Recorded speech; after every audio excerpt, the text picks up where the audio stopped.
Okay, let's get this going, yeah? Alright. Time to chill out with some Animal Crossing. Yeah.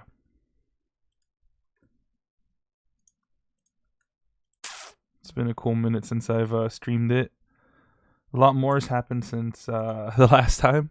The island has continued to grow, uh, even with a lack of streams, all that stuff. So yeah.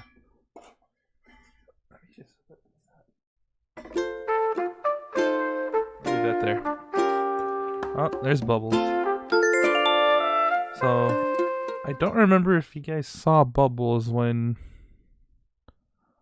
I streamed this last. I don't remember actually what was on the island the last time. I really don't remember, honestly. So for good measure, I'm just gonna go ahead and show everyone off, just so you know we get all our bases covered. Well, I already can't show you Weber because it seems like he's not home. Oh no, he's out. Okay. Or I thought he was asleep. I mean, Renee still. You guys definitely know her. She's been here since the beginning. She's out and about too. Able Sisters is closed. Okay, I hear people walking. Who is that? So that's Bubbles over there. Let's talk to her. What a super evening. Okay, yeah. Drop something? I don't know. Let me see. Oh yeah, so one of my villagers dropped like a journal or something. Thanks for bringing this to you. So it's not mine. It kind of strikes me like a Celia deal. Might be worth a shot. Man, this is my get up too. Let's redeem those miles, shall we? It's good news for Nook Inc. when island residents get along. Good relationships are a cornerstone of island development. Cool. So I'm good friends with 3 of my villagers. So that's Bubbles' house. I gave her that thing from the Egg Day event, the Bunny Day event. It seems... Wait, don't tell me his name. Don't tell me his name. Don't tell me his name. Fuck, I give up. Colton. Seems Colton is home. Colton is like the second horse on my island. I had one of everything before he showed up, and I'm like whatever about him. So I don't think you guys have seen Colton because he's definitely newer. He had a goofy little cape on. People think it's cute. I don't. Check it. You came to see me. What's the latest? Bunny Days, most definitely. Fashion event of the year. It's the only time eggs get to shake off their normally bland exterior, experiment with bold new looks. I used to have an egg fashion line of my very own, but I kept eating my models. Check it. Alright, well I'm gonna leave you to it, dude. Keep reading your book and all that. Stay classy. Yeah, I like that shirt a lot more than what he was wearing before. It was really dorky. Let me pull it up so you guys can see what the hell I'm talking about. Minimize this. Colton... New Horizons.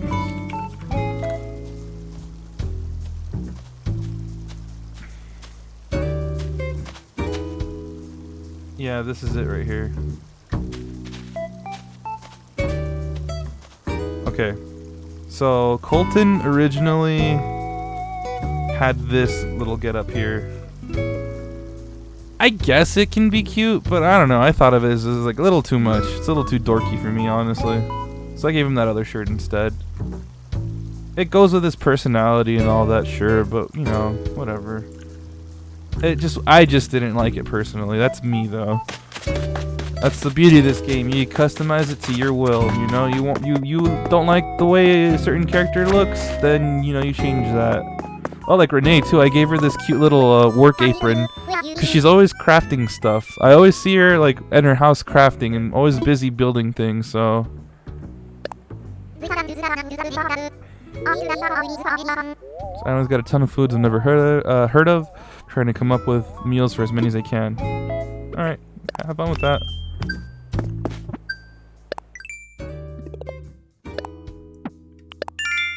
Talk to your neighbors.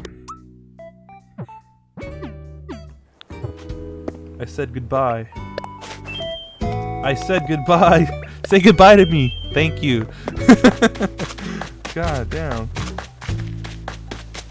Oh, I got mail? What's this all about? That was super awesome to send me a gift with your card. Mega wow, think you're the gift giving master? Well, two can play at this game. Don't you dare send this back. Tell me what you think of it, okay? Oh, wow. Thanks for the letter, and the present was nice enough too. You know, a lot of folks ask why I'm always cranky. It's a rude question. I ain't always cranky. Dude, what I say makes sense. Over and out, Chief. Chief is also like the newest one on my island. I like him. He's an old man, little wolf guy. He's pretty cute. Oh, look at all these presents, though. Cherry blossom tree wall. Okay, so that was from a balloon earlier. The last one's from Renee, I'm sure. Blossom viewing lantern. Man, my inventory's all full. It's packed to the brim. Wait, what's this other one, huh? Magical dress. Oh, okay then. Yeah, I'm gonna gift that to somebody. Oh, I was supposed to send that to someone too. Okay. Oh, I'm not wearing pants anymore. Where are the pants? Jester's mask. What the fuck, man? That's creepy. No, thank you. Alright, let's go deposit our money too.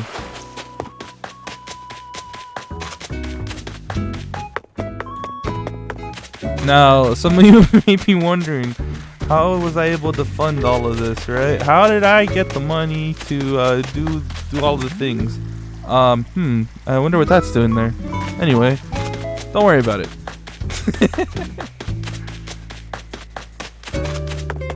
Go make our deposit.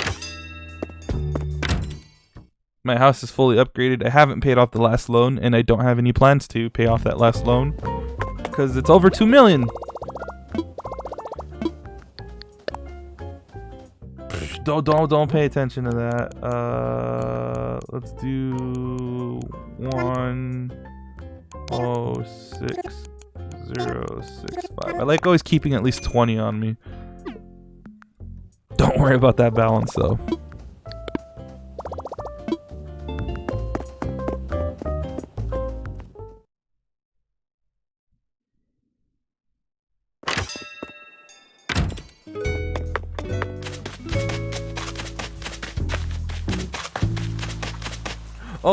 Oh my god. Shit. Ah!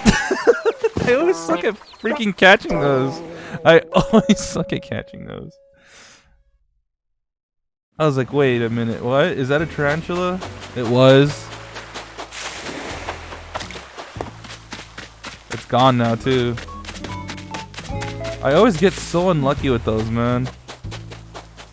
I got too anxious and it just came and attacked me.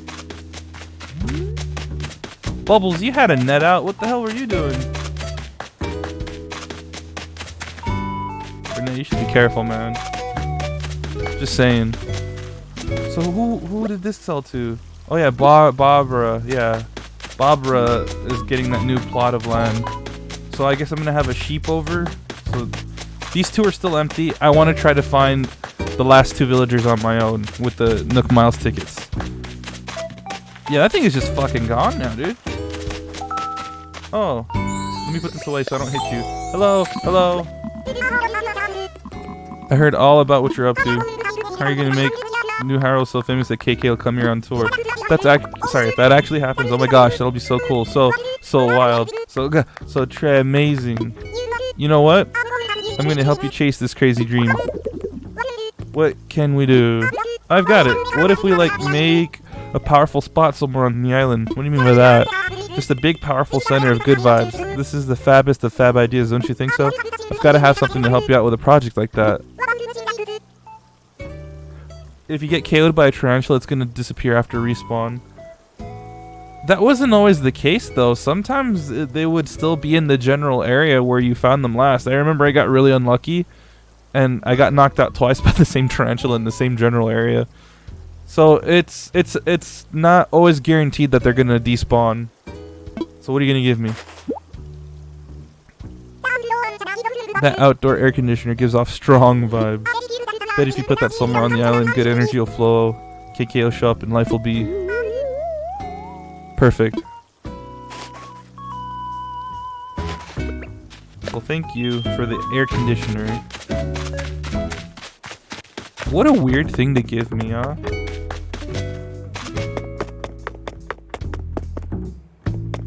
So that's how my town hall is decorated with all the Bunny Day stuff.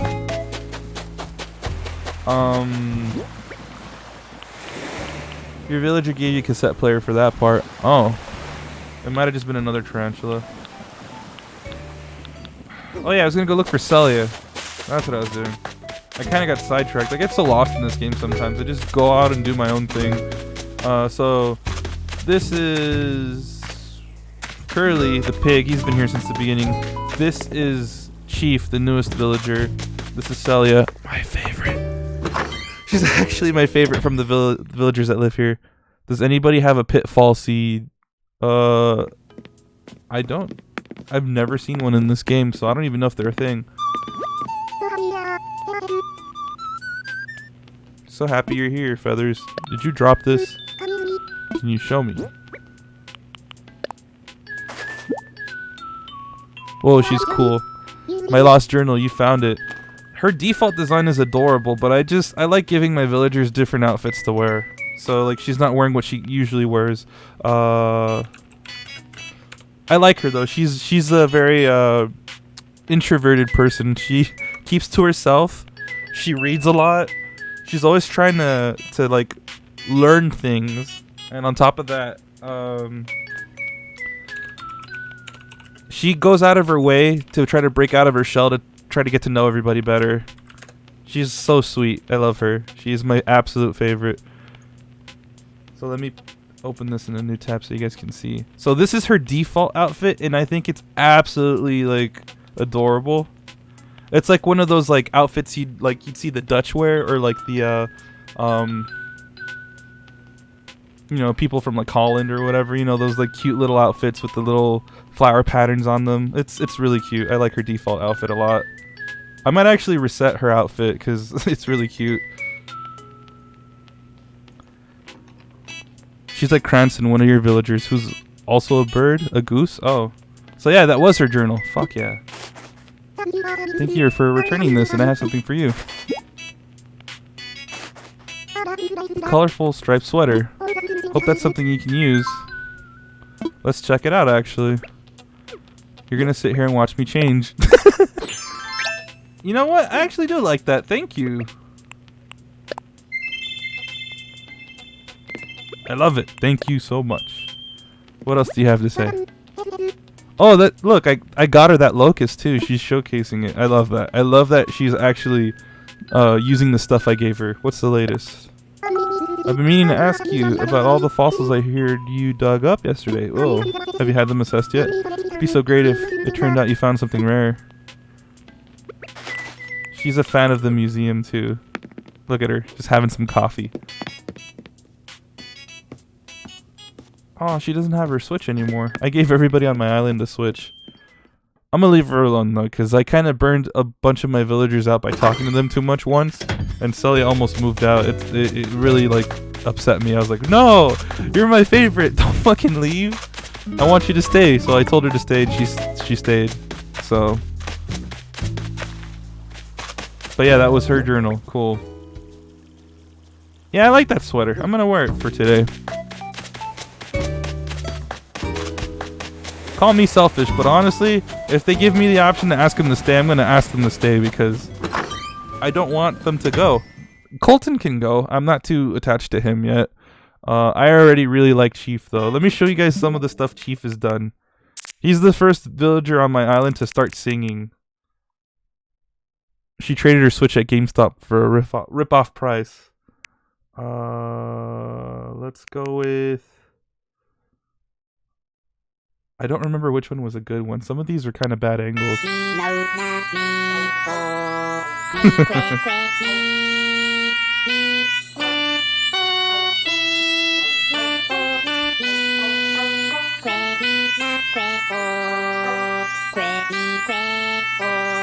I like the little like dance he does here. Boom. Bum. Bum. Alright. Oh yeah, he was also singing KK Mariachi.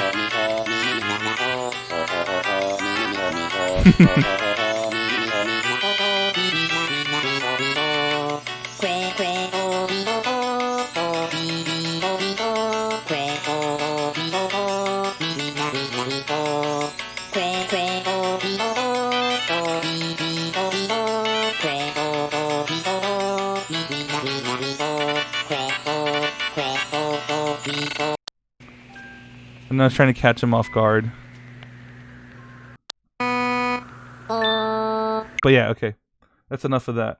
Also, I experienced fleas for the first time in my village the other day.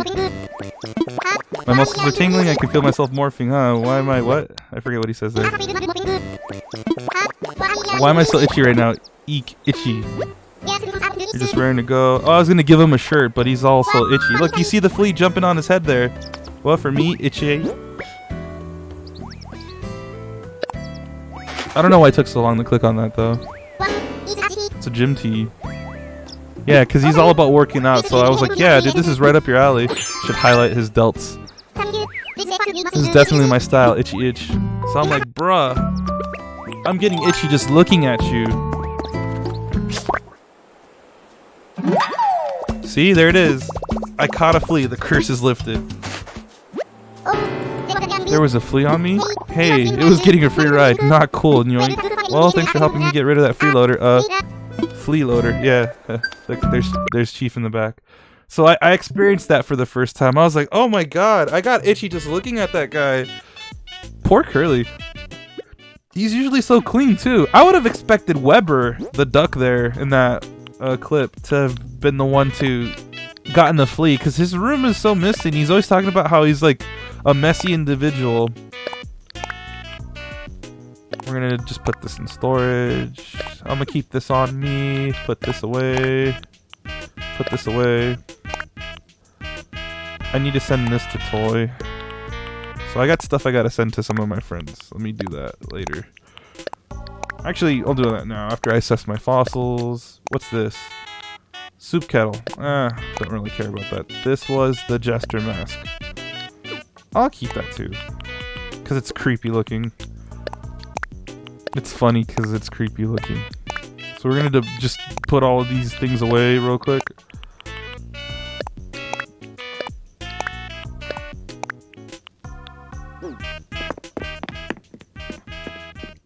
Feathers actually protect birds from fleas and parasites quite a bit, actually, so that may explain why.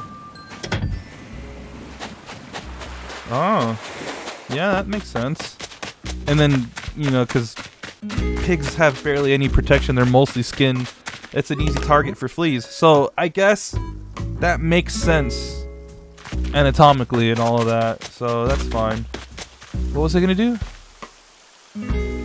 I already forgot what I was gonna do. Oh, assess the fossils. Yeah. I'm really streaming it.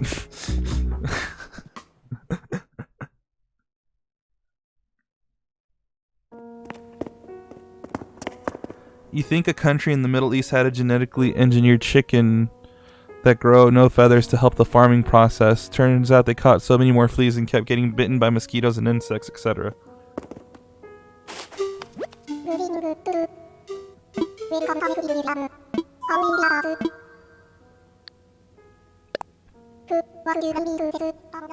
I hope these are all new. I'm fine with just one of them being new though, because I could use the money.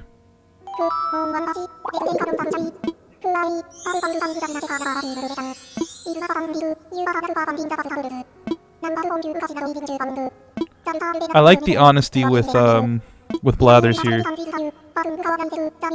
He's like, you know, I found at least one. You're lucky, but please do consider donating. Like, bro, of course, that's why I'm here.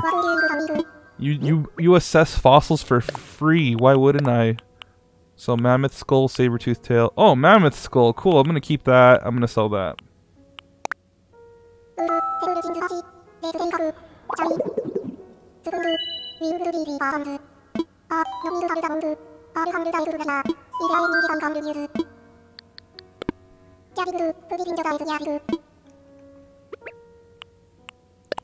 Thank you, sir. Goodbye.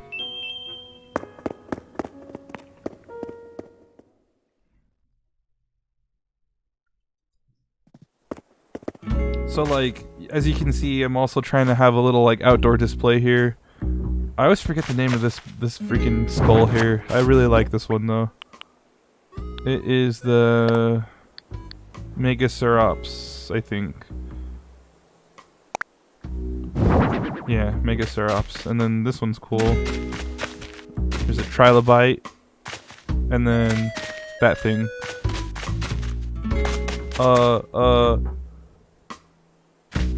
Dome or Helix, right? I'm all about Kabuto, so give me that dome, baby.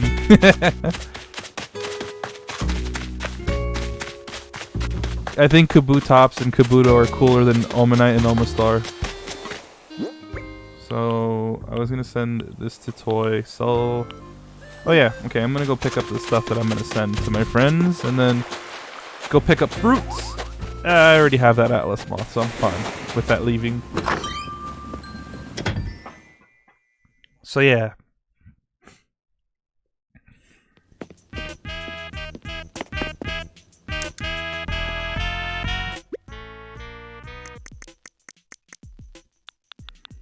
Yeah, I'm gonna send these off to my friends.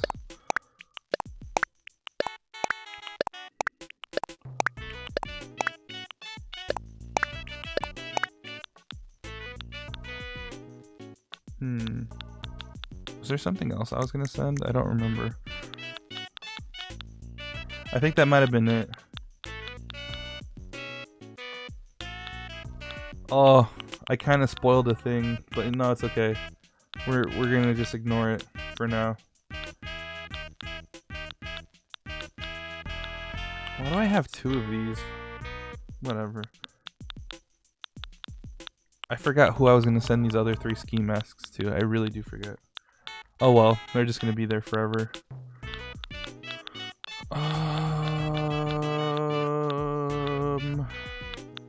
Oh yeah, so Sabertooth Tail, I already do have that. We're gonna put that in storage. I could sell that last, I don't care. So I'm gonna sell that fossil, send the items off to my friends, pick up all my fruits, and put them in storage, then go and visit those islands. Oh, actually, before I go do that, I think I gotta go check my rocks. I don't think I've done that yet. That's why they don't have X's on them.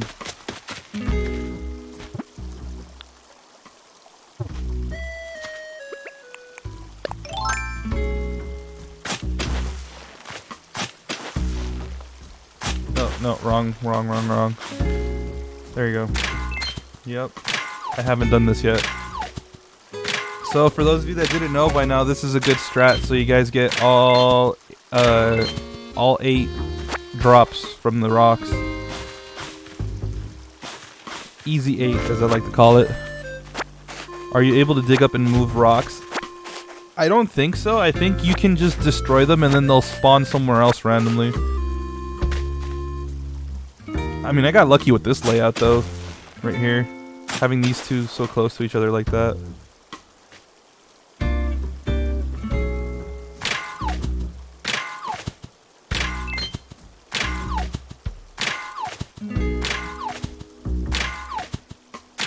Yeah, those 2 rocks were just by luck, honestly.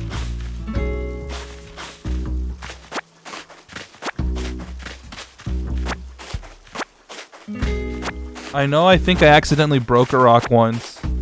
And I think that's where the second one spawned. Or why the second one spawned there. Oh, and before I forget, let me mark these. I also need to go and find more designs. So I can mark like my peach trees and all that other stuff too. I'm gonna have to move those around at some point too. No, don't worry.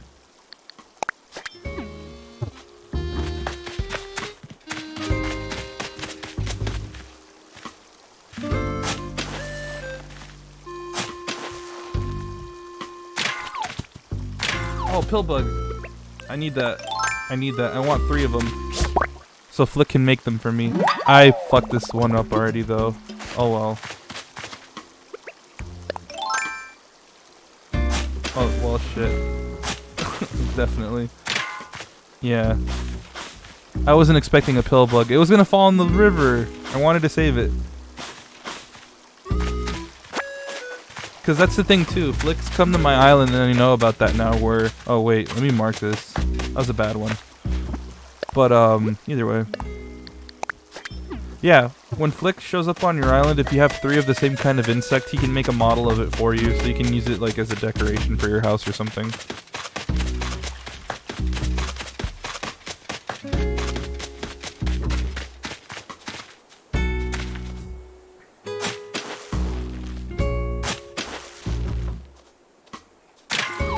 Oh, money rock, let's go! Easy money.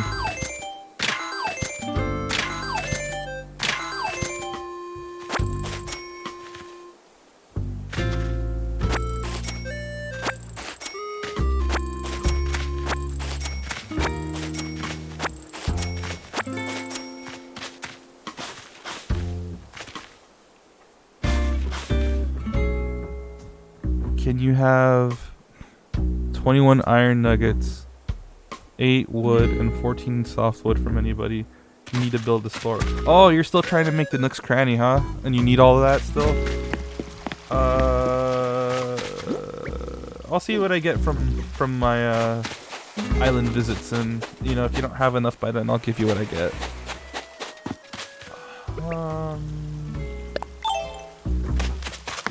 We'll save the fruit picking for last. You joined the game yesterday?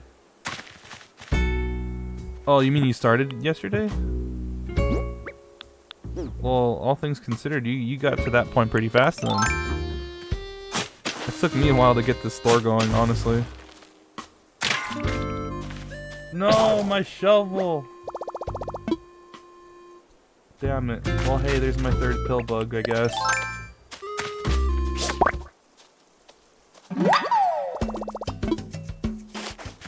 I could always check it with the axe too, so... Yeah, okay. This rock's a dud. I guess I've already done it without realizing.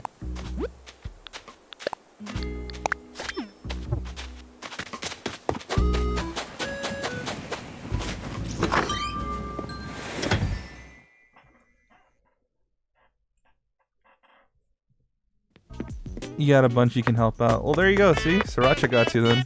Sig doctor. Cool. There you go. It's a great community. Everyone's always so kind, helping each other out. Good vibes, good vibes. I love it. I love it. Put in storage, put in storage, put in storage, put in storage, put in storage. You know what? Let's sell this and send these. Yeah, let's sell that and send those off so I have my slots free already. So I can just do my my fruit runs already.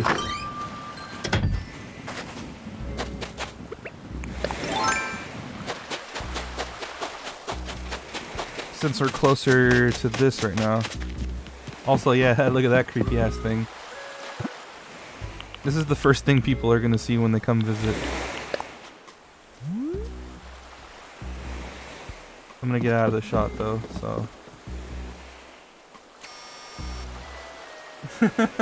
That's not creepy at all, right? And they have to go past it, the way it's set up. I got that the other day from a balloon.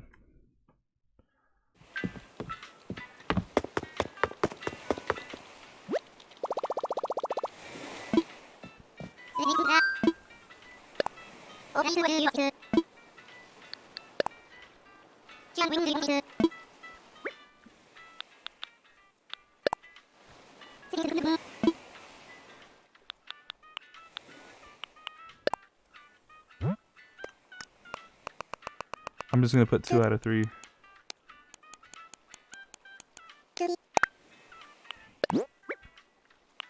Oh my god, they're not separated. Oh no, I don't know which ones are which.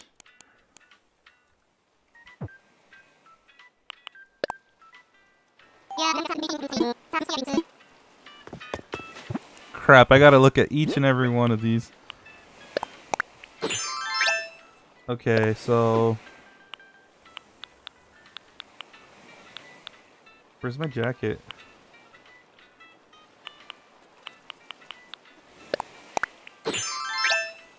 Okay, so this is gonna be...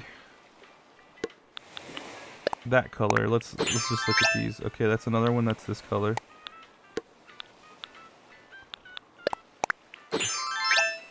Oh my god, this is gonna be a long process. Okay, so these three are that color.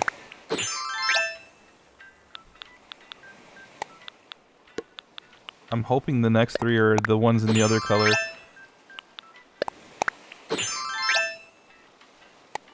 We'll stagger them like that.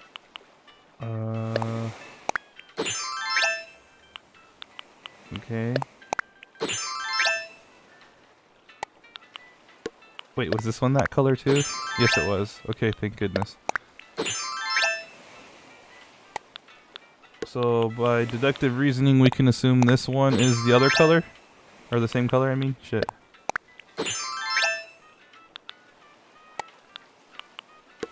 Yeah, so these are all the other color. The blue, I think. The dark blue.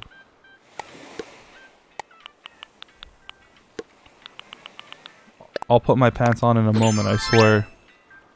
Yeah, these are all the blue ones. Okay.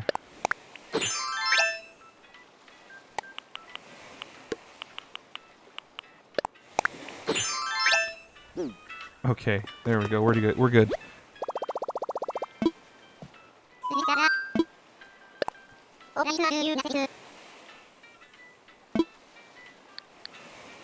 I didn't realize there was 4 different colors. Holy shit.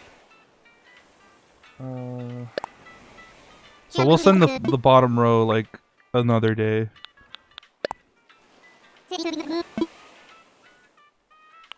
Crap, this is gonna take a while.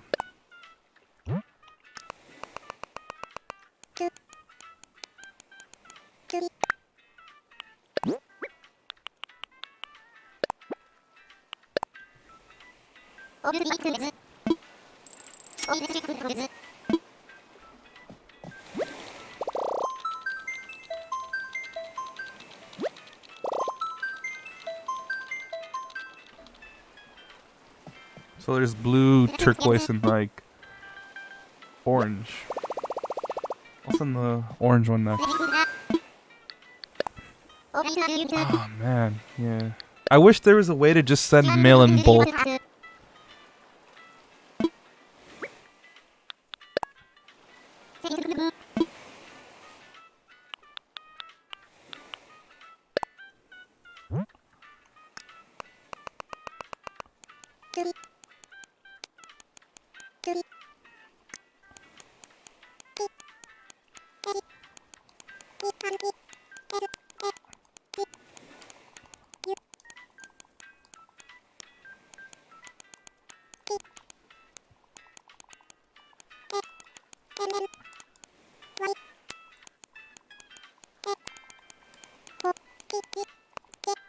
Damn it.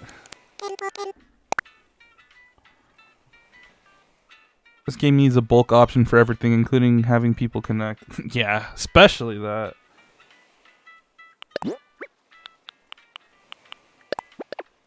Oops.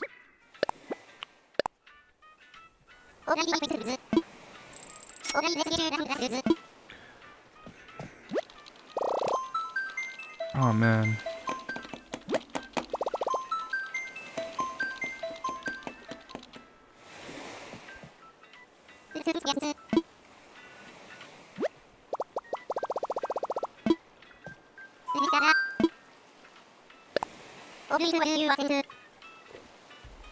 Able Sisters is probably the most annoying.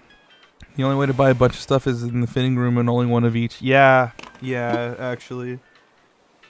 You're right about that. I know, because it was a pain to have to buy all of these things, and now I have to send them one by one, so... I'm gonna send him his bear.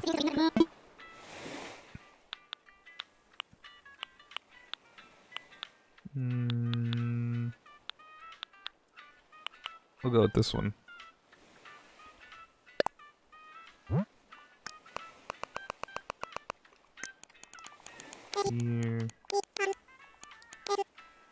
Whoops. Here's the bear. Is this a Switch exclusive? Yeah.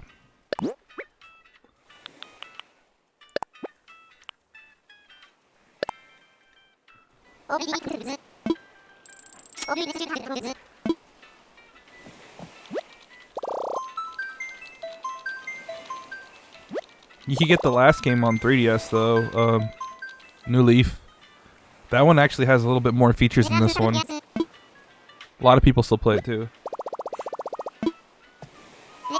What type of game is this? It looks like some kid game. It's a game that's like an island life simulator, or just a life simulator game, kind of like Harvest Moon and all that stuff in a way. Except this one's a little more simplified because you don't have to worry about raising like farm animals and all that.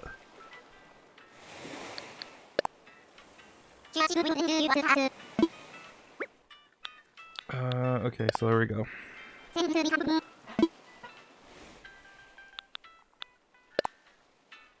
Wait, no, I don't want the star card. Oh, fuck it. I don't care, really.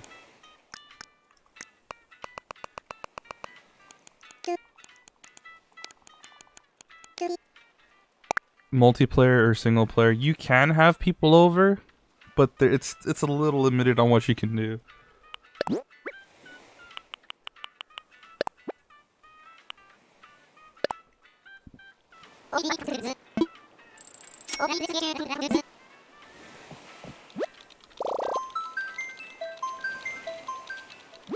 So like the whole point is you get sent to like a remote island and you build up the community from scratch.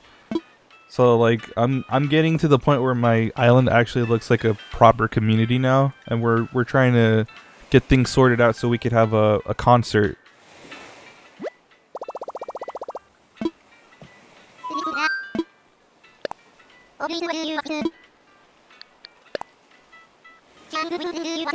It's a Nintendo game, so yeah, you're right about that.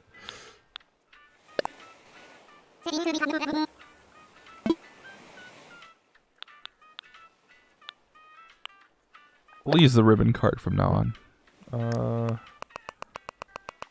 3 out of 3 fourth.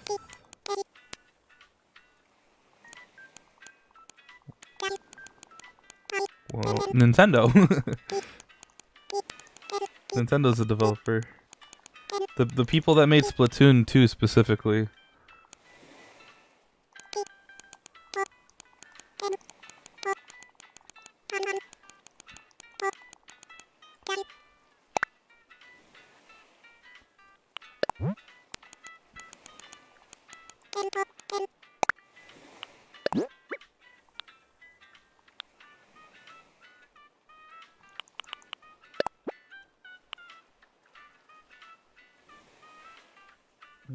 Yeah, okay, I'm just making sure.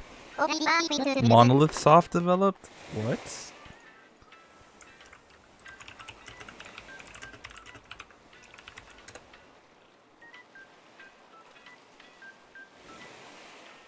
I don't know about that.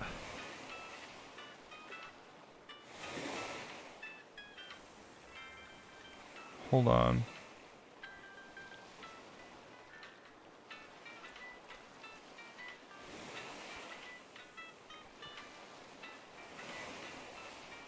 Are you looking at the right game? Because I don't know about that.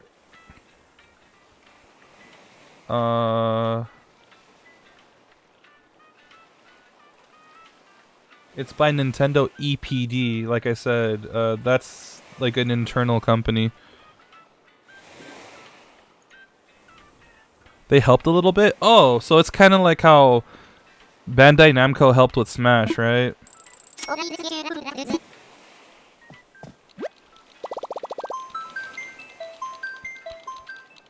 You've played many Monolith Soft games. Oh, okay. They helped out, I guess, in some portion of it. I don't know. Okay, we're almost done with these letters, guys. Can't wait.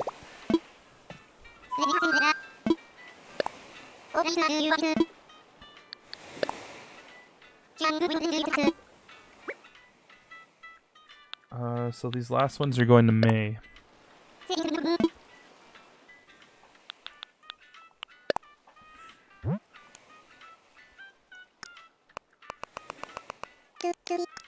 Oops. There we go. Okay. I also don't like how for letters you can only send 2 to somebody per day. Like, it's kind of lame that they did that. There's a lot of restrictions in this game, but I guess it's to prevent people from just gifting each other things.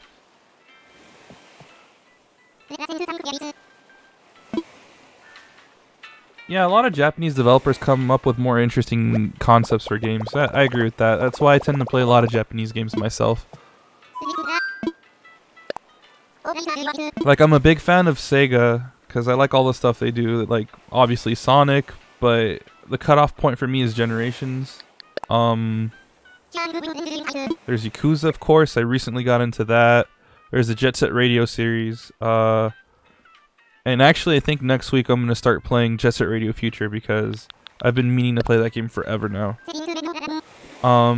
There's also... There was Konami, but, you know, fuck Konami and everything that they've done lately. Square Enix, I'm real cool with. I like a lot of their stuff. Nintendo, obviously. Huge fan of their stuff. So yeah, like a lot of Japanese developers. Those are just the ones off the top of my head, though. I'm sure there's a lot more. Like you were saying, From Software, Monolith Soft. Those are very noteworthy ones.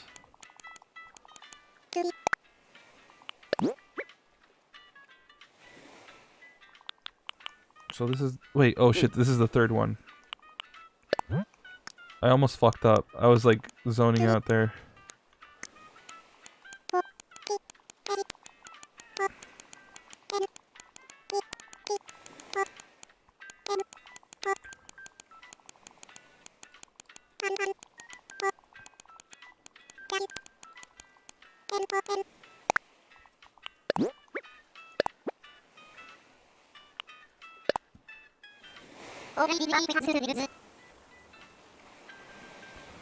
Square Enix has been kind of rolling around in more generic stuff as of late. Yeah, their later stuff I'm not too big on. You're right about that. I agree with that sentiment. But earlier entries are great, of course. I'd say everything up until 15, and 15's very divisive for people, like Final Fantasy 15. I mean, hey, I enjoyed Kingdom Hearts 3 for the most part. People were just shitting on that game, and I feel like it didn't deserve a lot of the outrage that came with the game. It seems very unwarranted. Sure, there wasn't a lot of proper Disney stuff. It was mostly Pixar this time around. But, you know, like, whatever. Like, story-wise, it makes sense as to why the Square stuff was kind of watered down. Because, like, Leon and Aerith and all of them, their story's done already. Hollow Bastion's been restored, so what else do they have to actually do? You know? So, like, it didn't make sense to just continue to do stuff with them. But they kind of did with the DLC anyways, so hey, that was a nice touch. Oh man, is that DLC fucking hard as hell, though. God damn, I don't see myself replaying it in like the foreseeable future, honestly. You missed the Final Fantasy characters in Kingdom Hearts. Capcom, of course. Yeah, I forgot Capcom too. They've been doing good with the remakes. I'm hearing people aren't enjoying Resident Evil 3's remake as much as they did 2, though, because they cut a lot of things out of 3 more than they did with 2, I guess. So that left like a bad taste in a lot of people's mouths. I've yet to play it. I don't own the game yet, but I'm still gonna get around to playing it at some point. So I'll see for myself what I think about it, because I loved the original. I remember I got in a mood and I wanted to replay the Resident Evil games. I did the remake for 1 because I never beat it as a kid. I was always traumatized by that game, like literally traumatized. I would always freak myself out because I saw my brother play through it, and so I was like, oh my god, the spawning mechanic always fucked me up. Like I'm just like I was scared of doing anything because I was like, oh, if I pull this drain and get the key or whatever, something's gonna come out. If I kill too many of them, something's gonna come out. If I'm making too much progress, something's gonna come out. and then I always had to make sure to burn the bodies, otherwise they turn into crimson heads or just whatever, right? So after I got through that, I played the remake for the second one. Didn't play the original. I still think I'm gonna go back and do that at some point. I played through 3 because I was like, look, as great as the remake for 2 is, I'm just impatient, so I'm gonna play through the third game. And I played the HD version that people were able to put together online.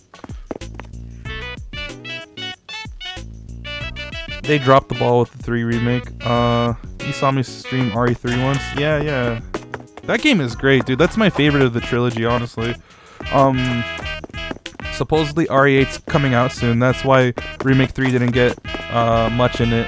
That kind of makes sense. Maybe they didn't want to spend too much development time on that game because they want to, focus more on 8. I really like 7 though, so I'm hoping 8 is an evolution of that. So it could go either way, right? Either we're getting another first-person RE game, which I would definitely love because I loved 7, or we get an over-the-shoulder game like RE2 and RE3 remake. I'm fine with either, but I would honestly prefer a first-person game because I really liked what they did with 7. I enjoyed that experience a lot. Okay, so yeah. Yeah, people are hoping RE8 is like RE7, but better. Yeah. Me too. I really did like 7. That's like probably my favorite modern Resident Evil.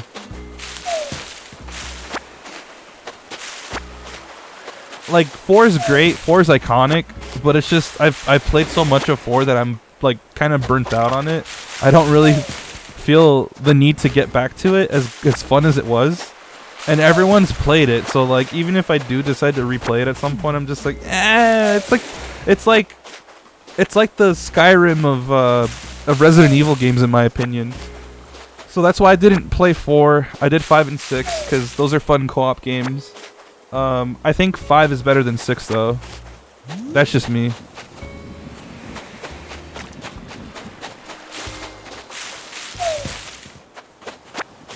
Bubbles, move! You're on my coconut. Thank you. You didn't move, but hey. What about Ardante? Dude, yeah! DMC 6! Where is it? What the fuck, man? That game was so good when I finally got around to playing it. I replayed the Devil May Cry series as well. I played every single one. 1, 3, 4, and then finally 5. I played every single Devil May Cry game in the series. It was nice to go back to 1. I never played 3. I played parts of 4, and of course 5 I went into completely blind. DMC 2? There's a 2? You see what I did there? Yeah.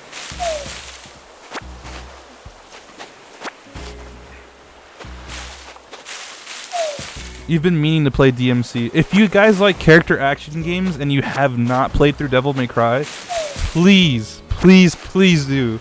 That game series is phenomenal. It's so good you can go back to the earlier games and play them.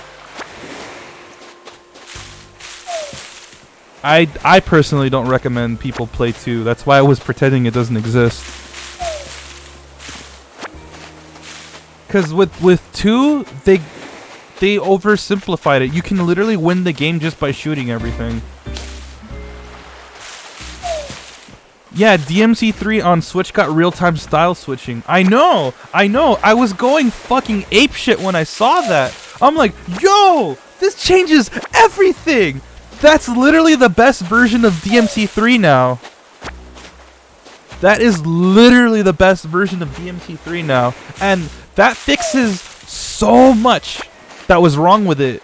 Because Special Edition, it's so good. It's just, it was so annoying you could not style switch on the fly like you were able to in 4. So now that the Switch version lets you do that, that is the definitive version. That is the best version of DMC3 to play. Hands fucking down. So, yeah, like, if you were thinking of getting those games on Switch, please do. you just really recently got into Zone of the Enders, and you really recommend it. You have no idea if it's anything like DMC though. I've always wanted to get into Zone of the Enders because it always looked really interesting to me. Like, it's a mech series by Kojima Productions. Like, that sounds amazing. And I've never gotten into it because I don't like. I was just waiting for the HD collection. And I'm still like confused whether I should get it on PC or if I should get it on like a console, because I kept hearing things where it's like, oh, this is better on this, that's better on that. So I'm still confused as to what the best way of playing it is. Cause like, if I have to get it on PC, that's no problem for me. Gameplay isn't clunky at all, super smooth compared to other mech games. Oh my god, dude, yes. See, I was thinking of buying Deus Ex Machina at some point because I was going through like a mech fix at some point, like mech withdrawals. But I think I'd much rather get Zone of the Enders first, because the thing is, Deus Ex Machina is fun, but it takes so long to get all the good gear for your mech, and the story's kind of meh in my honest opinion. Story's very forgettable. Hey, why?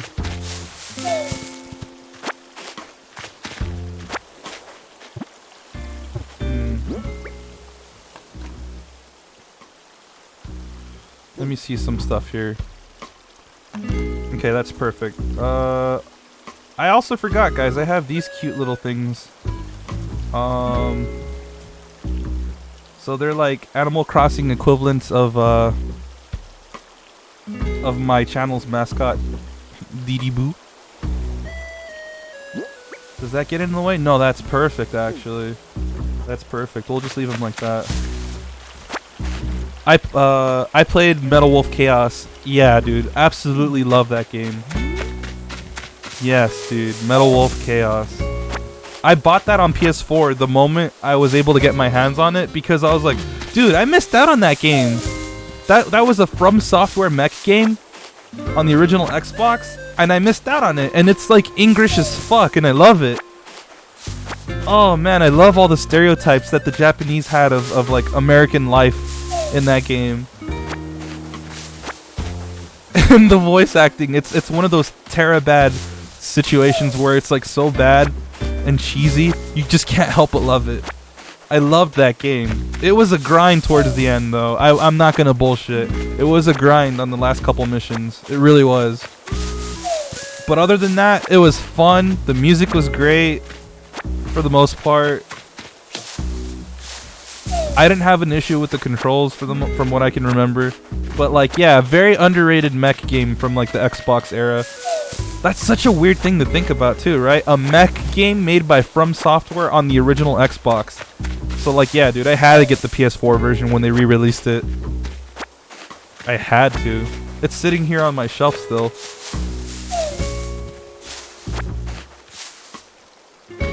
You started on the second game, but you're sure the first is just as good. Oh yeah, see, I think if I get into Zone of the Enders, I'm gonna start with the first one, because I'm sure the second one fixes any issues that the first one had, if there's any to begin with. And like, I feel I'd understand things more if I play the first one first, you know?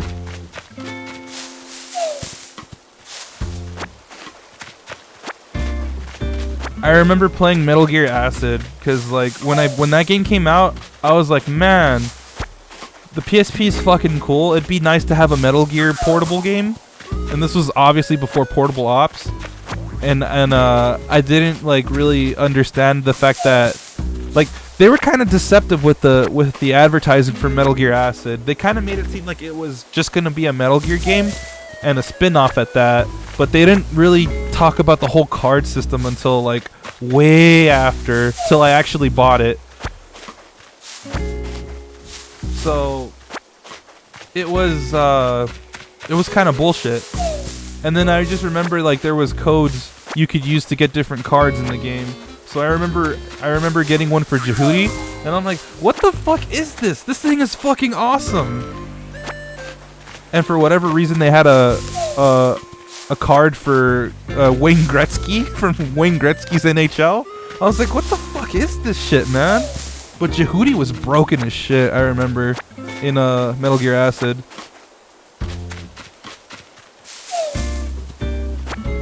Anubis is a really cool design too. I know a little bit about like the designs. I think Anubis is my favorite. I think that's what it's called. I could be wrong. Stickers are covering most of the screen. There's not really much on the screen though. Like, I can make them smaller, but it's just fruit. That's why I'm like, it's whatever, man. I'll put this one in the top corner like that instead. There you go. I don't really see him in the way. I mean, I'm looking at it right now. I think that's fine. Because the thing is, it's not a small boo. He's a big boo. Yeah, so it is Anubis. Okay, cool. Anubis is so cool. That guy got you into the series. Told you all about him. Can't wait to battle him. Yeah, like, he's one of my favorite designs.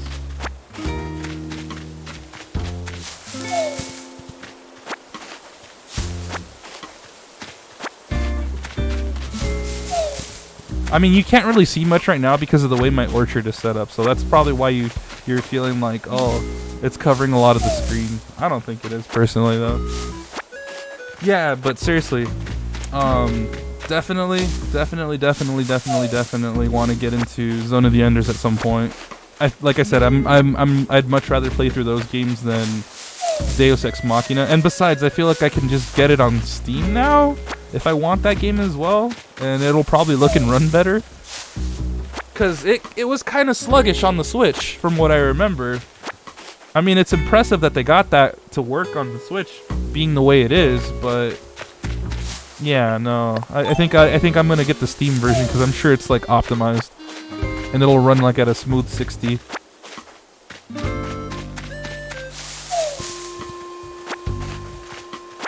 It's only $10 on the PS4. Yeah. See, the thing is, I want to see if I could try to track down a physical copy of the collection, though, because they re-released it on PS4, if I'm not mistaken, the HD collection. So I'm gonna try to see if I can find that still, because I have the Metal Gear HD collection on Xbox 360, and it's backwards compatible with Xbox One. So I lucked out with that one. Like, I had to play it on the 360 when I played it, though, because that was before they added it to backwards compatibility. I think at the time it was only Portable Ops. No, Peace Walker, sorry. Peace Walker was the only one that was on backwards compatibility when I was playing through that. But then they added the whole HD collection to backwards compatibility. I guess they just didn't want to re-release it, even though they always do that for PS4 and Sony in general. They're always willing to re-release games, Metal Gear games on Sony's platform, but when it comes to putting it on Xbox or something else, oh, it seems like that's too much for them.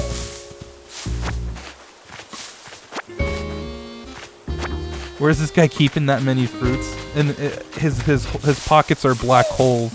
They're pocket dimensions, if you will. That's why. I'm almost full, actually, so we're getting there.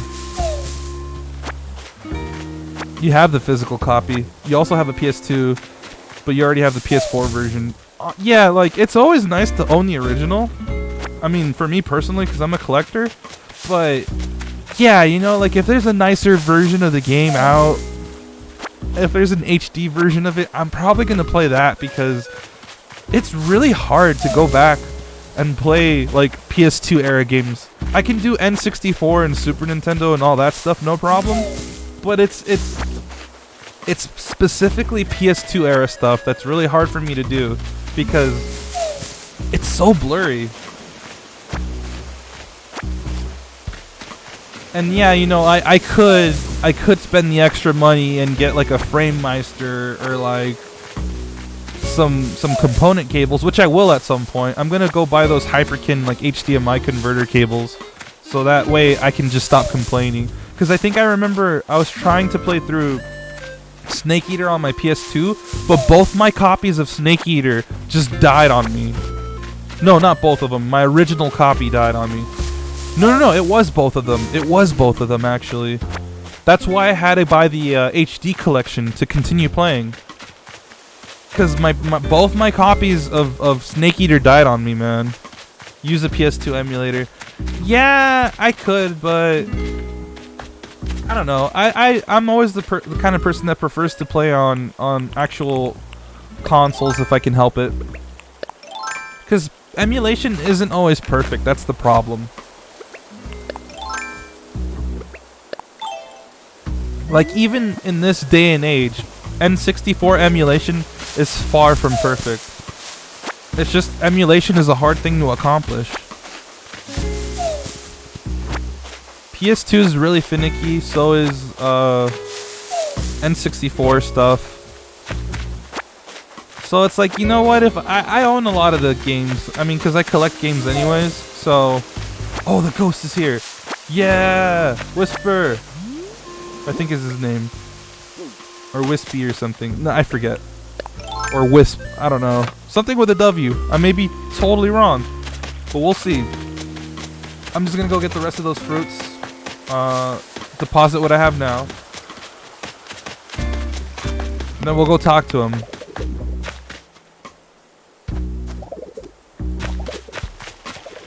Wispy Woods. Alright, what's up, Bubbles? I heard that, you know, totally everyone is calling you Dee Dee Boo now. Would it be cool if I called you that too? Yeah. For real? Thanks. Then it's a done deal. I'm totes calling you Dee Dee Boo from now on. Oh yeah, because my character's name is just Dee Dee, but Curly's like, yo man, we're cool, right? I want to come up with a nickname for you. What do you want me to call you from now on? So I was just like, call me Dee Dee Boo. So I guess Bubbles caught wind of that, and she's like, yo, I hear everyone's calling you that, even though it's only been Curly that's been calling me that so far. Oh man, look at all this money I'm sitting on right now. Coconuts go for like a lot. I think those are the fruits that sell for the most from the fruits that are in this game so far. That's another thing too, speaking of. So there's a lot more, I think, collectibles for the museum in this game, minus the artwork being gone. But, there's less fruit to get now. There's only, like, 4 kinds of fruit, I think. 4 major kinds. So there's, pears, apples, cherries, and oranges, and also coconuts. So 5, technically. Is there any story or campaign, or is it just a survival crafting game?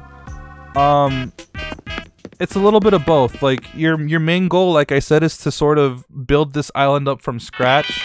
And so you have different objectives that you're supposed to accomplish to progress through the game and unlock more features.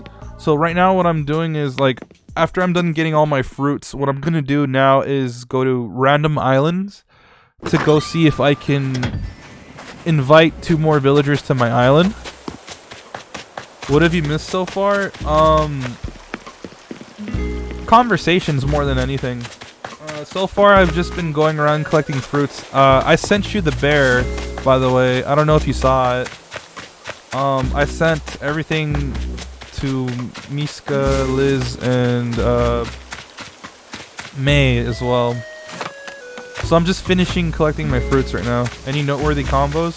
Yeah, we were talking about a bunch of stuff earlier about how, like, we seem to prefer Japanese developers because they come up with more interesting ideas for games. Recently started talking about how I'm gonna be getting into Zone of the Enders because I've been wanting to get into a mech game series, and I think I'm gonna play that over Deus. I'm sorry. Yeah. What is that game called? Fuck, I already forget the other one. The other mech game, the one that's on Switch. I already forget the name. Oh my god, I'm so bad with this. And we were also talking about how like, I played through a bunch of different games like Metal Wolf. I was talking about emulation versus like owning the games and stuff too. You have Zone of the Enders HD on PS3, dude, nice. You should play through that. I'm hearing that the gameplay is really good from what people have been saying so far. And Jet Set Radio Future soon. Yeah, I did mention that earlier. That's the next game I'm gonna pick up. Like, I'll start next week on that, actually. I was talking about how I really liked a lot of different developers like Capcom, Sega, Square Enix, even though they've kind of dropped the ball lately. things like that. Oh, where'd he go? You thought I meant combos with my villagers. Oh, no, no, no.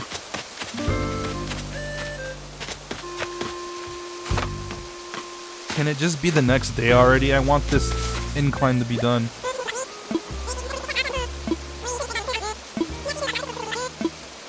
Thank you.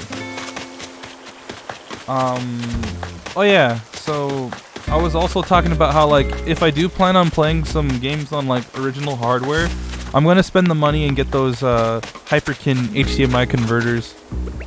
Who's up this late at night on your island? Bubbles usually, Renee usually, sometimes Celia. See, look, there's Renee now. Those are the main two. Bubbles, Renee, sometimes Celia, like I said, sometimes Curly. It seems Colton is up right now too. Oh, and look, there's Celia. She's watering my plants for me. How very thoughtful.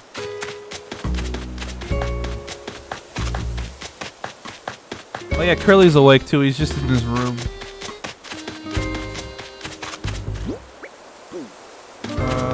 Did I finish collecting all the coconuts? I'm not sure. No, I did not.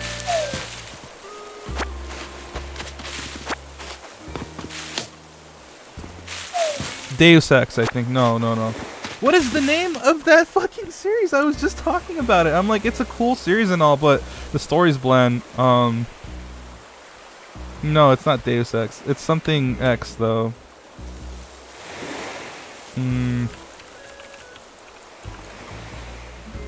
Damon Ex Machina. I'm so bad with fucking names, dude. Shit.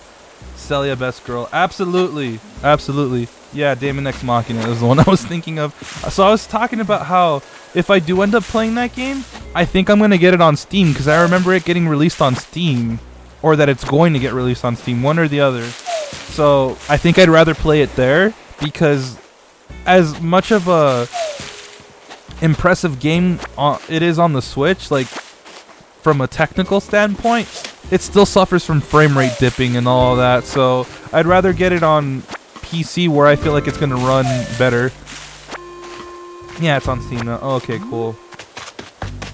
So I think I'd rather play it there if I end up picking it up. But I think, like I was saying, like I've been repeating myself, but I think I'm just gonna get it, get the Zone of the Enders HD collection first, and then get Damon Ex Machina on PC later. But I'm gonna try to track down a physical copy of Zone of the Enders HD. I don't know if they did a PS4 and Xbox One re-release for it though, so I'm kind of like still thinking about that.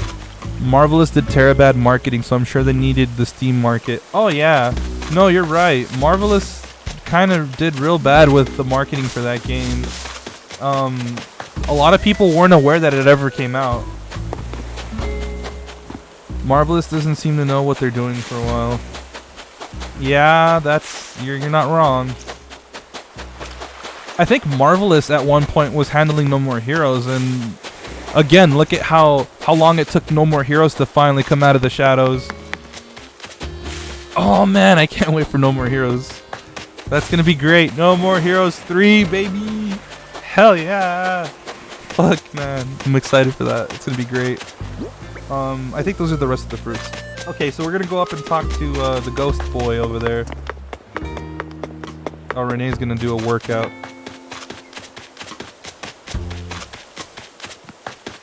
Wait, I could have gone from up there. No, that's fine. We're already here.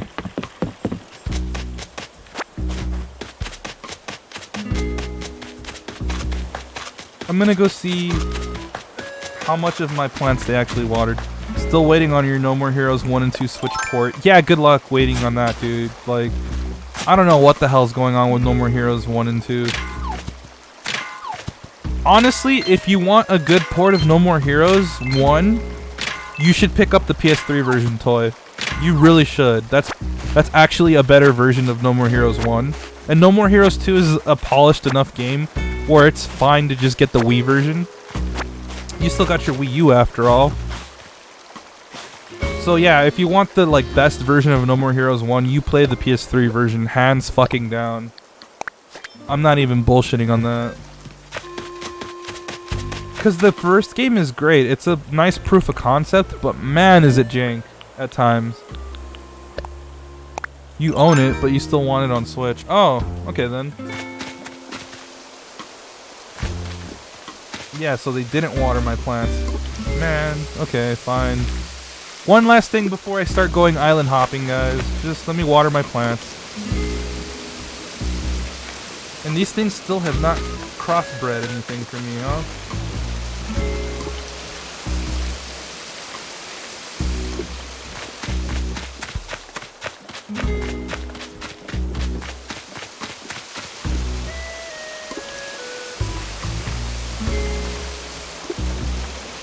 Are you fucking kidding me?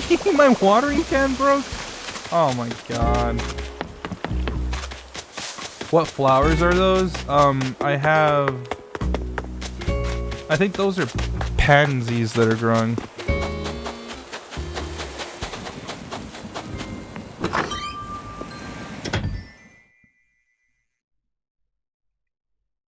Ever since our Lord and Savior Kenichiro Takaki left Marvelous during the whole video game censorship from Sony, Marvelous seems to be just blindly walking around. Oh man. Okay, where are my tools?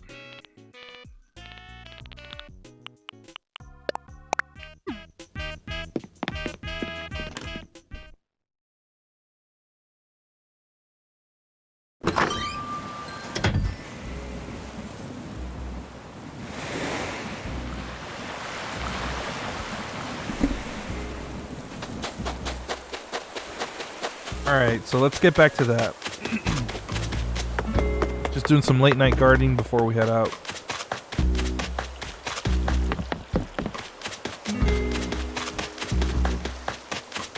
I didn't remember if I marked that.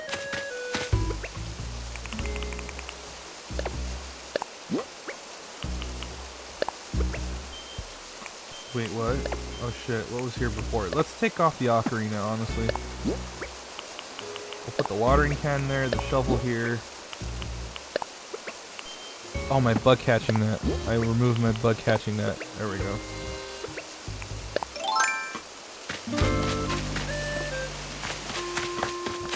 Yeah, I think those are either pansies or tulips. I don't remember exactly. But I'm growing both. I'm growing both of those. I'm growing these things, and I forget what they're called. Roses over here. Oh, those are the tulips. So yeah, I guess those are pansies over there. Oh, she's studying them. See, look, this is what I was talking about. She likes learning about stuff. It's so fucking adorable. I love it. She's my favorite. See, she's reading up on the different kinds of plants and stuff right now. Oh my god, that's adorable. I'm gonna leave him be. Yeah, that's why she's my favorite. Talk to her? No, I'm gonna leave her be just for now. I'm gonna water my plants first. She's all absorbed in that book right now. I just want to leave her be. I gotta water these plants anyways. Oh, look, she's helping out now. Yeah, boy. Oh, I think she was reading up to see how you're supposed to water them. That's so cute. Yeah, oh my god, that's funny. I love her. Oh my god. Alright, you know what, fine, let's talk to her. I want to see what she's up to. Oh god, no, put the shovel away. What are you doing? Got any hybrid flowers? Not yet. Having an inclined path makes it easier for everyone to reach higher ground, so I'm grateful for that. Looks like we're all moving up in the world, Feathers. Yeah, see, she's just doing her thing. That's fine. You do your thing, Celia. I'm not even mad about that.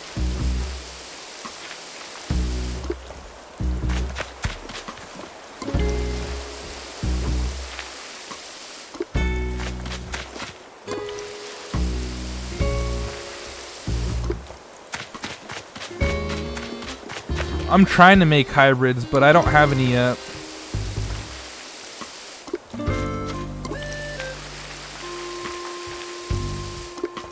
See, like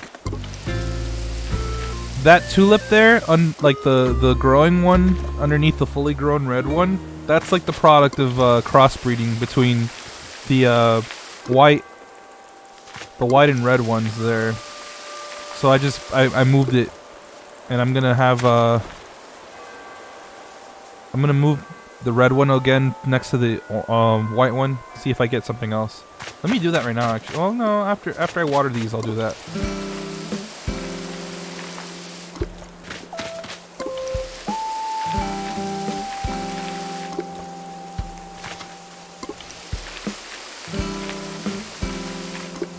I wouldn't even be mad if it started raining right now, because then that would just make my work easier.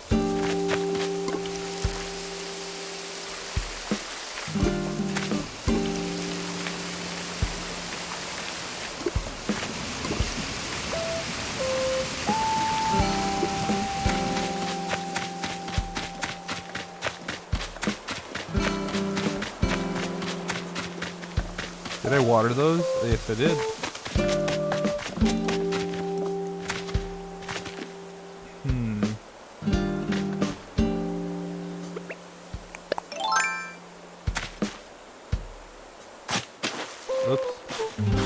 So yeah, let's get them mingling, shall we? I'll put them right here.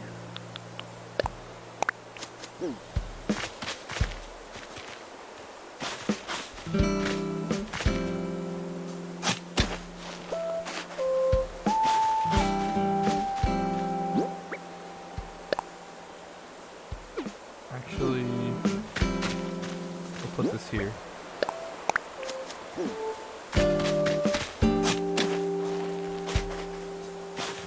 And we'll put this one down here instead.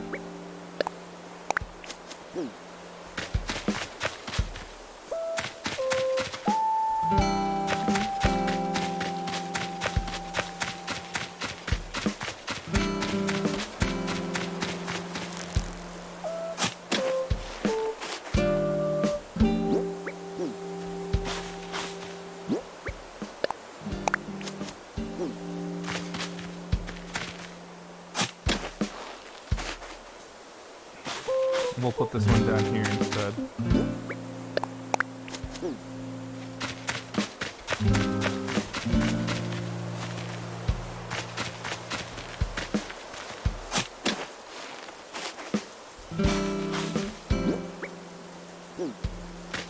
Yeah, the sideways ones are pansies, it seems.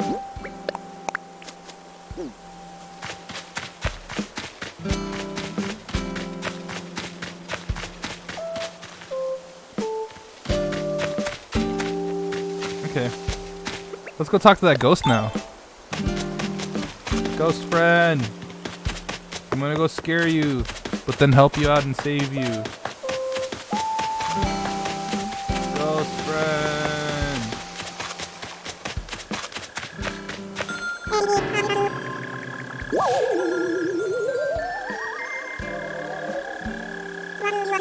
What do you want from me, ghost? This is the end for me, isn't it? This is how I go.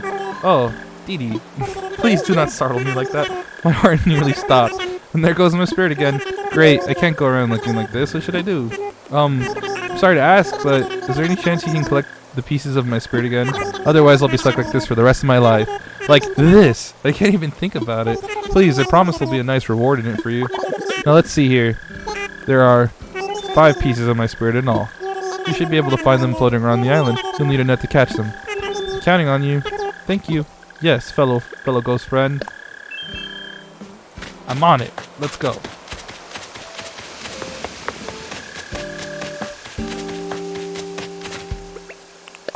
Oops, wrong item. There we go. Also, oh, there's one right there.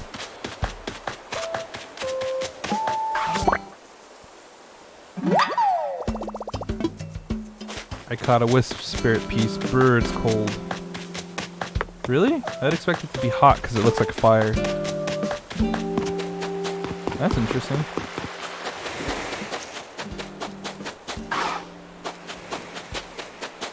The thing is, it's going to be a little harder for me to find these now because my island is all like scattered and like some parts are very cluttered. So nothing here.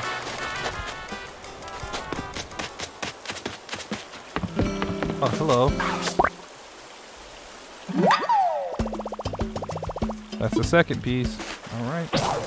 Come on, dude. Oh, my gear's breaking. What is this?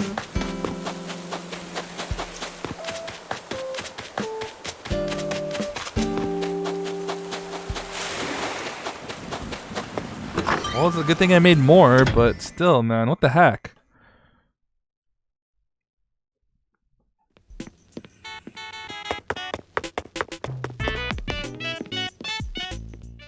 See, this is why it's a good idea to make a shed, guys. Make a shed in Animal Crossing. You just pick up your tools and go. You don't have to craft anything. It's in and out, bang, bang, boom, done. But maybe you don't have your path blocked like mine, because it's not as straightforward.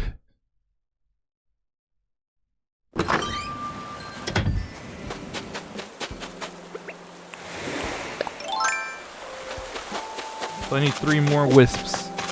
Okay. Oh, I was bumping into Renee there. My bad. Oh, there's Chief. He's fishing. I'll talk to him later. Yeah, it seems like a lot of my villagers are awake right now. Cool. They've become night owls like me. I've ruined their sleep schedules by having a messed up sleep schedule of my own. That's so funny. Oh, there's the third one. I see ya.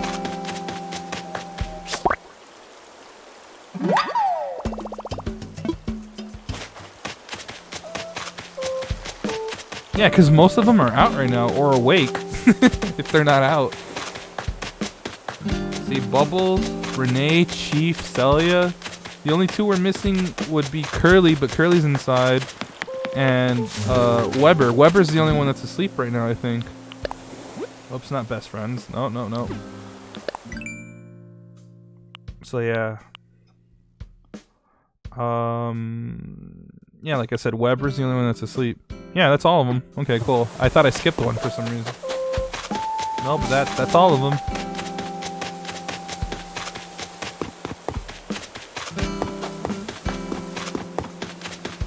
This is the last thing we're gonna do before we finally head out, by the way. I'm gonna have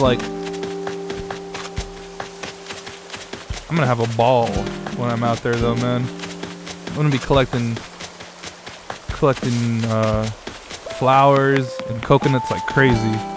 And I want to see what kind of villagers we can encounter there. Or potential villagers, rather.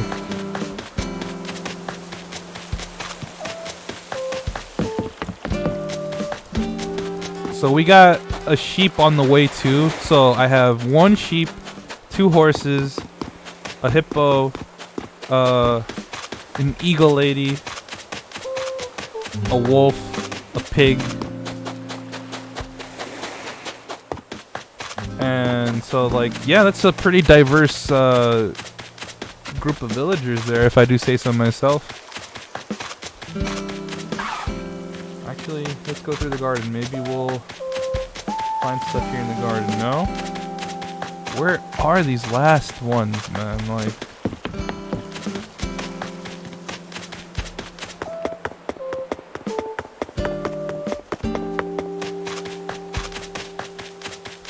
Oh, she's wearing a new dress. I have an idea. Let's see how many times we can talk to each other today. See ya.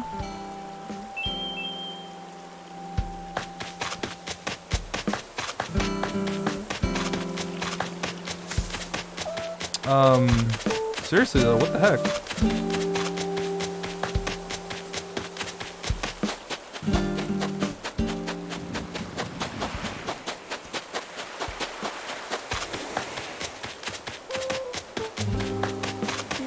Last 2 pieces right now, I swear. I swear.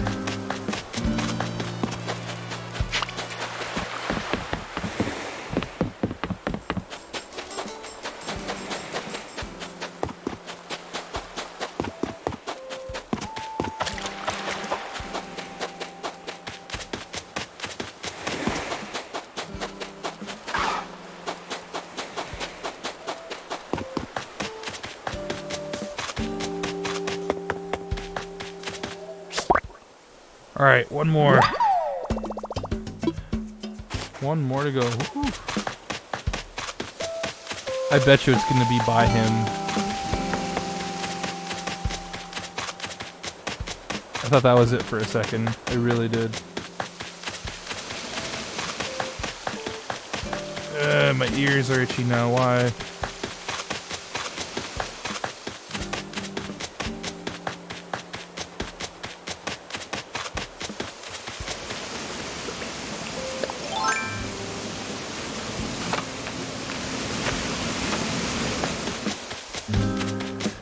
Yeah, what's up, man?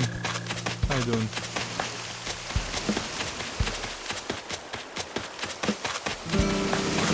Oh shit, I can't vault there anymore because of the incline, but I could do this.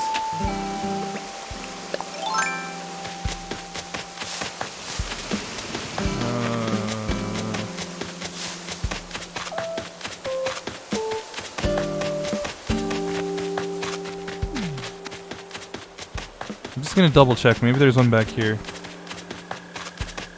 Oh. Oh shit.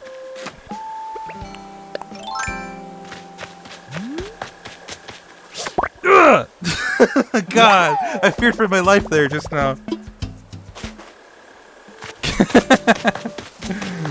Oh my god.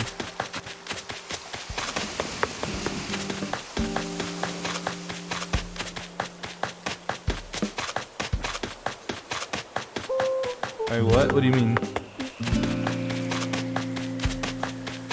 I was just thinking out loud, man. Don't worry about it.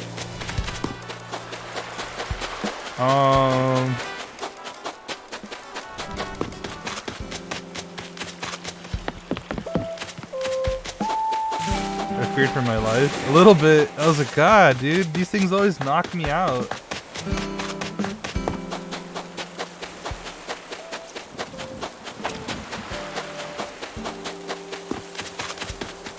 I have like the worst time catching tarantulas.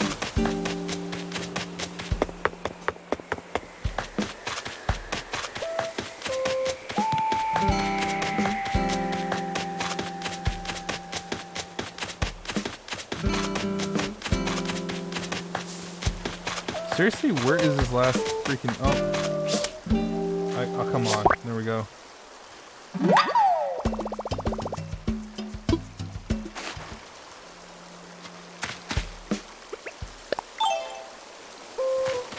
Yo, what it is, Chief? This is really jangling up my nerves. Ticking me off something fierce, too. I got a good feeling about this. Gonna catch a big one today. Hey, what can I do for you? Looking ready for the season in that outfit of yours. Reckon there's a real spring-like feel to your colorful striped sweater. Why, thank you. This was a gift from Celia. What do you need? I'm just talking. Had any stun eggs come out of rocks lately? I sure have, and it ain't just here either. I had a chin wag with Wilbur, and he mentioned the most peculiar thing. Blah, blah, blah. Nook mouse tickets. Okay. Blah, blah, blah, blah, blah. Okay, see ya, dude. Good luck on your fishing.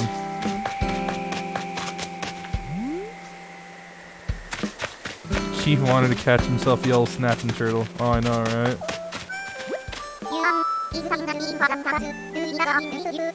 You again. Is this island not big enough for the both of us? Do we need a bigger island? Yup. Whatever genius made it easier to climb that cliff deserves a medal or something. The view up there seriously rocks too. I'm gonna go up there and watch every sunset I can. Yeah, that was me. That was me. I did it. He said chinwag. He's British. Yeah. Okay. Since I'm near my house, let's make some adjustments, shall we? Let's take 2 of every tool. And can I store this? No, I can't. I'm not gonna need this.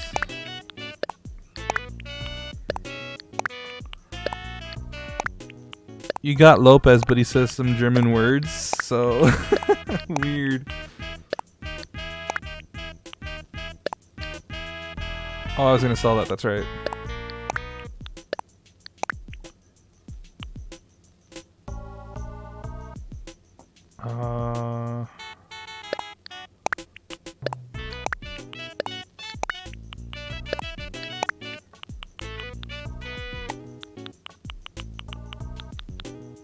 Don't need this. Maybe he's just trying to be hipster, kind of dresses like one. So, okay.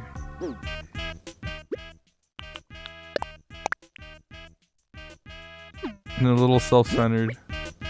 I'm not too big on those kinds of villagers, honestly. I like the ones that, like, I don't know, aren't like that as much. That's kind of why I don't care too much about Colton. Okay, slingshot, net.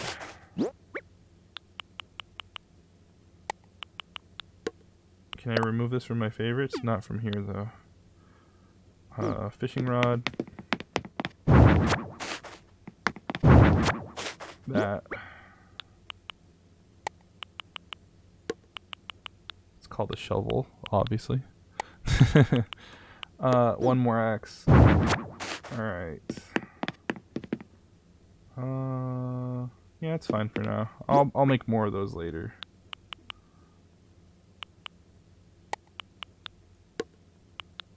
You wouldn't care if Anka was self-centered. She's a fucking queen.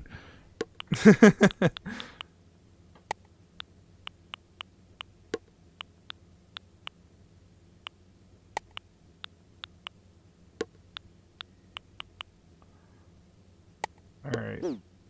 That's everything.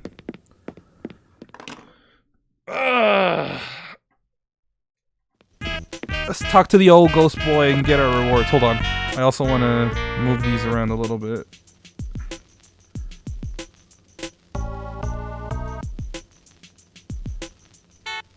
Sending you good luck. Thank you.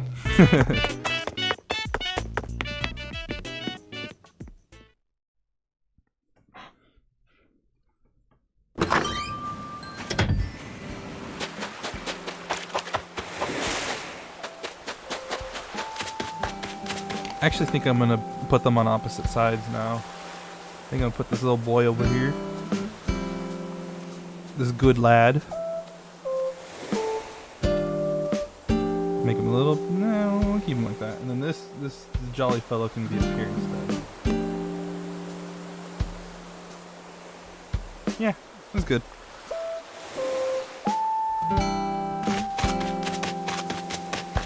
Before I talk to Orville, clap for him till he blushes. It could better your odds of finding a villager you want. Or Rare Island. Has that been proven though? Like, how did it go when you did that?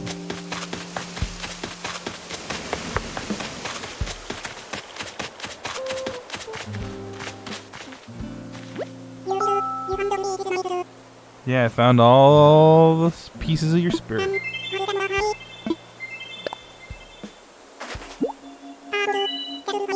It's all 5 pieces.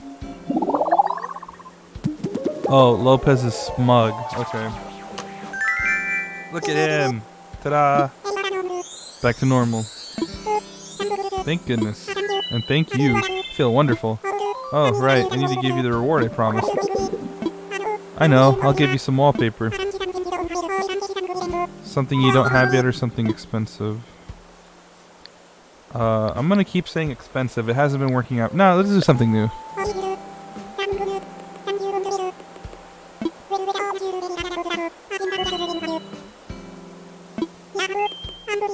Concrete wall. I think I have this already. Goodbye, ghost friend. Fare thee well. Generally a mix of all personality types, but can sometimes come off as conceited. Yeah, that sounds like Lopez. Because sometimes he's humble, quiet, thoughtful, party, wild, etc. Concrete wall, bro. I'm gonna go look at this. I'll go set up me basement.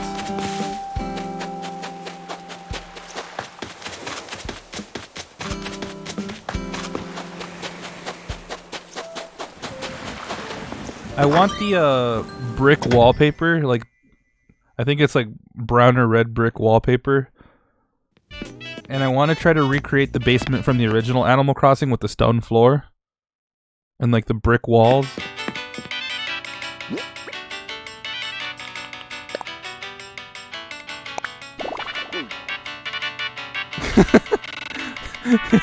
It looks like a fucking like a content creator sound booth down there now. What the fuck? Okay, oh, I can't sell this anymore. It's already late. What am I doing? Let's put it in storage then.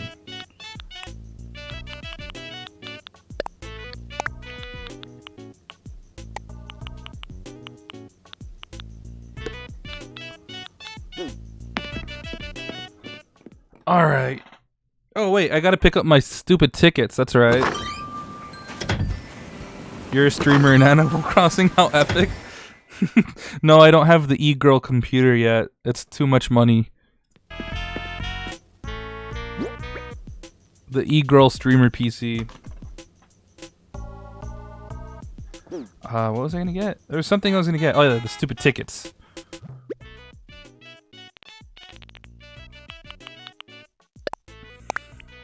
Yeah, I already bought a couple in advance, so we're good.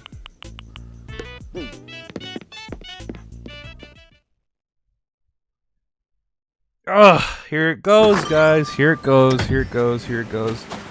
It goes, it goes, it goes, it goes, it goes. Yeah. Goodbye, stupid, creepy anatomical display.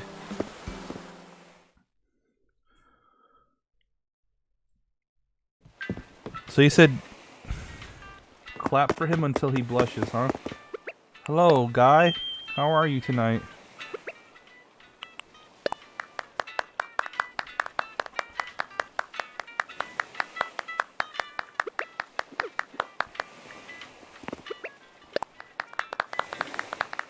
He doesn't blush. Do I just leave him clapping? He seems to have gotten tired of it already.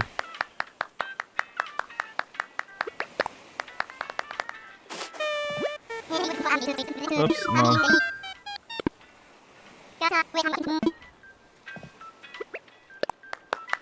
There you go.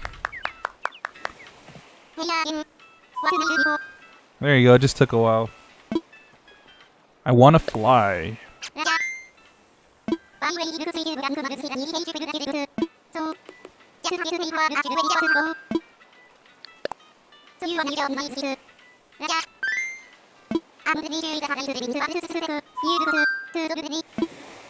Time for takeoff. Let's go, boy. Yeah.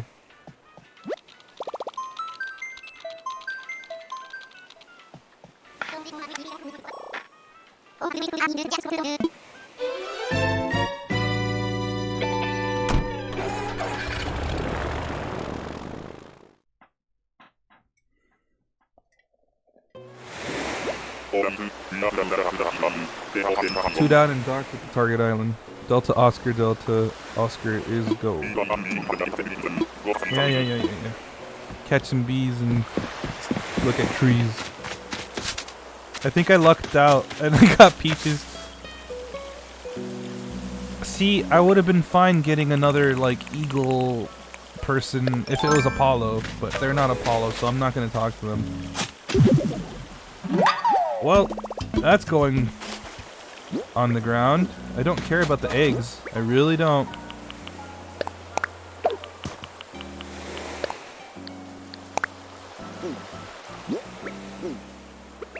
We're not even going to talk to them, because I don't want to invite them. Let me get some more eggs.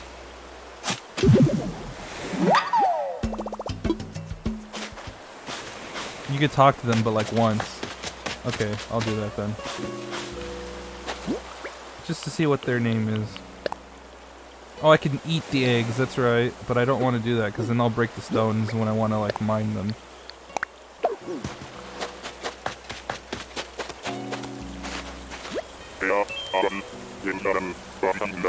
Hey, I'm Buzz. Came here on a whim, but this island doesn't seem half bad, Captain.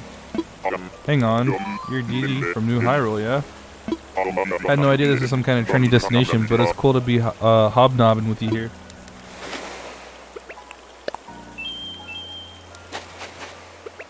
You just realize that when you have a shooting star, it'll always happen on that date.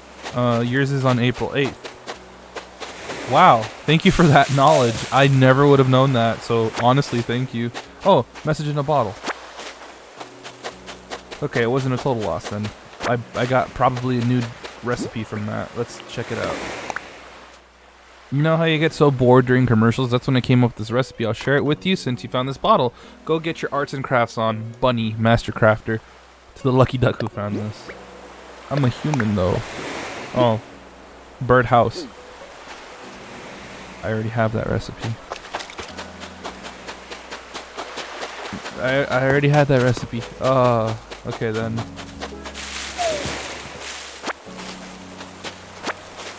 So, windflowers, huh? Windflowers are the native flower here. God, this sucks. This is a bad island. There isn't any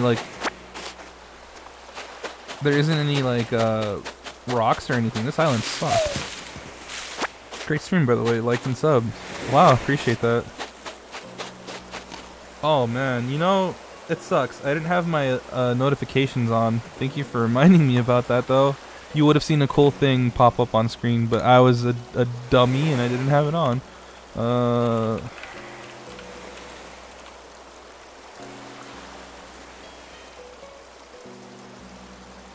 Okay, let me just double check with Streamlabs real quick, because sometimes it's not even my fault. Sometimes it's just acting up.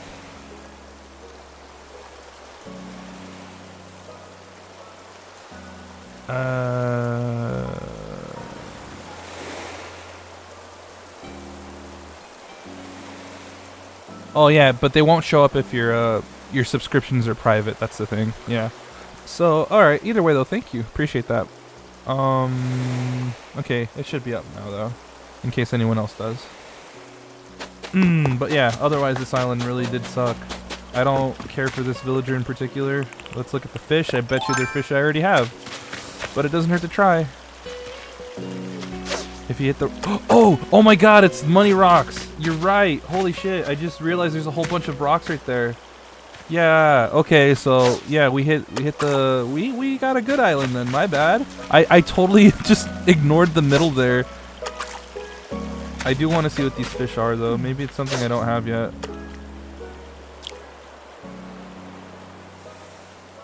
I can't believe I ignored the rock formation in the middle there. Oh, yeah, see, new fish.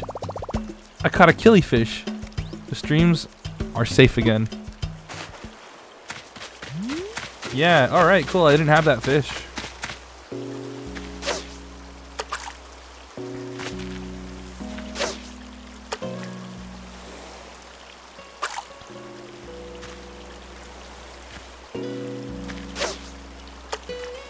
Turn around, please. Oh, that was like way off.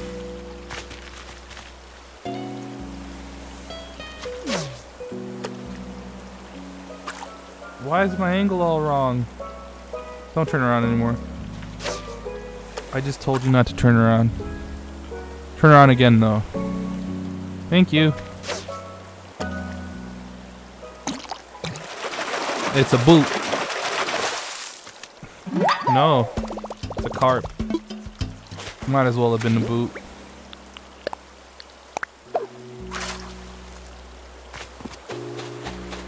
Oh boy, do I want more eggs?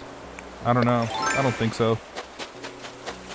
I should probably chop these trees down for wood while I'm here, honestly. I think I will actually do that. Oh! An actual fossil. Never mind. See, I was expecting it to just be nothing but eggs, but here we are. And I don't care about these. I do not care about these.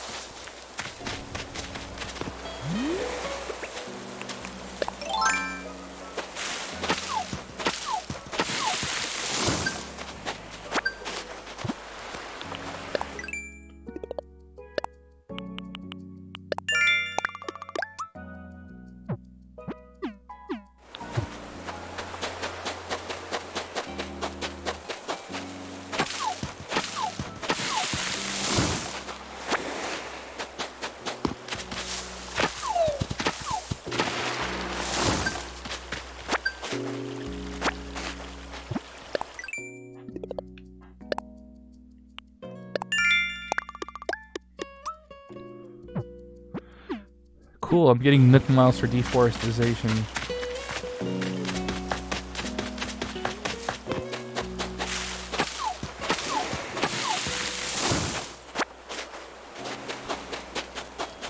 Yo, I'm not gonna lie, this like Bunny Day event's kind of making actual wood even more rare than it already is, because regular wood is not easy to come by. I always get softwood and hardwood. I'm sorry, I had to laugh at that. It was a dumb thing.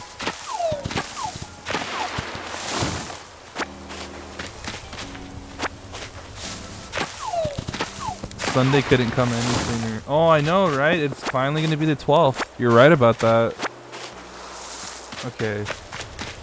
So, if anything, I guess I can vault over and do the rocks right now.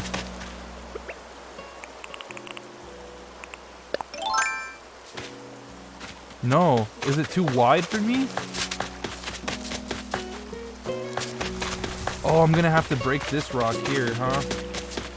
Oh, I see what they did. Yeah, I'm gonna have to... Okay.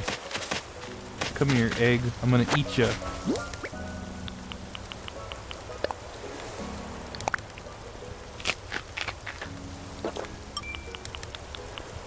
I don't think eggs should make that kind of a crunching noise, though, honestly.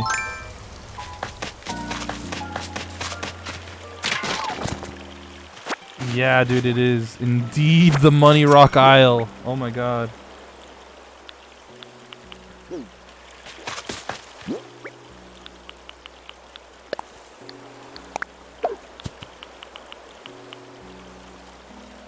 The eggshells? Oh, you're right. No, that's even worse. Wait, what? You didn't believe me about the clap shit. Well, can you blame me? But like, how am I supposed to get over there? I can't. It's too far for me to vault. It's too far for me to vault, dude. Can't do it. Can't go. It's too far. Oh, okay. It was just being very finicky. Never mind.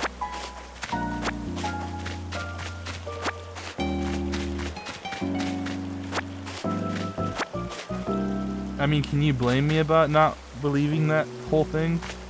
Oh, they're bastards. They set these up in a way. Ooh, okay, they're bastards. I couldn't do the cool like rock thing for most of these. Not the cool thing, but you know, like the easy rock drops.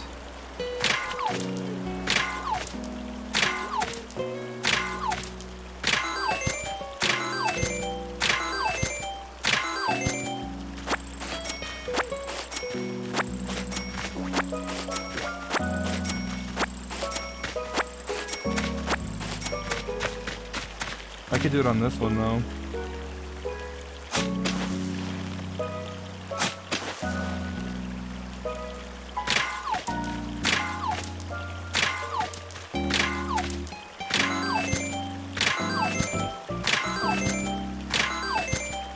Go back and eat a peach to break the rocks you already hit. Why? To make more room? Nah, I can manage like this.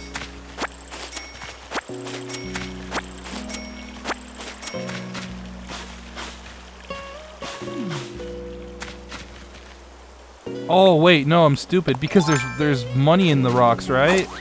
Yeah, you're right. You're right. Okay, we'll stockpile a couple.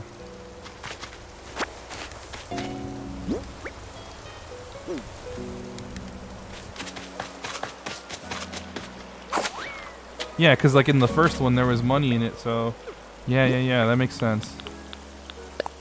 Eat one. I should have eaten both though.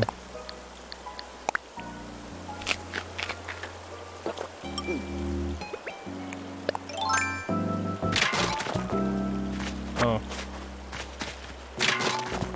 Oh.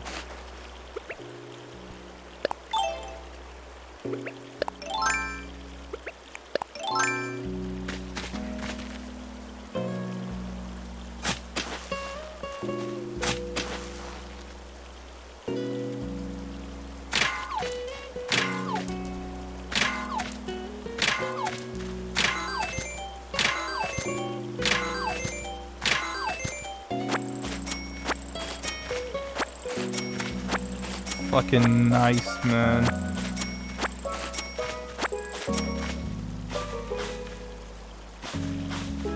Okay, I'll get the other 3 peaches real quick.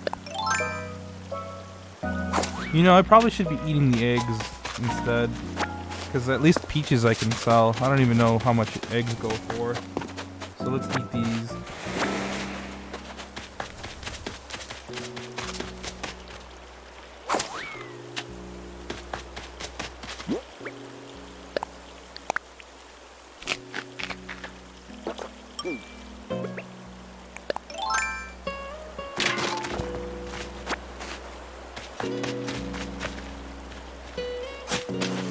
No, that was way too far. Wait, is it? No, it's not. I'm dumb.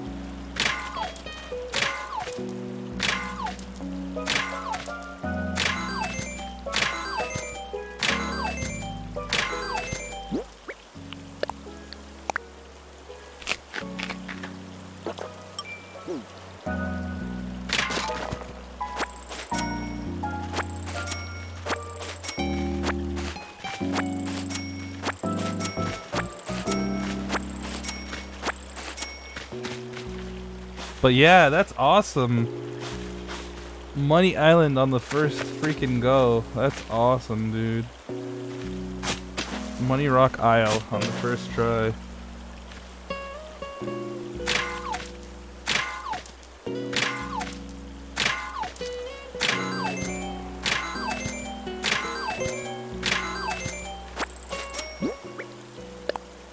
No, eat it.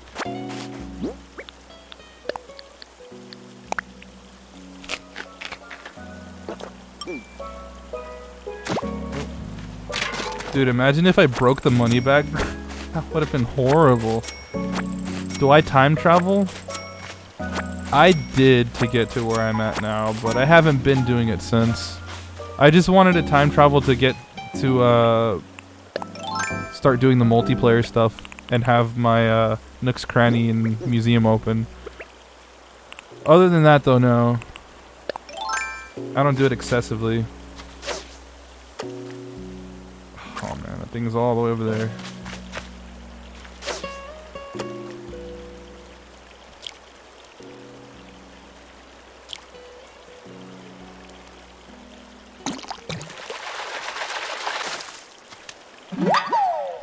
I caught an empty can. Aren't you supposed to catch the fish before you can it?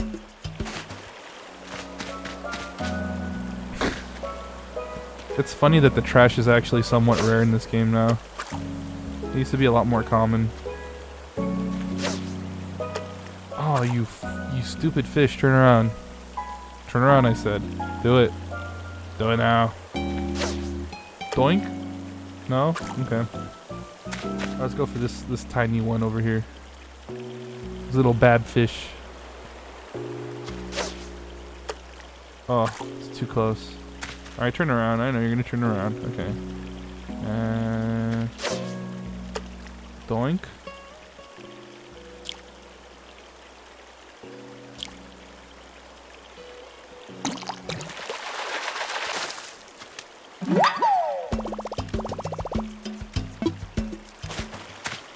Okay.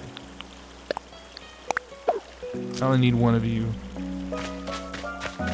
I don't really see time traveling as like a really taboo thing or anything because not everybody can play at all hours of the day, you know, and there's only certain things that happen at certain times. So I don't really see it as a problem, even though a lot of people tend to. I'm not a purist when it comes to that. I do understand that the game is meant to be played just a bit at a time, but like, that's still pretty dumb.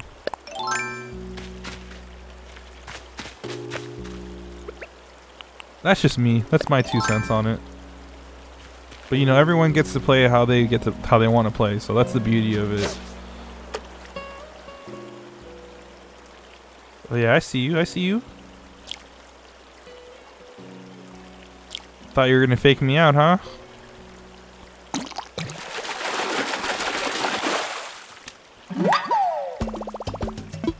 Ugh, I would have preferred it actually been a fish.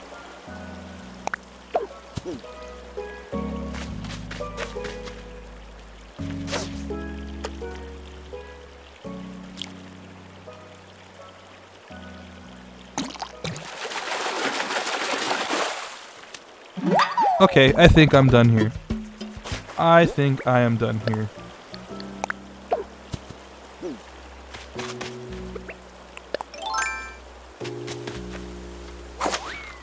Let's just take these peaches and go.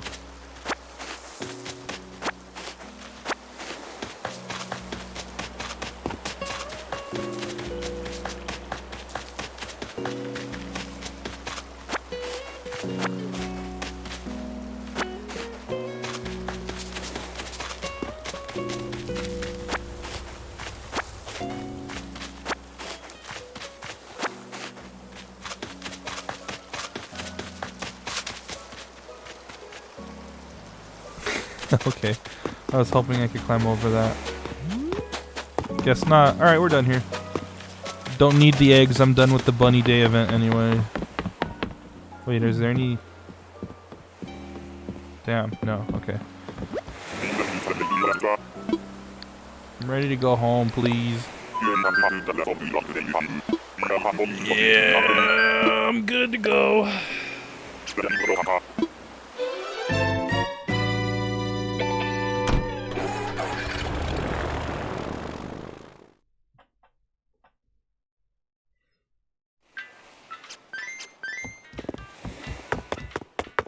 Time to go drop all that stuff off. Alright. Yeah.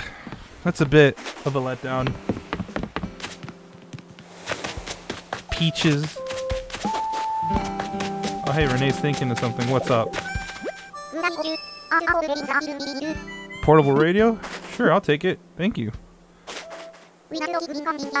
We're not talking mint condition here, but it'll be fine. If you don't want it, just, I don't know, prank Colton with it or something. Thank you. She knows I don't like Colton. That's so funny. How did she pick up on that? That's so funny. Oh my god. Like, I don't hate him, it's just he's like the least favorite of the villagers that are already here. He's my least favorite of the ones that are here, I mean.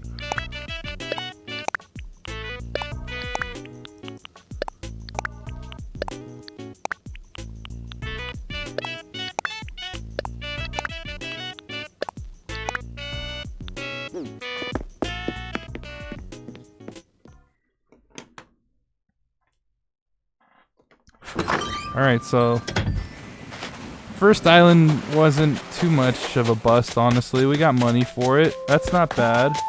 We also got a fossil and a new fish. That's not too bad, really.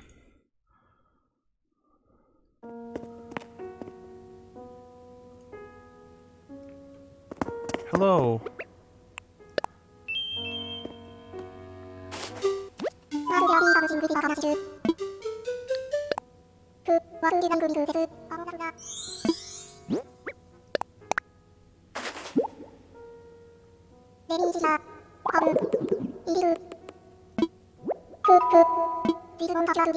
Saber-tooth skull.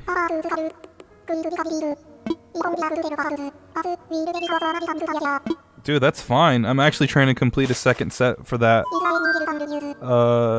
particular thing on my own. So that's fine. I have the tail and the skull now. Alright, killifish.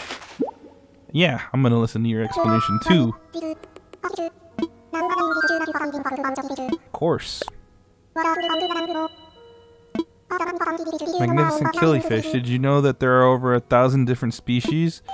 My goodness, what a family tree to keep track of.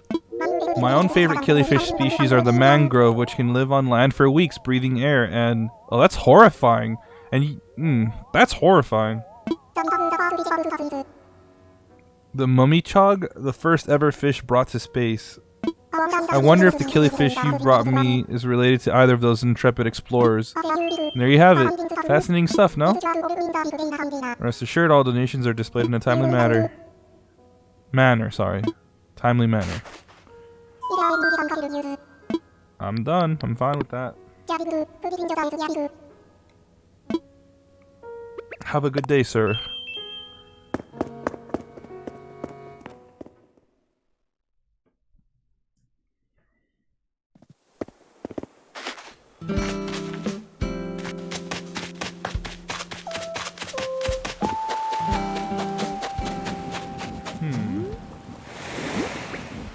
Oh yeah, let's go deposit all that money. Dude, freaking Money Rock Island. Awesome.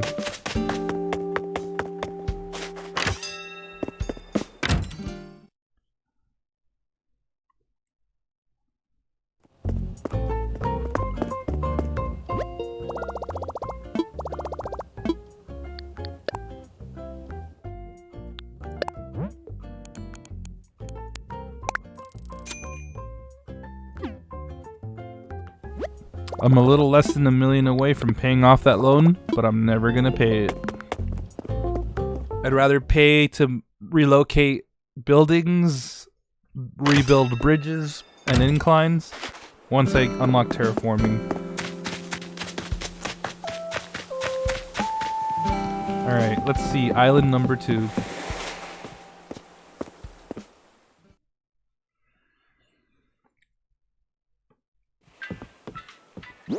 Yeah, okay. Well, I gotta go deposit some things before I go, actually.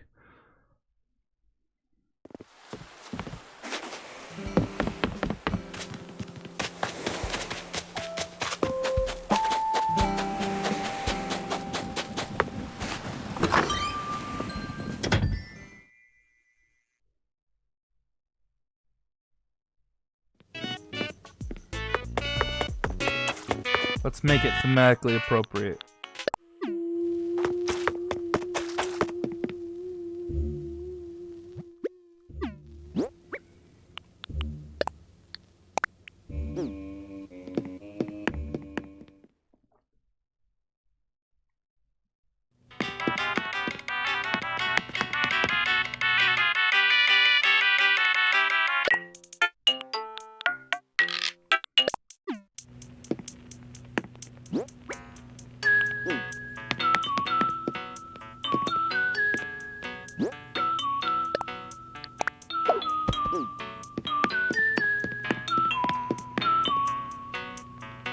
Is he gonna really be playing KK Dirge in his living room? Yeah.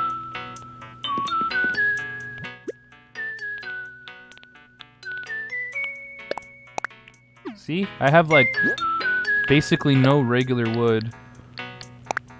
I'm running really low on that.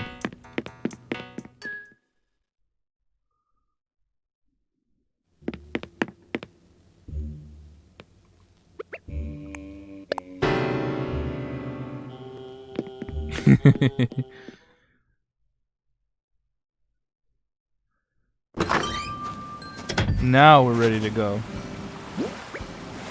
Yes, indeed. All right.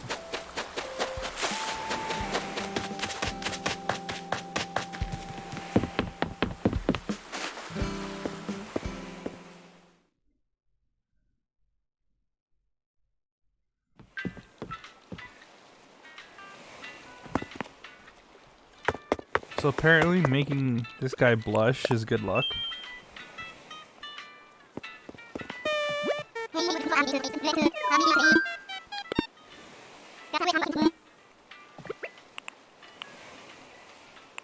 Go to the thing.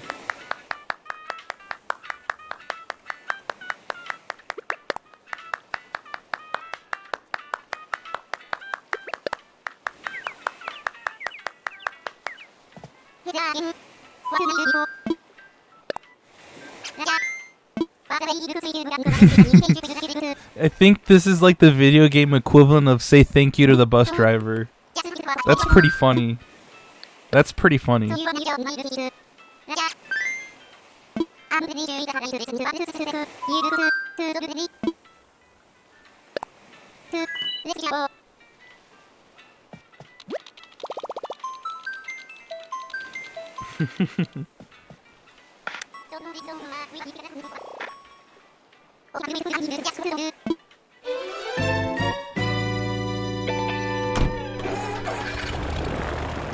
Alright, I wonder what we got this time.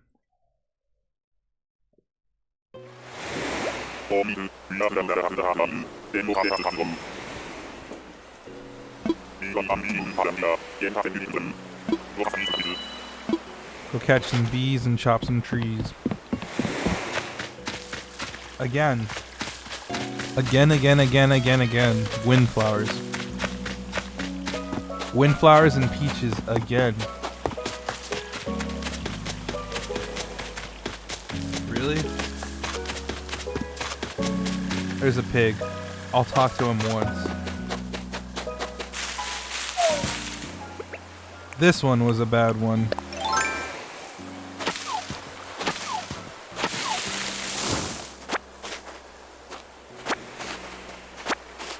I can actually say this was a bad one. I want somebody cool. Somebody different. I already have a pig. He's never getting my praise ever again.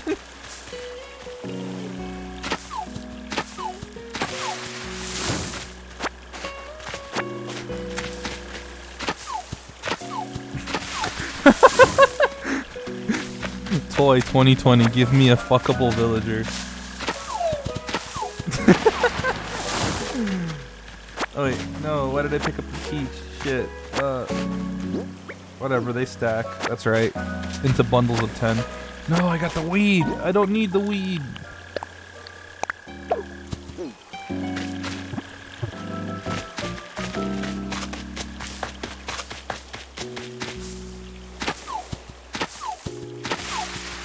Don't they have cherry in this game? Yeah. Absolutely right. Yo, what's up, man? Damn, no actual wood from that? That was kind of bad. Oh, there goes my axe. Good thing I brought a spare.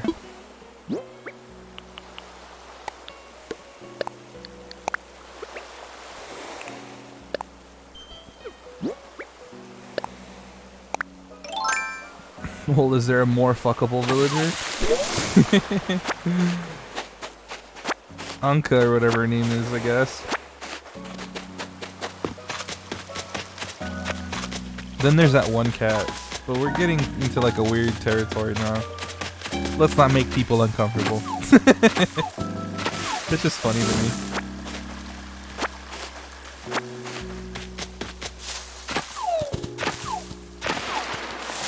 We're over here vibing and then people being horny. It's funny.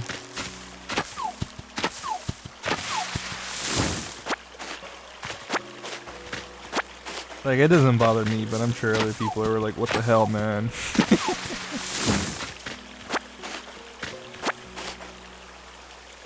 The falcon dude? You mean Apollo, the like bird guy? I think he's like an eagle. Yo, that one was actually garbage because it... Oh my god, I'm dead.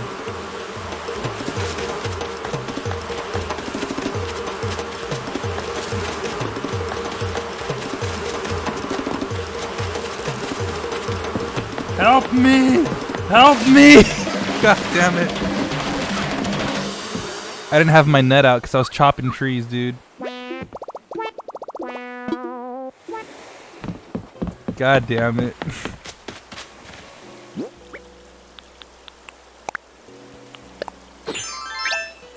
Look at my eye. Look at what they did to my boy.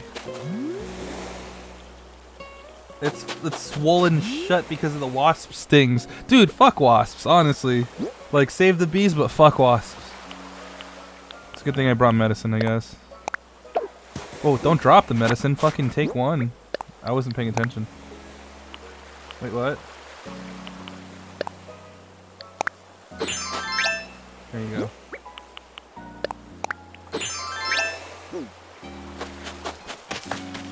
Apollo's cool, man. He's one of my favorites.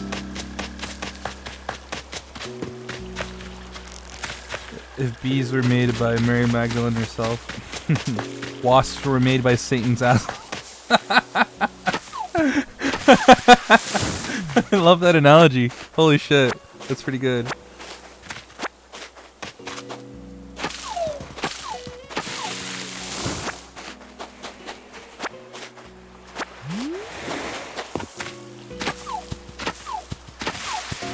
The game heard me talking shit though. They're like, oh, you don't like this island? Alright, I got you, homie. I got you, don't worry about it.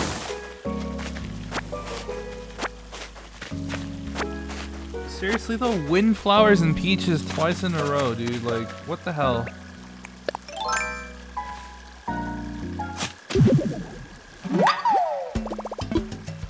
An earth egg? Come on, stop with the eggs. Oh my god. And the weeds.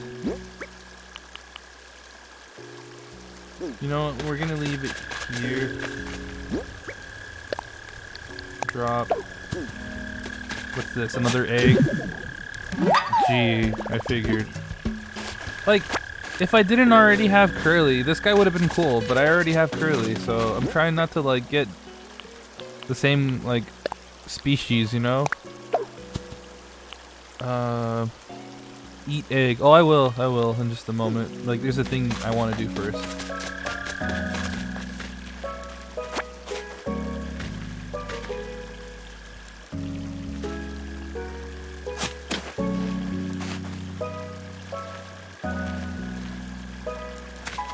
I gotta like line myself up right. This is a very awkward spot.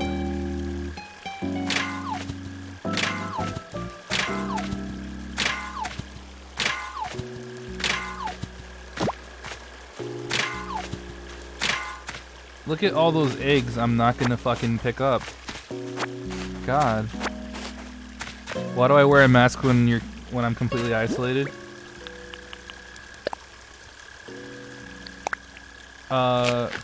For aesthetic. There's no bats on the island, are there? It's completely for aesthetic purposes. We'll talk to this guy once, because I haven't talked to him yet. What's your name, chum? Hugh. Hey, nice to meet you. I'm Hugh. Visiting this island today. You're Dee Dee from New Hyrule. That's real cool. This island's real neat, right? Let's have some fun together while we're both here. Snortle. I'm out, boy. Just gonna get these rocks and get the fuck out of here. I'm out this bitch. Humongous. Yes, the classic, the legend.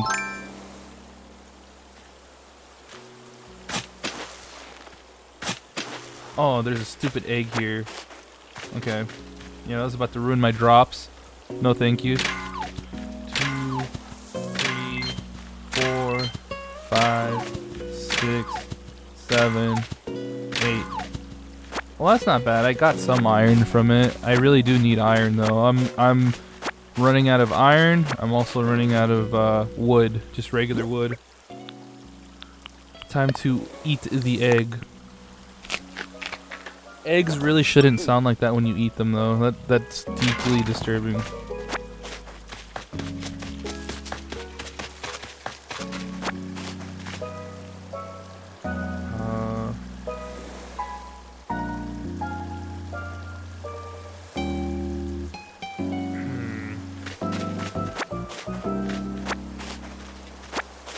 Gotta get all the stupid stuff out of the way.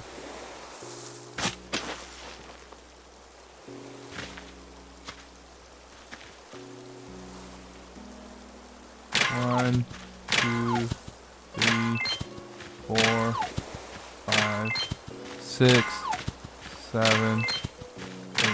No. Maybe they're chocolate eggs? Yeah, chocolate. Let's go with that. I want to hope, because why else would they crunch, right?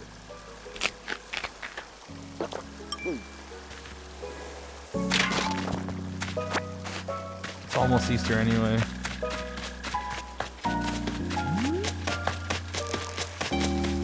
Who paints chocolate eggs though? That's so weird. Oh, that's perfect. I could use that. No. Actually, no, it's not.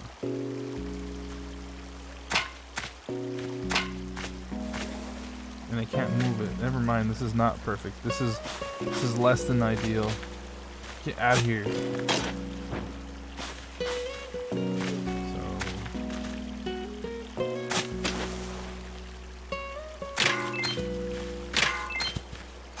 Oh, come on.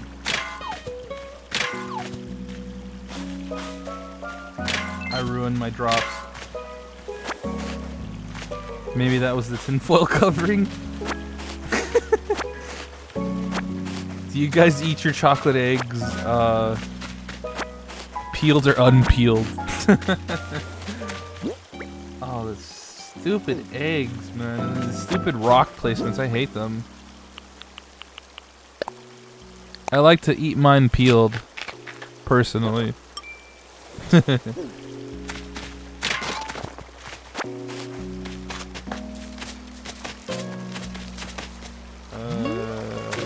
think that's everything here. This was a very bad island.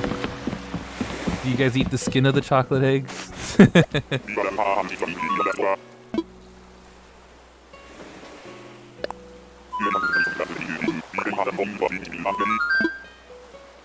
That would make the villager a goat, actually.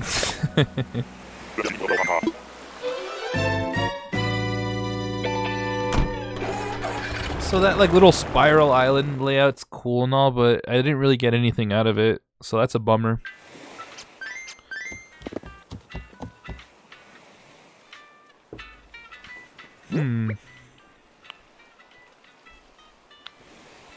Yeah, really basic stuff actually. The foil adds a nice texture to it. Yeah, perfect for those fillings, am I right? Oh, that feels wonderful. What do you mean that's pain?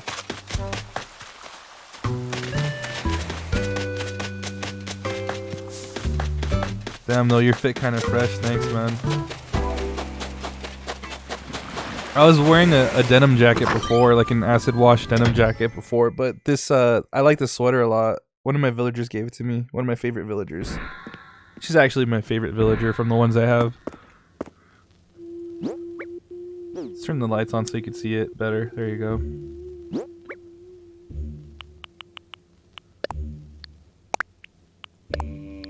But yeah, thanks, man.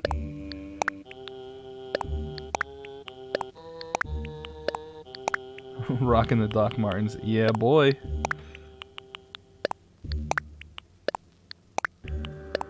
I ended up taking some of the weeds too. Fuck, okay. Oh yeah, an axe broke. Okay.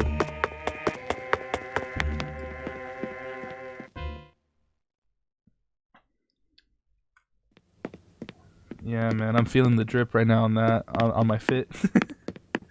Oh god, that's funny. I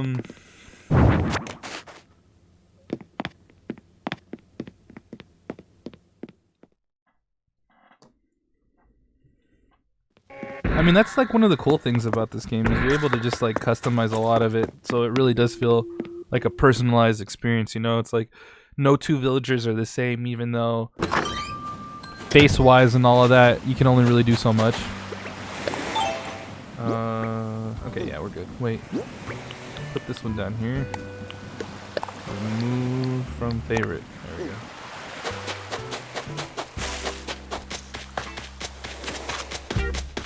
Yeah, these islands been kind of lacking though.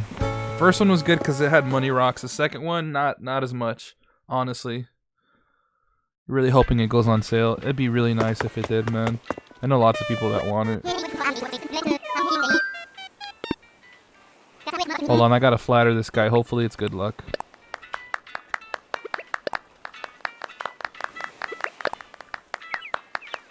There you go. Let's go, my dude. Trying to travel.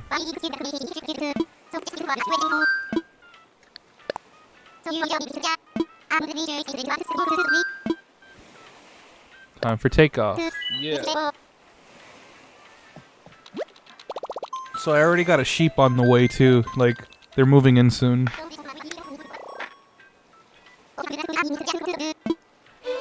So I don't have any frogs. I don't have... What else are there? What other kinds of villagers? I don't have any bunnies on my island. I'd really love to have Coco on my island. I really would love to have Coco on my island. So no cats, no bunnies yet. I don't have Scoot either, no. Scoot's also a rare one. Oh, this one has waterfalls. Oh, and tulips. Fuck, nice. What fruit though? Peaches again. Okay. Oh, I'm totally taking those flowers though. Oh, it's a lion. I'm not too crazy about the lions in this game. They look weird to me.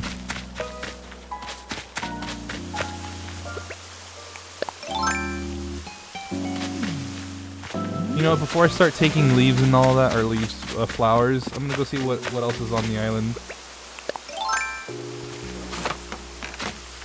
Bro, don't steal Coco from me. But I like her. I don't have anything really on my own besides Celia. Oh, it's an Atlas moth. It's fine. I can't like the same villagers, man. Like, come on.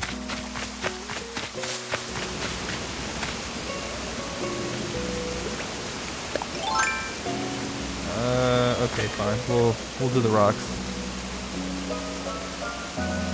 If you don't get motherfucking Apollo on your island, you're starting a eugenics project.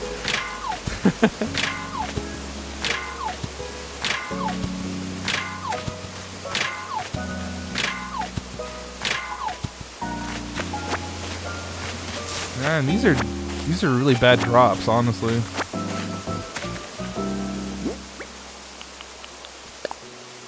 No, don't drop. Eat it. I meant to eat. Eat the egg. The crunchy egg. The suspiciously crunchy egg.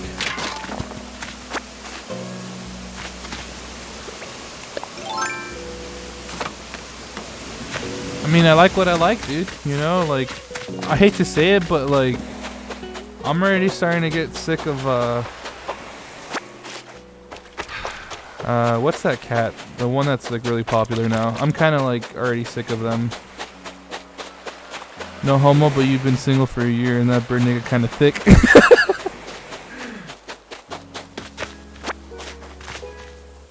I mean, I'm sure there's people out there that are into Apollo like that, man. It wouldn't surprise me. Bird dad.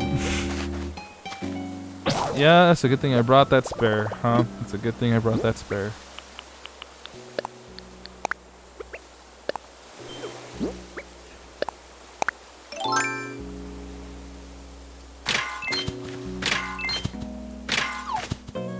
I'm cool with Apollo though. I like him a lot actually. I would like to have him. I wouldn't mind having a second bird if it's Apollo. Second eagle, falcon, whatever thing. Avian. We'll just say avian to be general.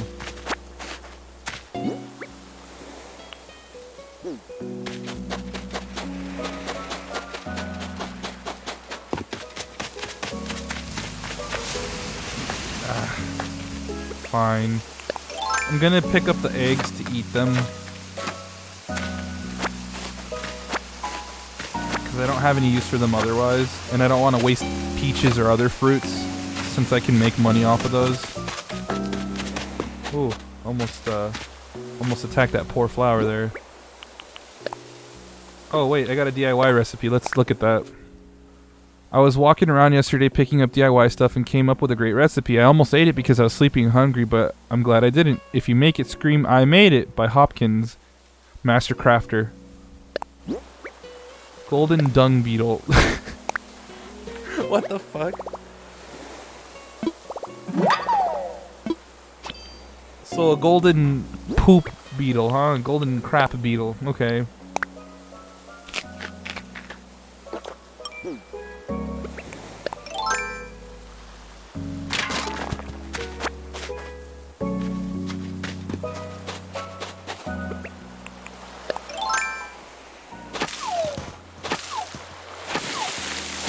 Please, no more fucking wasps. I couldn't bear it. I hate having to deal with wasps when I'm chopping trees down. I don't think wasps come out of coconut trees, so I think I'll be safe if I do that first. Stupid eggs. I don't want you.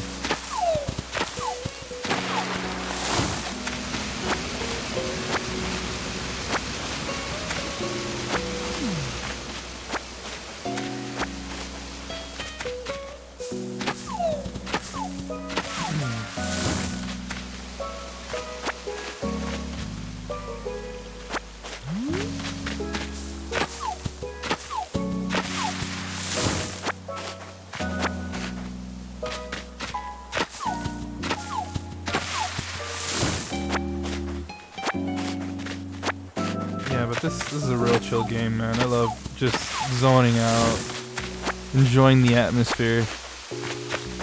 I wouldn't be caught dead doing half of this shit I'm doing in this game, really. Of course. I'm gonna die. Yep. As soon as you switch, you're just screwed if you're chopping trees and those things come out. Okay, you know what? Lesson learned. You know what I'm gonna do? Preemptively, I'm gonna shake trees because they want me to do that. I guess that's the game's way of like punishing me for not shaking trees beforehand, huh? More steps though.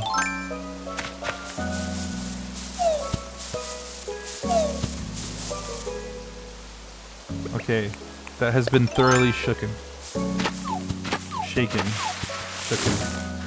Shaken, man, it's shaken. Shooken. I'm over here making up words.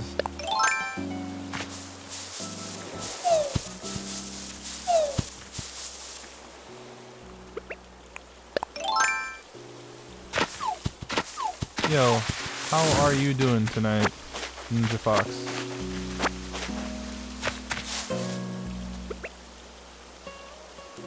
Oh, hey, there's a fossil here.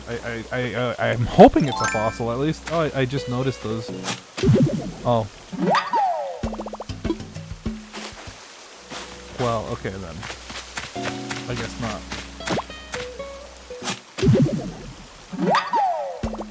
Want to join my island? Maybe later? Like, right now I'm kind of just focusing on looking for potential new villagers to bring to my island. And picking up resources, because I'm kind of in need of more wood and iron and stuff. So I've been meaning to do this for a while now, so it's good timing actually. So I'll see about it afterwards though. I wouldn't mind.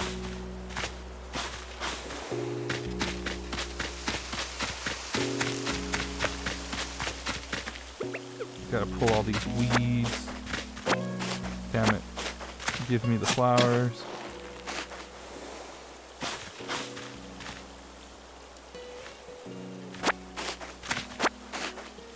Did I find a tarantula island yet? No. Toy has. I have not though. We're gonna leave the weeds down here. Drop. We're also gonna drop these. Yeah, that's fine so far. You never know with these dang trees, man. You never know. So I'm being careful right now. Alright. I swear though.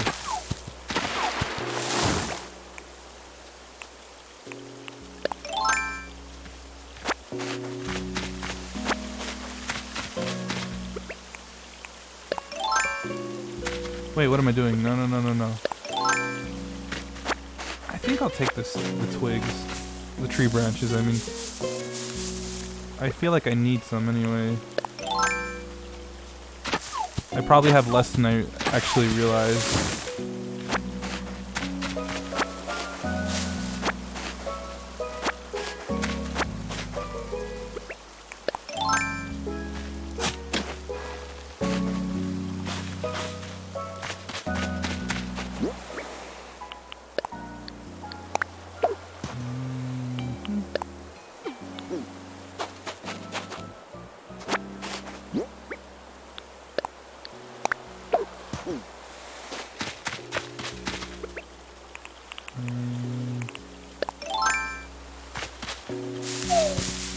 I didn't find a tarantula island, but I did find Money Rock Island not too long ago. So like that was really cool. That was the first island I got to today.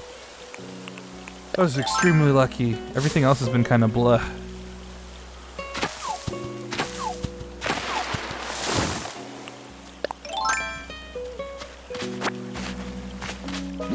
I'm running out of slots too. This is going to be a real problem.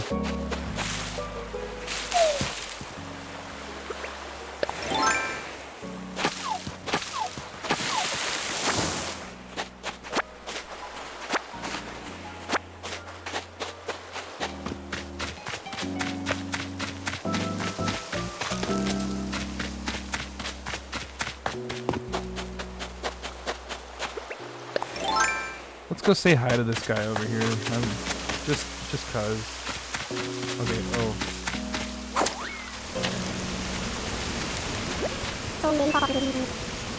Leopold. So, hooray for first meetings. I'm visiting from another island. My name's Leopold. And you're Dee Dee from New Hyrule, huh? I like your name a lot. Meeting you here like this always feels pretty much the way I always thought Destiny would feel, Lion Cub. Okay. See ya, dude.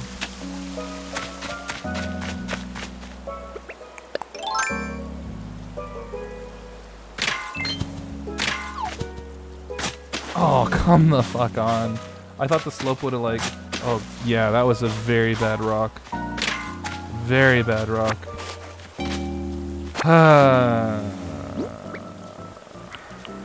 Eat.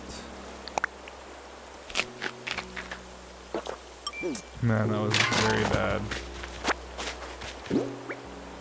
So I have like 12 slots left. I gotta make the most of that. 13 if I get rid of the eggs, but still. Atlas Moth. I already have one. If it gets away from me, it gets away from me. Oh well. I could always get 3 to get a little like statue thing, little model made of it, like by Flick.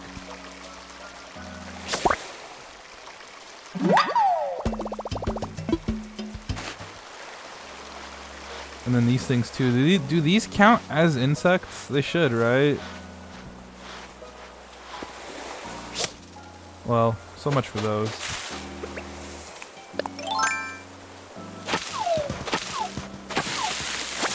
Oh, regular wood. Yes, give me more of that. That's what I want.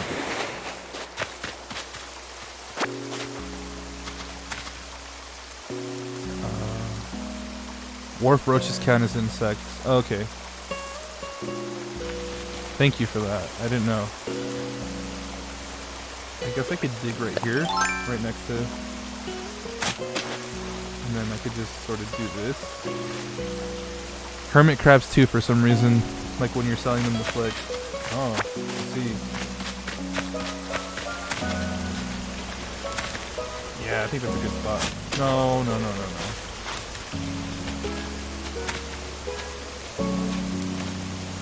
We'll just do the 2x2, or like the 2 method.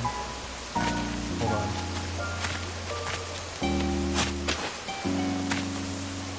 Can I dig this one?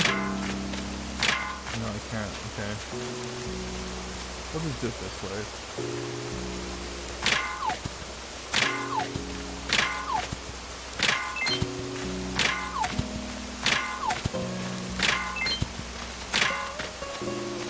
Whatever. These are awkward rocks to work with, honestly. I probably should have cut the tree down first. I would have had a better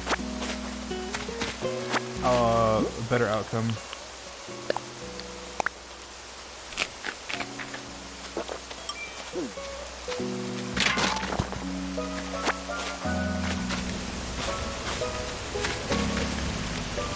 Okay, that's a stink bug. I don't need to worry about that.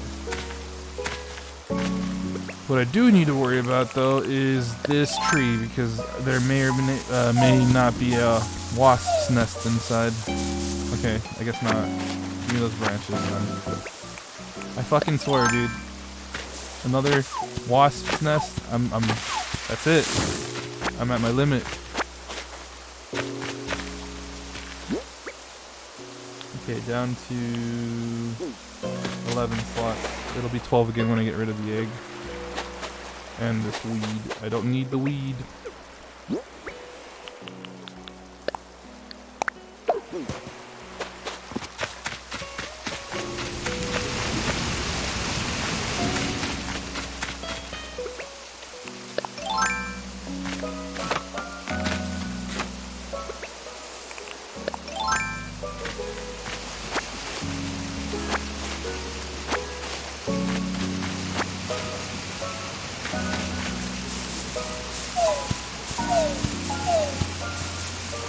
Okay, that was a lot of branches. I swear, man. You better not.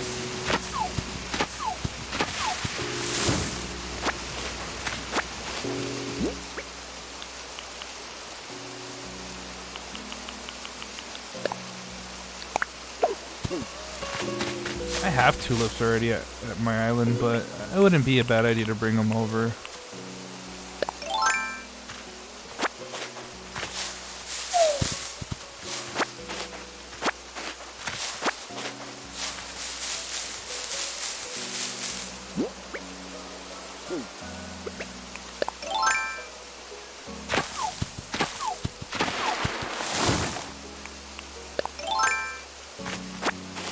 What you do for faster switching from your X to net is keep them next to each other in your inventory. Oh, so you can just go like that and switch between the two? I get you. Yeah, I don't mind using the wheel though. That's fine. But that is faster. Yeah, you're right about that. Okay, drop the weeds again.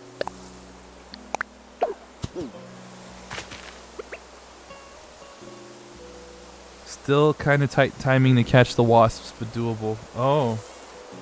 Oh, yeah, you mean for that specifically. Okay, yeah.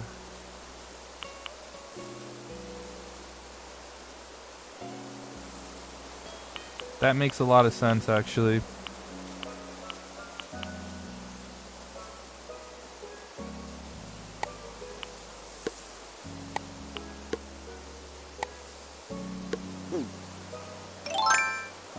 Yeah.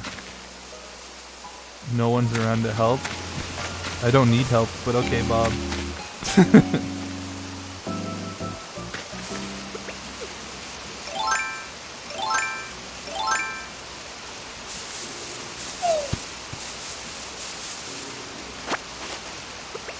Wait, I could just do this.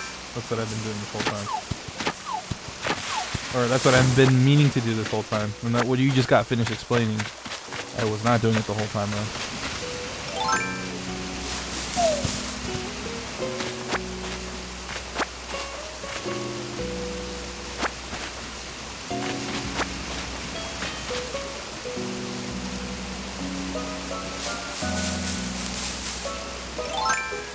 Oops, wrong one.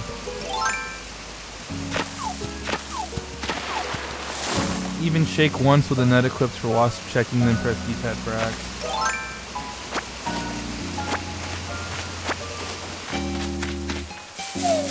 Yeah, you're right. That's a good system. I think I'm gonna just remember to keep my items like that from now on. Literally figured that last message out just now. It was just a habit of yours to have an axe at it first.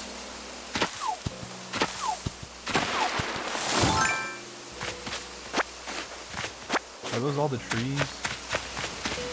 Yeah, I think those are all the trees. So we got 1, 2, 3, 4, 5, 6, 7, 9 slots. 10, 11 slots.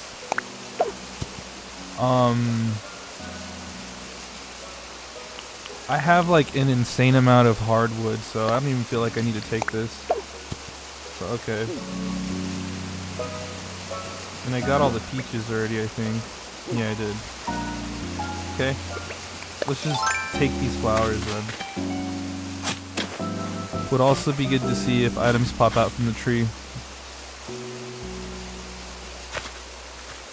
Yeah, that's the like that's what I need to be doing, honestly. Is just checking those more often. Ha ha ha, hardwood joke. I have too much hardwood, yes. That one was easy, man. Come on. Okay, let's see how many of each we have, though. I want to keep it equal. So 3 yellow, 2 white, 2 red. So let's get 3. Okay, so I can get a 3rd white one here. And then I could get 2 more sets.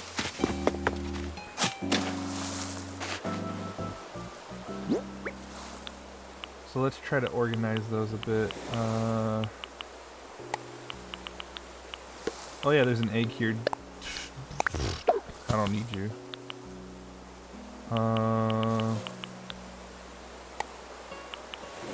There we go.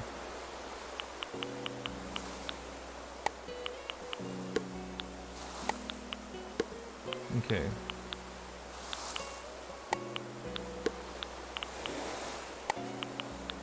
Yeah.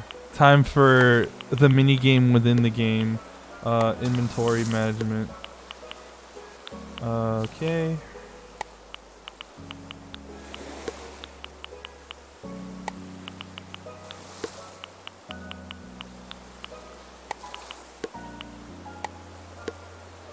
So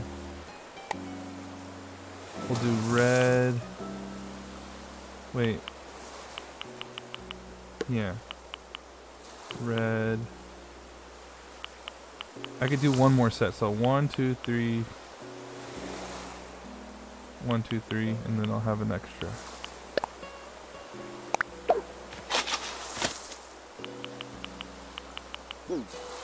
I guess I'll take the hardwood after all then. Oh wait. Are there branches I need to take? What's the limit on branches? I guess we'll find out right now. Maybe I will take the weeds. Who knows? Start picking up all the weeds while I'm at it, I guess.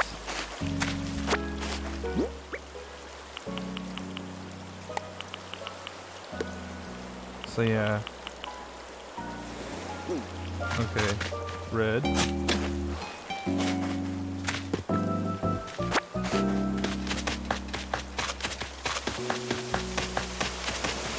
Red. Red. White. White.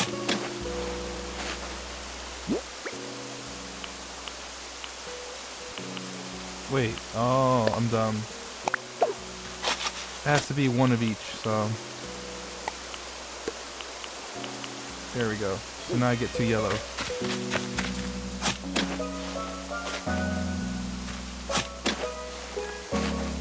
Okay. Yeah, there we go.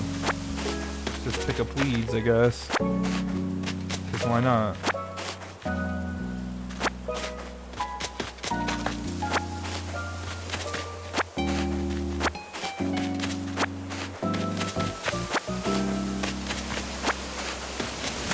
Look, weeds are nice looking in this game and all, but it does suck that if you have them out and you like pop a balloon or something, they disappear if there's weeds in that slot. Or in that space on the floor, not slot, but space. If it wasn't for that, I'd actually keep the weeds on my island. Because they do look nice. It makes everything look like more lush and alive, you know? More natural looking, like untouched almost.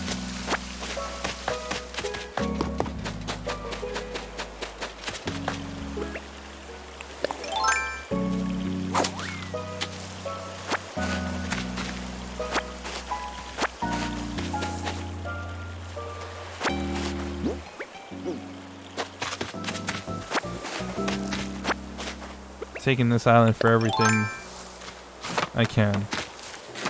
Not for everything it's got, but for everything I can. Look at all these weeds. You've been doing some research on tree growing. It seems Isabel needs your island to have 220 trees or fewer to pass her island review. Well, I have barely any trees. I have definitely less than 100. That's the thing Baba was complaining about. He didn't want to remove any fruit trees. In regards to the trees, I think I'm already good. She even told me that like I needed to plant more flowers, but ever since I actually did, I think I'm fine now in terms of the flower quota. The only thing I think I need to do now is get more people to the island, and to also afterwards talk to her to see what else I need.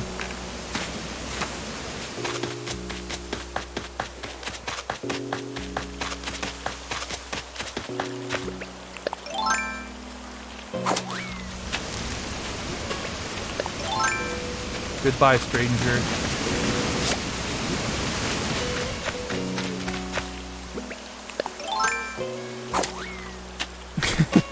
Poor dude. Just whacked him on the head before I left. You've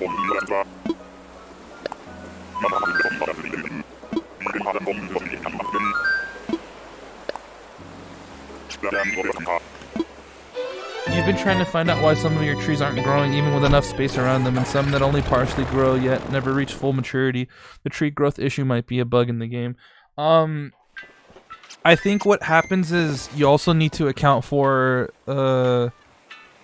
okay, the tree is always one space, right? It's always one space, but you need to account for the drops, right? So one to the left, one to the right, and one to the left, one to the right, and one in front of it, because that's the default layout for drops. So they need to be one space apart in basically every direction, because it also has to account for if something is in the space in front of it, or the space to the left, or the space to the right. So like I think diagonal spaces count too. So it has to be like, it's like rocks, 8 spaces around, 3 in the bottom row, 3 in the top row, and 2 in the middle row.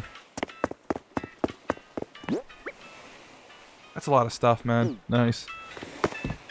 You know what though? I think I kind of screwed myself over. I have to go plant these, otherwise they think they stay in my inventory. What some people have done were dig up the sapling, replant it in a very open area where it actually begins to grow, replant it in the original desired location. Yeah, see, that's too much work, man. I'm lazy. I was just like, yeah, it's not growing, I'm gonna go put it up somewhere else. You have a bunch of trees with one empty space all around. A lot of them aren't growing. Yeah, I think that is still very much an issue, though, like you're saying. Let's test it, can we? No, yeah, I have to go plant these.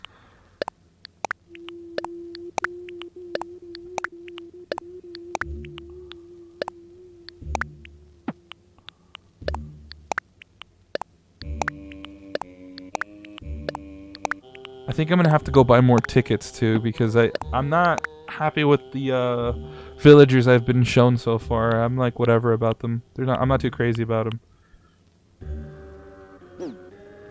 So watering can.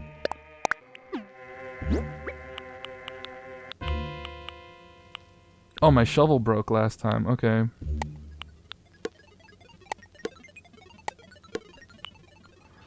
Yeah, the fishing rod's a bonus at this point. It's not too much of a priority for me.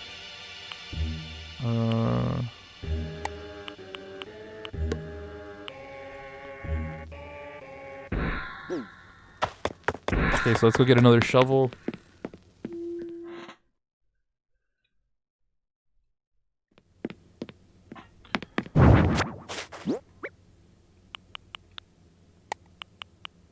Okay. I don't really even need a slingshot for that matter, so we'll put that away as well.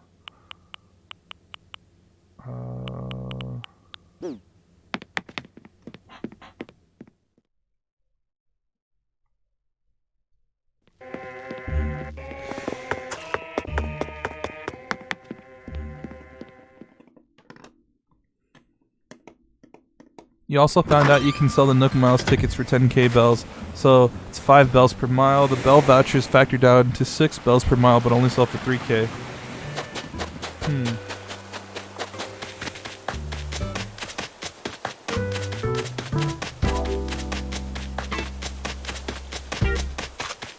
Well, I guess if I ever wanted to get more money, like, quickly, I could always sell vouchers then. So that's a good thing to keep in mind. Thank you for that.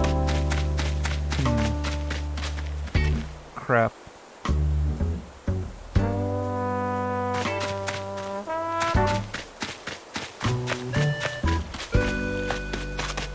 Oh man, I'm gonna have to do some relocating. I think these are gonna have to switch out.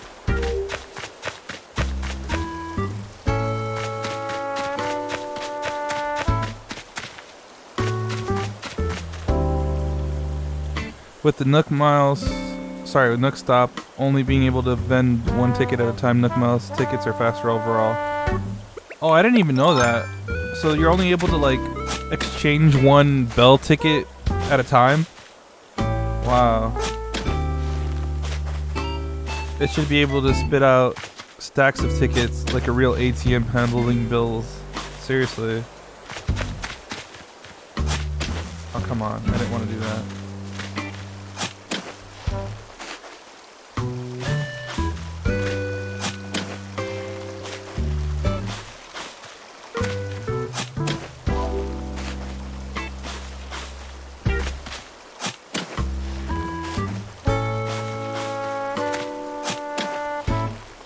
You meant when you buy them, it only gives you one at a time. Buying a lot takes a while. Right, right. Yeah, that's the downside to that. All of that. You're right.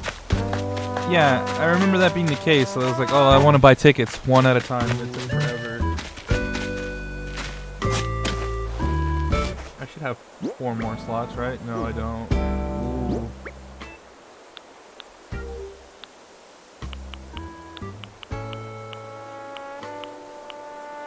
Okay, let's put those back then. No, no, no. What am I doing?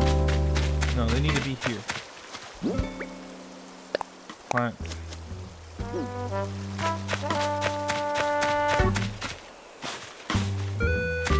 Oh, I hear a balloon, but I don't care. It's probably gonna be a stupid egg balloon right now. Yep. You just keep flying on, dude. I don't care.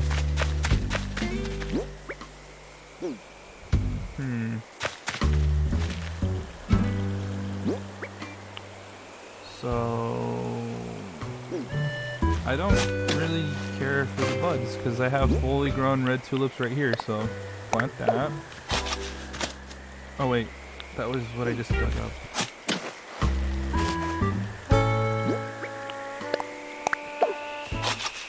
So I'm gonna have to do like a 4x4, huh? Yeah, that's gonna be a weird layout for this. Plant. Plant.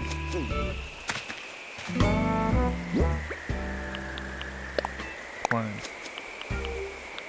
There's no way I could do 6. Or it has to be 4, I think. Actually, no. It's gonna have to be 3. It's gonna be 3.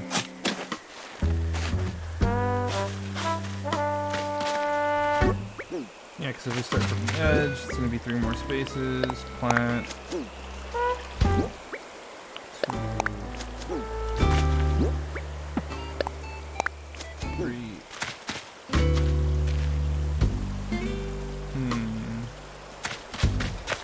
Okay.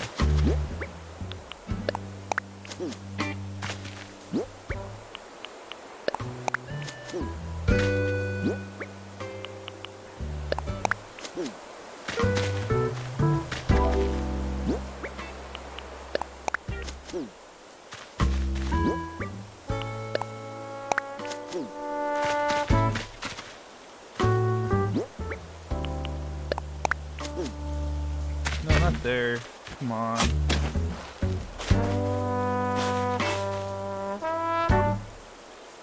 Oh, cool. My left Joy-Con just went out again. That's nice.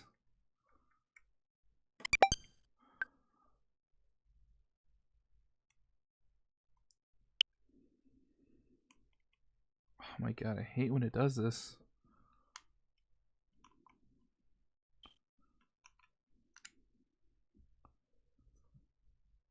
Yeah, dude. Joy-Cons suck.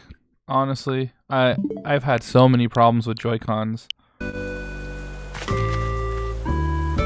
You need to sit in your right Joy-Con soon for repair. It's starting to drift in 2 directions now. Oh no.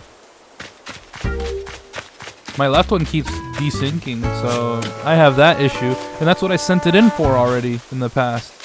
So it's just happening again.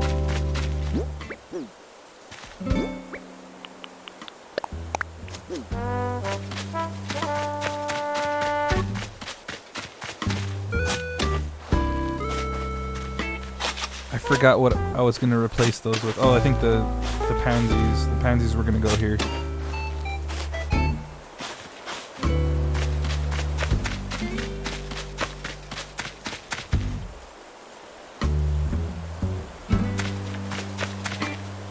Remember to check for calibration in the settings and try to find a way to clean dust and dirt from the sticks area. I mean, mine are actually broken though, so I have to send them in. Yo, what up? Just doing some Animal Crossing today, chilling out.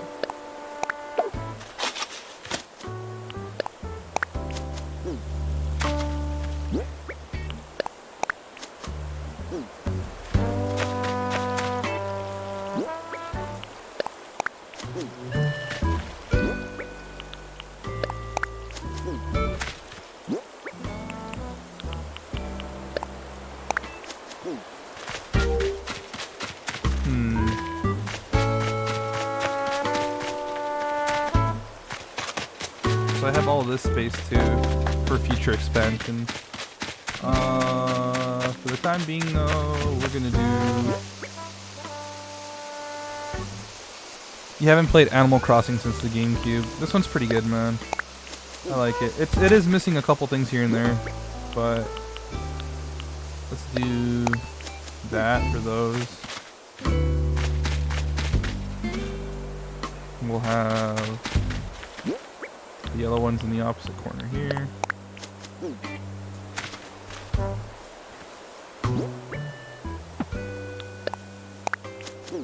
Wait, no.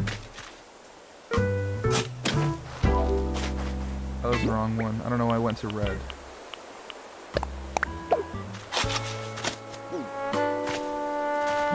Oh wait, this is a lot harder to work in. It's a lot harder to work within those constraints, honestly. Oh, that's how I did it. Okay. That makes more sense. Okay. Yeah, so these are laid out differently. Ah, okay.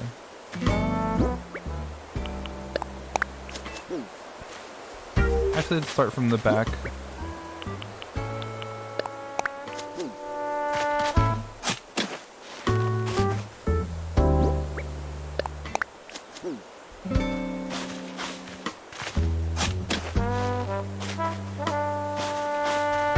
So this will be yellow.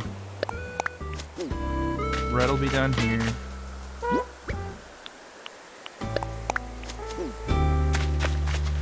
White will be in the middle, I guess.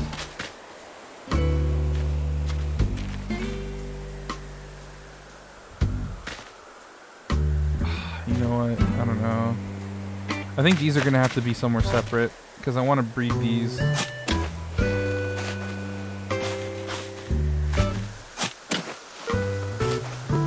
Wait. I'll leave those there. And then this one will be here. Yeah, there we go. Can I still plant money? Yeah. You have to look for the spots that glow though. Oh crap.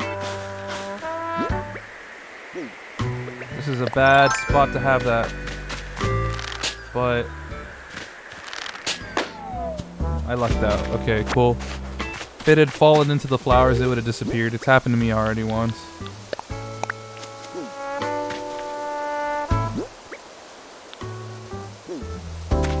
Okay.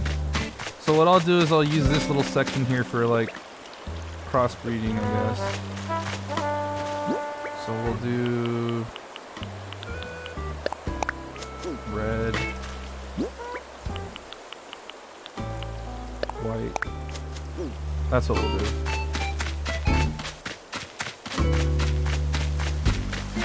Okay, I'm fine with that.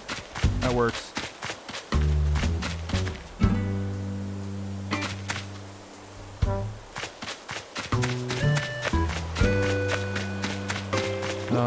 So I have this guy left over. And let's see what's in the gift. Oh, sweet. Alright, finally. Do I have a regular switch or the light? I have a regular one because you can't plug the light into the TV. It doesn't support a dock even if you manage to get one. And the controllers are built into the Switch Lite, so if they screw up, which they will because the Joy-Cons are actually probably the worst controller Nintendo's ever put out, quality-wise. Put out, quality-wise. Yeah. I don't recommend anybody gets it if they actually do want to plug it into their TV at some point. Or for the fact that, like I said, the controllers are built into the light, So if the controller goes out, instead of just buying a new set of Joy-Cons, you have to send the whole system in to have them repair the controls. I hate those Joy-Cons. Yeah, me too. Me too. I think I'm gonna just save up for a Pro controller at this point because, like, I'm gonna get this left Joy-Con sent in since it is acting up, but I'm at my wit's end with these things. They're okay in handheld mode. They really are. It's fine in handheld mode, but like when you want to use them wirelessly, that's where you get the issues. Like they have the worst like wireless receivers built into them. Who's up right now? You know what? I'm gonna give you here, Renee. You can have these. No, you know what? Bye. I'm gonna look for Celia because Celia likes flowers. I'm gonna give her flowers. Oh, she's asleep. Alright, you know what then? I'm gonna surprise her with flowers. Right in front of the little bucket. Oops, wrong thing. She likes flowers. So there you go.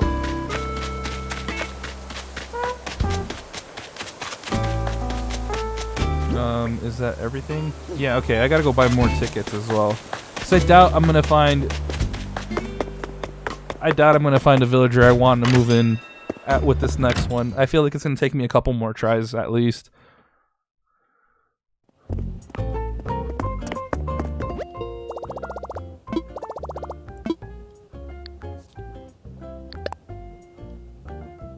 You can't see my total, but it's okay. I have a lot. How much are we at right now? 35, okay. Time for this long drawn out process. Prints out a ticket. You can now take your ticket. Do you want to buy something else? Yeah, more tickets actually. Seriously, there's like tons of things they could have done. I got 2 boos now, yeah. Some friends drew them, and I really like them. I just think it's Nintendo cutting corners for the Switch and probably had it for the way the Switch works. They did, but that's the problem, right? Is because like Nintendo was known for making good quality controllers literally up until the Wii U. Like the Wii U gamepad, I can't stress this enough, right? I can't stress this enough. Like it's something I'm not proud to admit to, but like I raged when I used to play Smash 4 and I've thrown my controller several times. The Pro controller died the moment I did that, but the Wii U tablet went through my fucking wall when I threw it. It went through my goddamn wall, and all that it had on it when I pulled it out of my wall was scratches. The N64 controllers suck.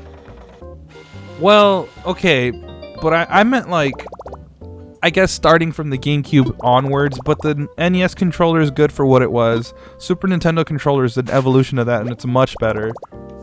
N64, yeah, it's wonky, but if it wasn't for the N64 controller, we wouldn't have vibration in controllers, we wouldn't have analog sticks on controllers, we wouldn't have camera controls. We would have all 3 of these things gone in modern games were it not for the N64 controller. So as awkward as it is, it helped to bring forth many advances and things we take for granted now in video games.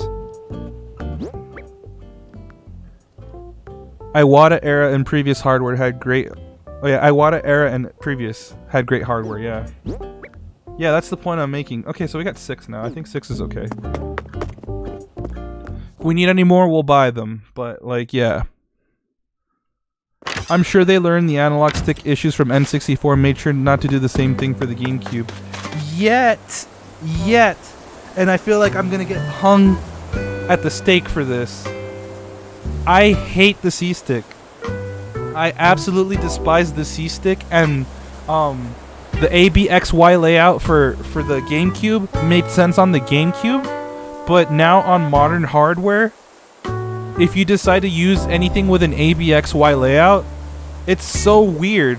The A and B buttons are next to each other, but like A and Y and or B and B, A, X and Y in conjunction to one another. It's crazy.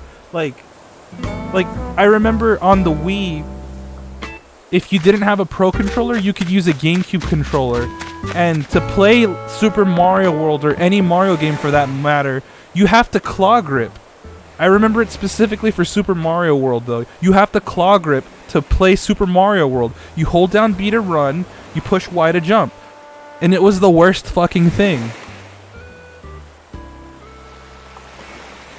And I hate how the C-stick and analog are like not symmetrical at all. Like they're it's off-center, which is one thing I've never liked, and on top of that, they're not the same size.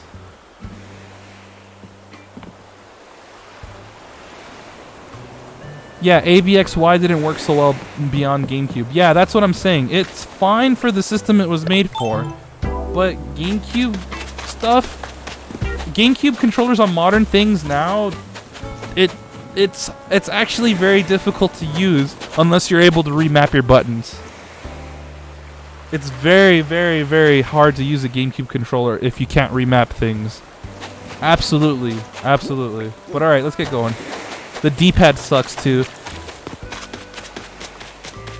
Yeah, the D-pad? I don't know. It like the surface itself and the material it's made from is fine. It's just for whatever reason the membrane they use under it didn't feel very satisfying to use. It felt so mushy.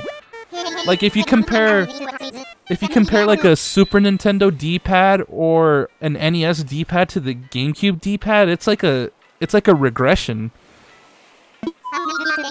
You tried playing 2D fighters on the GameCube. Yeah, see that's also a horrible experience, especially if you're trying to use the D-pad. I'm just saying, like, it's too small, exactly. You think the main thing that was that the D-pad is too small, too difficult for precise pressing. Yeah, the size is the main issue, but I don't like the membrane that they use underneath it that makes contact with the board to register inputs. It felt way too mushy. So it felt way more inaccurate because of its size and the membrane that they used. GameCube's control stick was an octogate, which would be great for fighting games.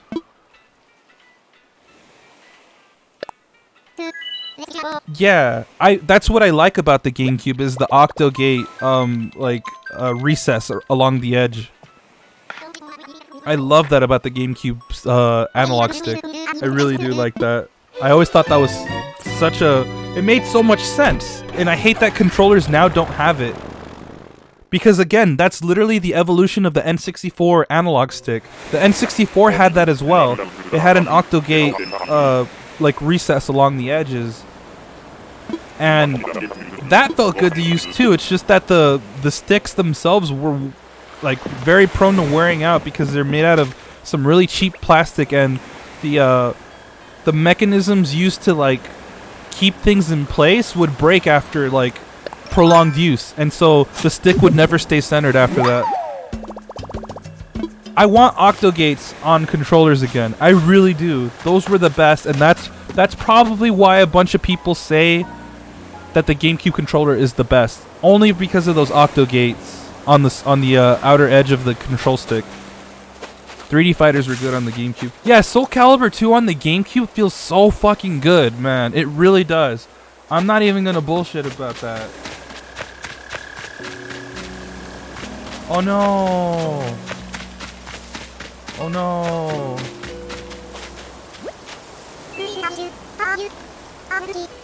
Hold on. Okay, this isn't the one that Toy had, right? I feel like somebody has Pinky on their island. I just don't know who. That's why I was saying, oh no, because like Toy got super upset when their villager left, and they look a lot like this one.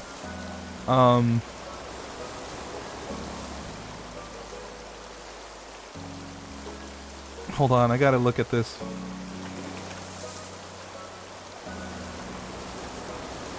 Oh man.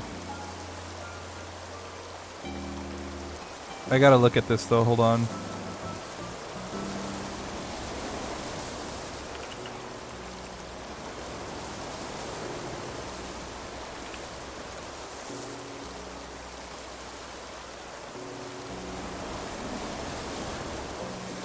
Oh man. Okay, hold on. Let me look into this first, guys, because I don't want the same villager as Toy, especially if he let them go, and he got really upset over that whole situation with that villager leaving.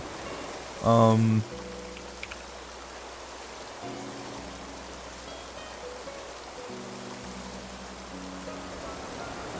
Oh, Paula. It was Paula. Okay. Simon has Pinky. Okay. Yeah. Original first-party GameCube controller sticks are okay. Still feels better than DualShocks. I used to not agree with that sentiment. Okay, it's not my island, but it will be. I want to be a pop star, and all pop stars own islands. So you're DD from New Hyrule. Fab. I love meeting new folks, aka new fans. Yeah, he had Pinky, you're right. So I used to absolutely love the DualShock 2. I used to think that was like controller perfection. But then time went on, I got older, and my hands grew. So I can't. DualShock 2s are fucking god awful because they're not meant for people with normal sized hands. They're meant for little kids and people with tiny hands. They are the worst. And I used to feel that way with the GameCube controller, but I still feel like the ergonomics on a GameCube controller makes more sense and is more accommodating for bigger hands. But like, yeah, I have grown to despise the DualShock 2, and that's one of the main reasons why I don't play on original hardware for PS2 games as well, if I can help it. DualShock 4s though, beautiful, love it. Do I remember the e-reader?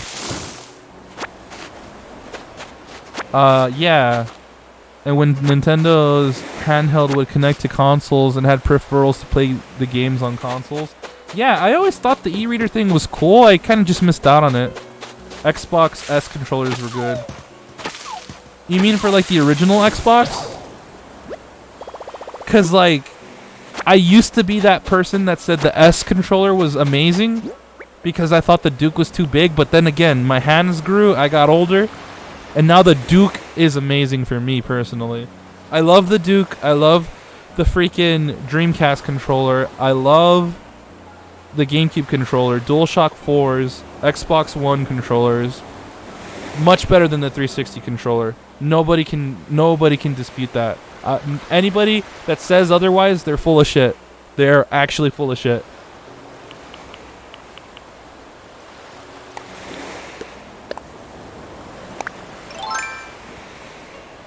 Xbox One controllers are the best right now. They had a lot of problems with 360. Yeah, the ergonomics on the 360 and the D-pad.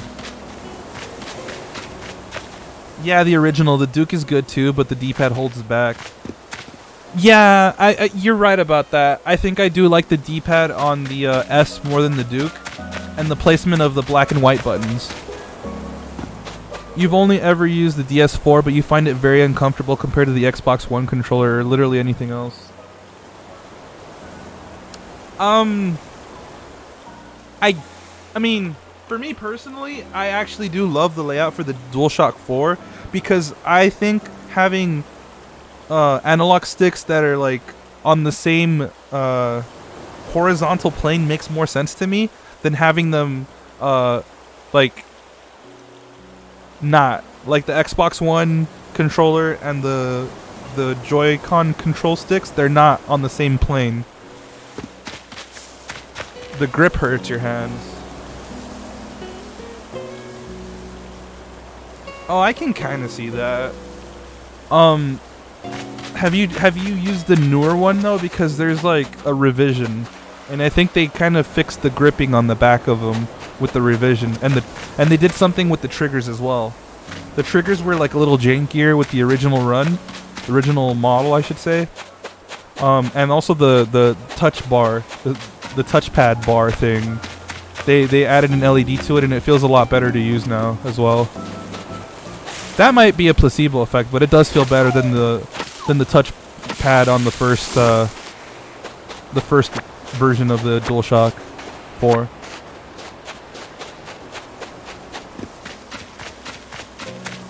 So Simon has Pinky, huh? You only have DualShock 4s from 2015, so no. Yeah, if you can manage to get your hands on a newer one, I would recommend you try those out. Because they do feel better. For me, the main issue with the original DualShock 4 was the sticks themselves. It felt like they kind of dug into my thumbs after a while. Because they're very flat. The newer ones are flat too, but I have less of an issue with it now compared to the original ones.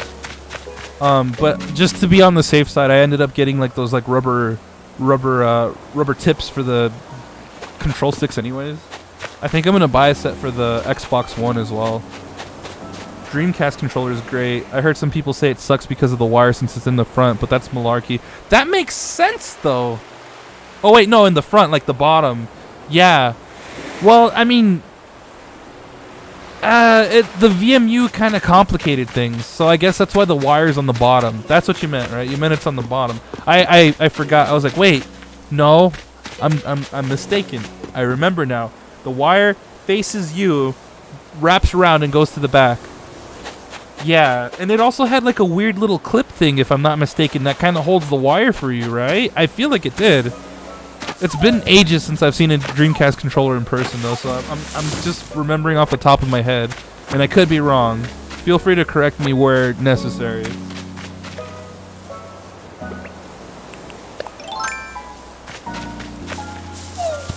Yeah, I'm ready for you, bitch. No, that's not fair. Never mind, I gotcha. It fell right there, dude. I'm like, I'm ready. No, never mind. I'm sorry. I'm not ready. I got it though. God, I freaked out there. Yeah, there's a groove where you put the wire in. There you go. That's what it was. Yeah, that's fine. That's fine then. It doesn't get in the way. If it didn't have that little groove there, because I remember there was some sort of thing that they implemented for that specific issue, and I was like, that's fine though. If you just use the thing that's on the controller, you're fine. Dude, but I've like, back to this though, like I've not been having good luck lately. It's all been peaches. Peaches, peaches, peaches, left and right. And I just got tulips, so I'm good. I'm not gonna pick up the tulips this time.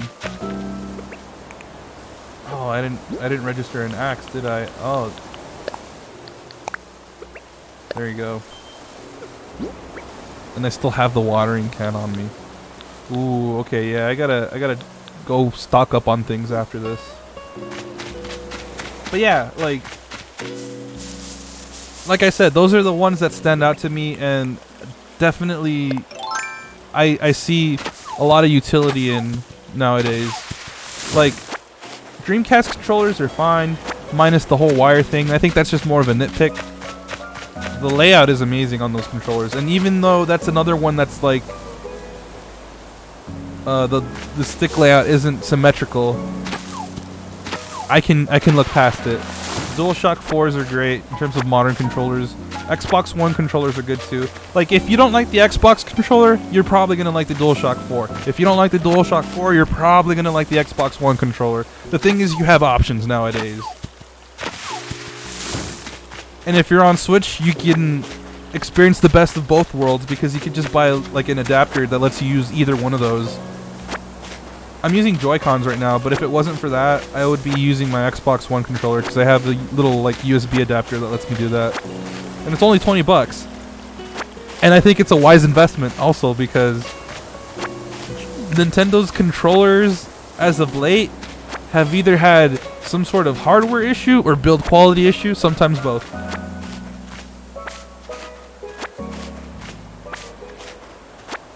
And if you're a psychopath, you'll probably like the Steam controller.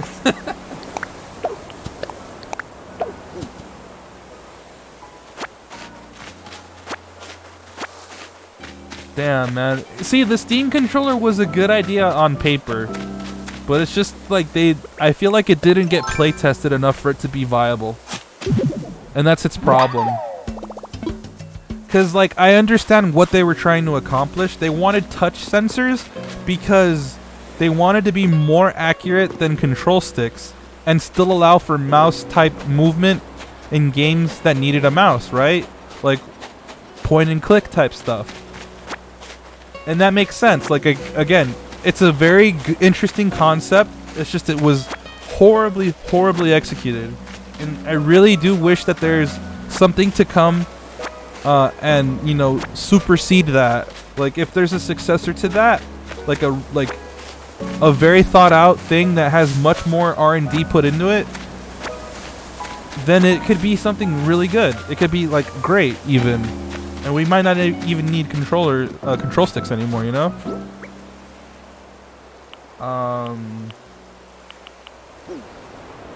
Let me also look at what else. I did skim over a couple things on accident. So the layout's okay. The grip hurts your hand. Okay, we read that. You got a mystery island full of oranges. You dug up all the trees so you could plant them instantly at your place. Steam controller. Don't think it got play tested at all. You couldn't find one game that actually worked well with it. Yeah. If you remember correctly, Valve said that more home theater enthusiasts actually use it more than gamers. Something with home theater software and hardware setups take better use of the Steam controller. I mean, I guess it makes sense if you use the Steam controller as a mouse replacement. That does make sense. Other than that, though, like, yeah, like I think that's what it is. I think it's just for like mainly home theater PC setups. That makes a lot of sense in that context. Otherwise, yeah, there's no point. I have a Steam Link and I hate it, and it's just sitting there, and I'm pissed because it didn't come with a Steam controller. Then I wouldn't have been so upset over it. But the Steam Link sucks. I hate it because it's just literally a stream box. You still need your PC on. As a matter of fact, all it's doing is mirroring your PC. So you have your PC on in your room. You use the Steam Link in the living room. You still need another mouse, another keyboard, or a controller, or maybe both of those setups together.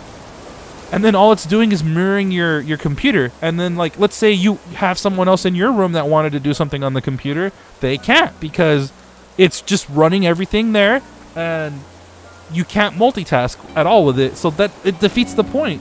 It defeats the point of even existing.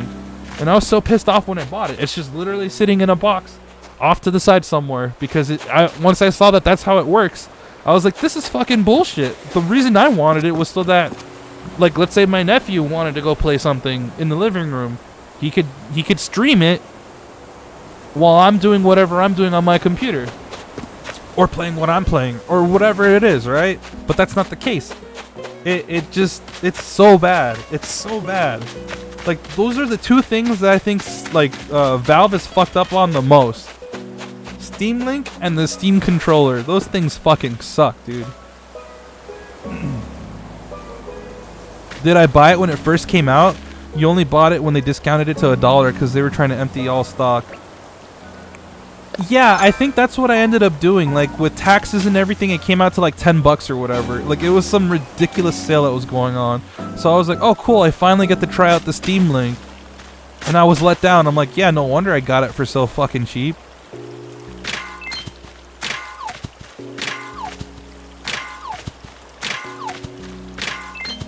The Steam controller is great for controlling the OS. Falls apart for games.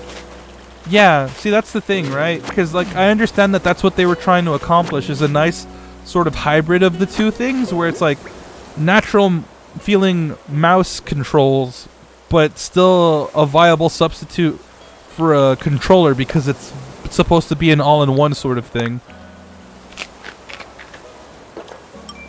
You want some Northern Hemisphere things, because your island is in the south.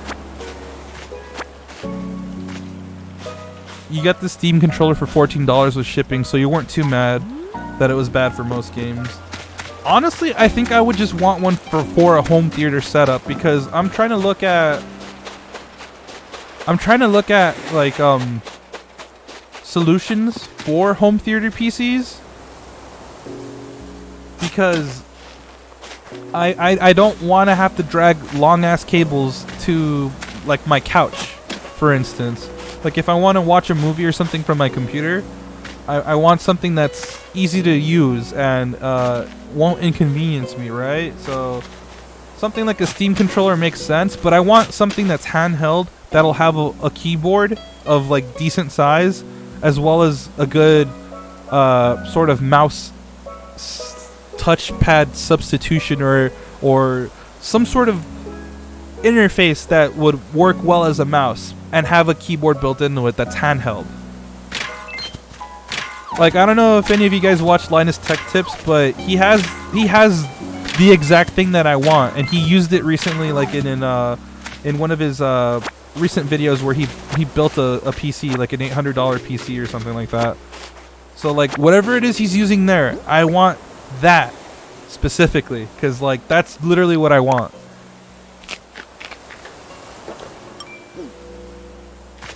You think Steam controller was meant to utilize huge customization options? It was never a plug-and-play piece of hardware.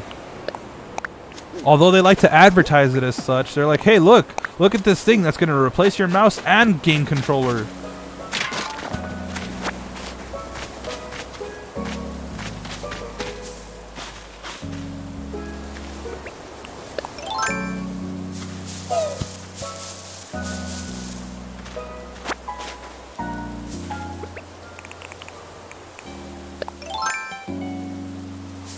Yeah, replace the keyboard and mouse after 15-hour tutorials. Even the customization doesn't really fix the underlying issues. U-Force for the Steam box. U-Force. Oh my fucking god. That's a throwback, dude. Holy shit. That is a throwback.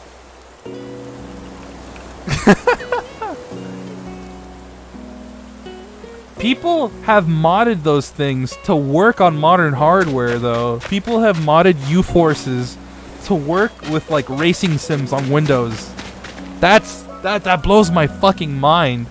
And apparently it's not a bad setup for racing games, that's the more surprising part, in my opinion.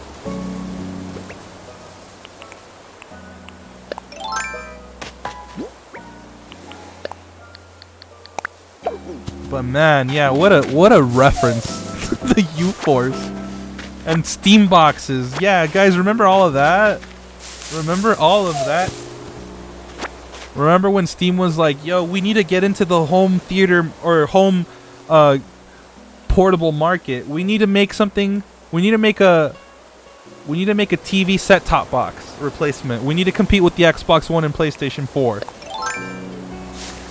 And then a lot of those Steam boxes, quote unquote, cost way fucking more. So it defeated the point. They were convenient, but they were built in the Steam OS, which is also bad because like you're stuck to a Steam operating system. You don't have full-fledged Windows. You don't have as much control over things. It's literally just gonna sit there and be your game box, and that's it. Your game console replacement box.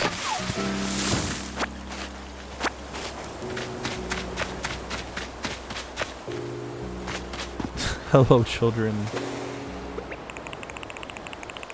Well, I myself am not a child, just letting you know. I can't speak on behalf of everyone else. Honestly, you would have liked an actual nice Steam console at a reasonable price. Linux support is a lot better now. It was the Ouya 2.0. Might as well make a NUC/compact form factor PC to keep near the TV. Yeah, at this point, that's why those never took off. That's why Steam boxes never took off. It's because people saw through the bullshit. They're like, "Whoa, why am I gonna pay an OEM an exorbitant amount to make something I could make at a third of the price, or maybe like 2/3 of the price? And you can upgrade your NUC whenever you need to." Exactly. And that was the problem with a lot of those Steam boxes as well, is they acted more like laptops where whatever hardware is in there, you wouldn't be able to upgrade, save for maybe like a hard drive and RAM if you're lucky. So they weren't any sort of, there was no sort of like point to them really. So that's just kind of like where the dream died, unfortunately. But yeah, I wouldn't mind making like a mini ATX system at some point when I have the money for it, that is. A mini ATX system in a cute little box, and just have that like be my I don't know, home theater setup or living room setup or whatever, and then, you know, have VR. Yeah, it'll be like a VR box maybe. I wouldn't mind doing that.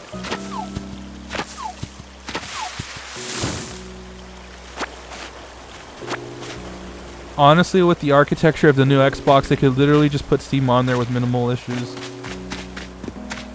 Xbox has been doing a lot of smart moves where they're integrating with Nintendo.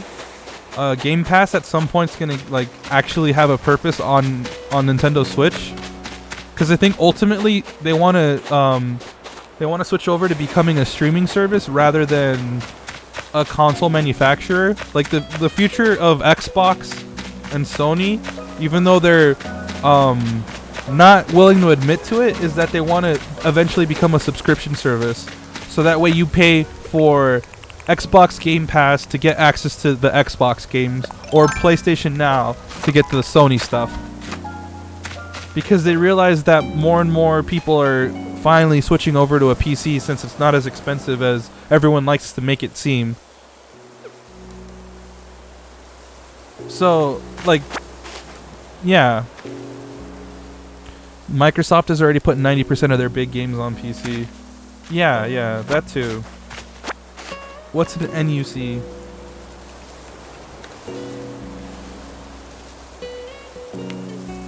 I think those are Intel specific, like, all-in-one computers. Like, I'm sure you guys have seen some of those before, or at least maybe even heard of them, where they're like super tiny. Yeah, next unit of computing. Next unit of computing. So they're like super tiny computers. Like, it's an all-in-one thing. It's almost like a thumb drive in a way, or like a Fire Stick. And that's it. That's your computer. It has the operating system, SSD storage, but like, you know, very, very, very, very basic stuff. But it has ports and everything too. Wait, no, the Fire Stick stuff is different. Oh, okay, then I think you're thinking. Then what I'm thinking of is not the same thing, but I've seen them in that form factor.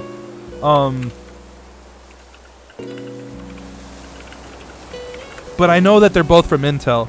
NUCs are still similar in concept. Yeah, like this thing. Like this thing here. Like the little Devil's Canyon box, right? Yeah, like this thing here. Okay, hold on. Yeah, like this right here.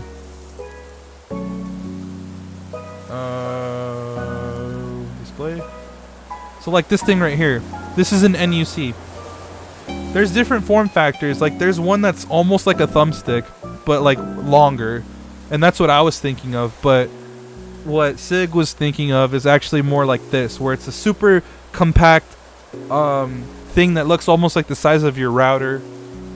And that's a PC all in one. It has a proper processor built into it. It has M.2 SSD storage.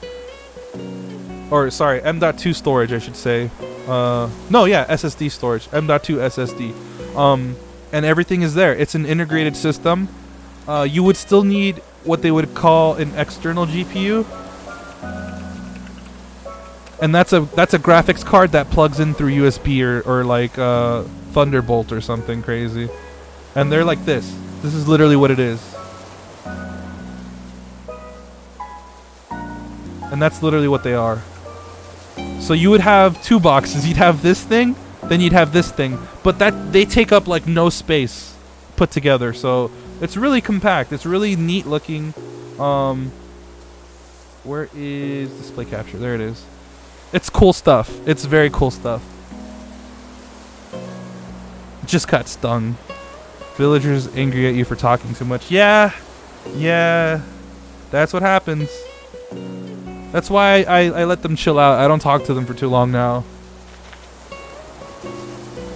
The computer in a USB is called Portable OS. Oh. Let me look that up. Is that what I'm thinking of? Hold on.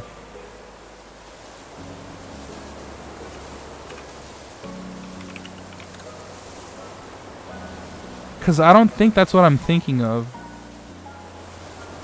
No, see, because when I'm looking that up, I'm just getting like literal pictures of flash drives with like an OS on them, and that's not what I'm thinking of.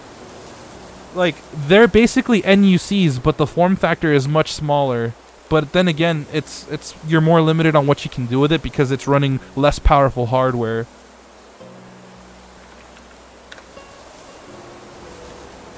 Let me see if I could find the one I'm thinking of, because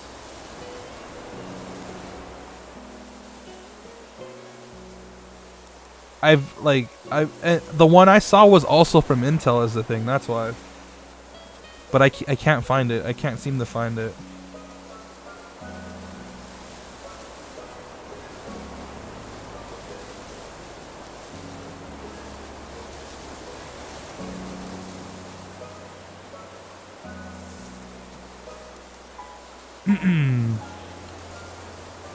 Well, I mean, I like nerding out on this shit, honestly, so this is just interesting to me, but I'm not finding it. I'm not finding it at all.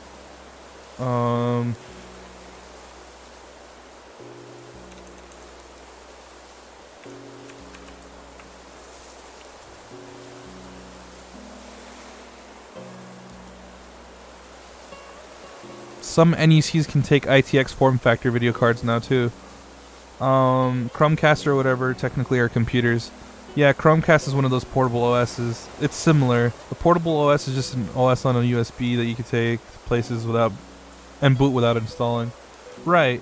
No, but what I'm saying is that it's what I was saying is the device I'm thinking of is literally a computer that's like the form factor of a thumb drive, just longer, but it has everything in that. It's all integrated into that one unit, and it plugs in via HDMI or DisplayPort, and that's your entire system. And it's still an NUC, but I just can't find that specific one I'm talking about because it's really tiny. It's basically like a really long thumb drive, but it plugs in through DisplayPort or HDMI, and I can't seem to find it anywhere like now. But it's not a portable OS device. It's not like a streaming thumbstick or anything like that, like an Amazon Fire or like a Roku or whatever the hell, or like a Chromecast thing. I'm not thinking of that because it's not as simplistic. It's a full integrated system that can run full Windows. So I can't seem to find it.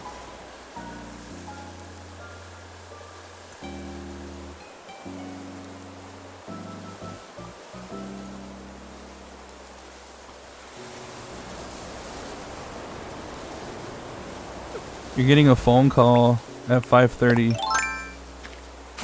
Chromecast is a weak computer for streaming. On that topic, right, of Chromecast and all of that, weren't they rebranding some model of the Chromecast as like a Stadia machine, a Stadia streaming device or whatever? I kind of feel like they did that. I just don't remember with what model or whatever.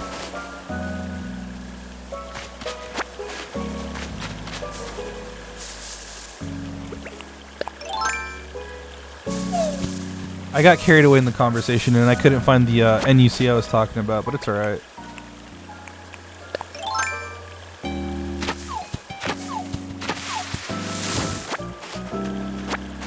Ah, these eggs.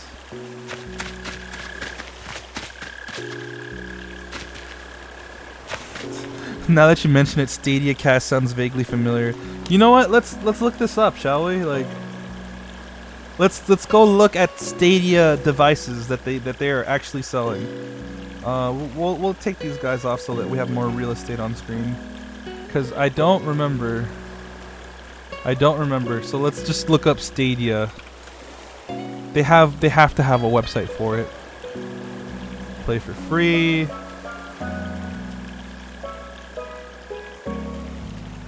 Products. Yeah, okay.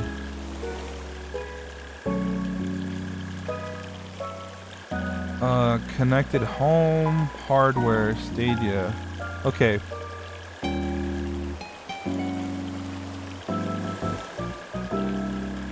You could play on Wi-Fi on a Pixel, okay, or many supported Android phones. I sort of remember that they were bundling a Stadia controller with some sort of Chromecast-like device before it launched.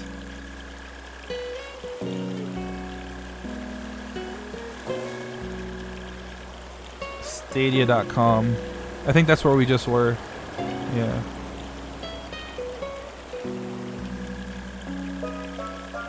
Okay, no. Stadia Launch Edition or something like that.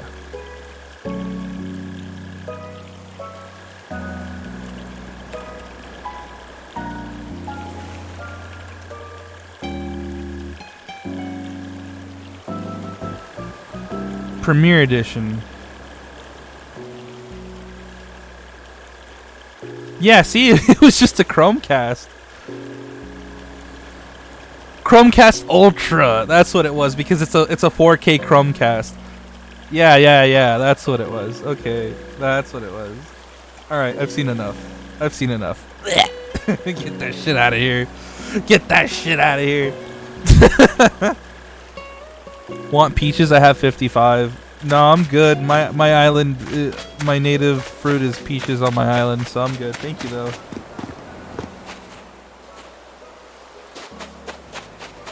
It's a damn Mr. Bob's and Veganas. Remember, you can use the eggs to craft stuff and sell them for double the price rather than the eggs. Oh, yeah. Stadia went free today. Oh, it really? Literally today? That's funny. Dude, like, Stadia is such a crock of shit, man. It could have been something decent. On paper, again, these are great ideas, but poor execution. They just don't give these things enough development time. They really don't. They just shit it out and expect people to hop on and stay on. Like, there's Google fans. There's Google fanboys, don't get me wrong. But even they're, like not impervious to the shit that, like, to the snake oil, like, sales charm that Google was trying to throw at us with the Stadia. Your character has a face mask on. Is Corona in Animal Crossing? No, but I put it on for aesthetic purposes. I think it looks cool.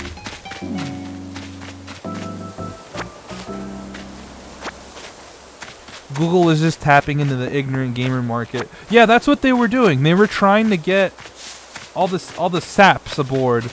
All the people that are like, yo, video games look cool, but I don't want a console. They're like, hey, buy this console that you can only stream games on. You still have to pay the full price for a game, but you never actually own it. You only stream it. They were trying to, like, stiff the chumps, man. But nobody was buying into it because we're like, are you fucking stupid? That's a horrible, like, business model. You pay full price for a game you never actually own?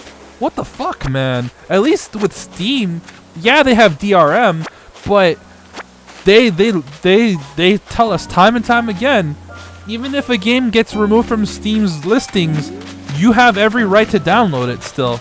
And if, you know, for whatever reason Steam goes under one day, everything you have saved on your computer is yours. You don't need any internet to access it.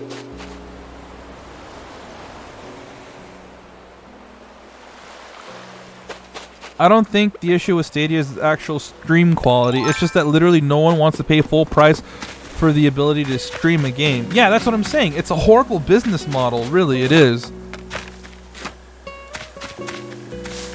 You have to pay for a subscription to get a better stream quality. You have to buy each game individually still. Games you already own aren't compatible. It's really bad. And it sucks too because game developers are really fucking greedy as well. Or publishers. Let me fix what I just said. Let me retract that statement.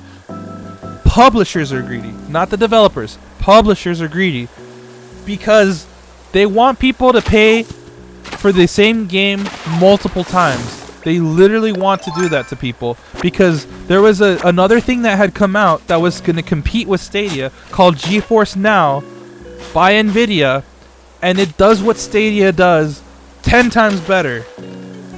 It works so much better, but game publishers caught wind of it and they're like, no, what the hell? No, you don't get to just stream your Steam library. Fuck no, you have to pay for the same game twice, and you have to pay full price for it. Fuck you guys, fuck the consumer. So, game publishers snuffed GeForce Now out of relevancy because it was so much better than Stadia. It's what Stadia wished it could have been.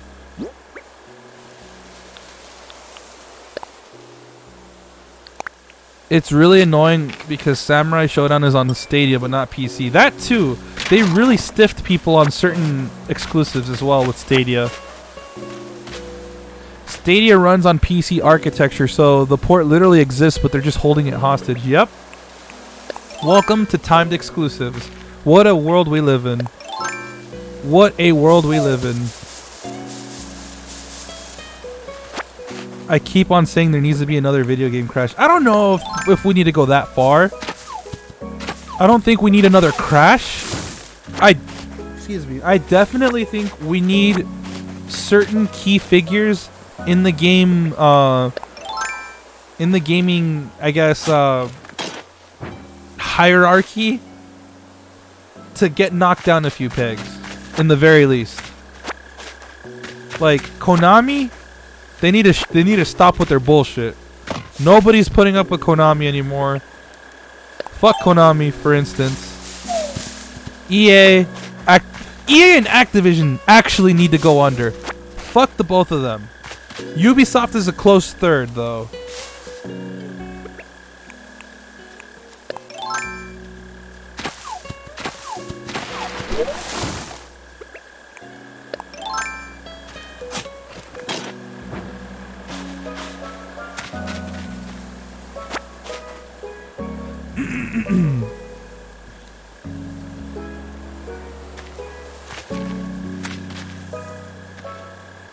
Let me see here.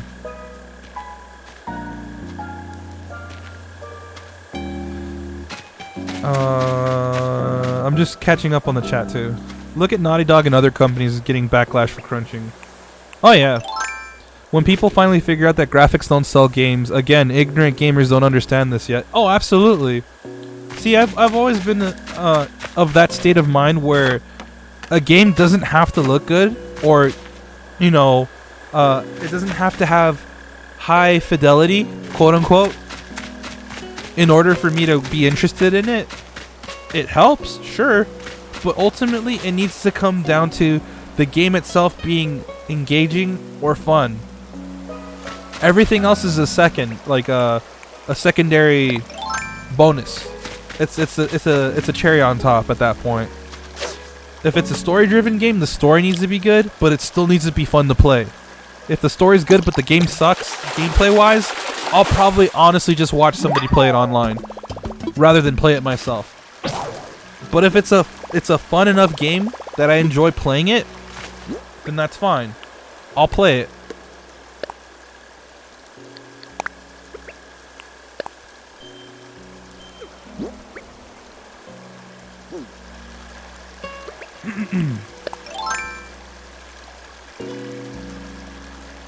Yeah, when people finally figure out graphics don't sell games, take a huge majority of the money from actual game design, then video game industry will go back to normal.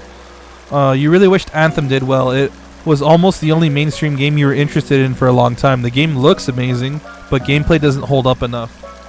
Along with scanning and using big name actors and OnlyFans models, people need to stop gobbling that up. Yeah, honestly. It was impressive back in like 2006 because we barely reached that point technologically. But it's fucking 2020 now. That shit's it's not as impressive anymore. It's a given now at this point. And they shouldn't hold wool over our eyes trying to like say, "Wow, look at this big name actor in the game. you want the game now, right? Like, that helps. But that's not why I'm gonna... Oh, I don't know why I ate that. That helps, but that's not why I'm gonna get the game. The game has to have substance to it. It's not all flash. If it's all flash and no substance, I don't give a shit. That's why I like Platinum games, because it's a nice balance of both. Solid gameplay, very stylized, very flashy. Because the game can look good, but if it runs like shit, I'm not going to enjoy it.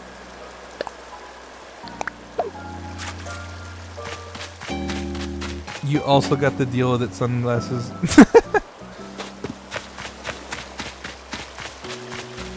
Yeah, I got them in, like... I got them. I saw them. I'm like, cool. I don't actually hate these glasses. I like them. Oh my god, what is up with these eggs? I don't care about eggs. Eggs, eggs, eggs, eggs, eggs. You hate that games that are action-based prioritize on graphics over frame rate when the frame rate's far more important to the actual gameplay.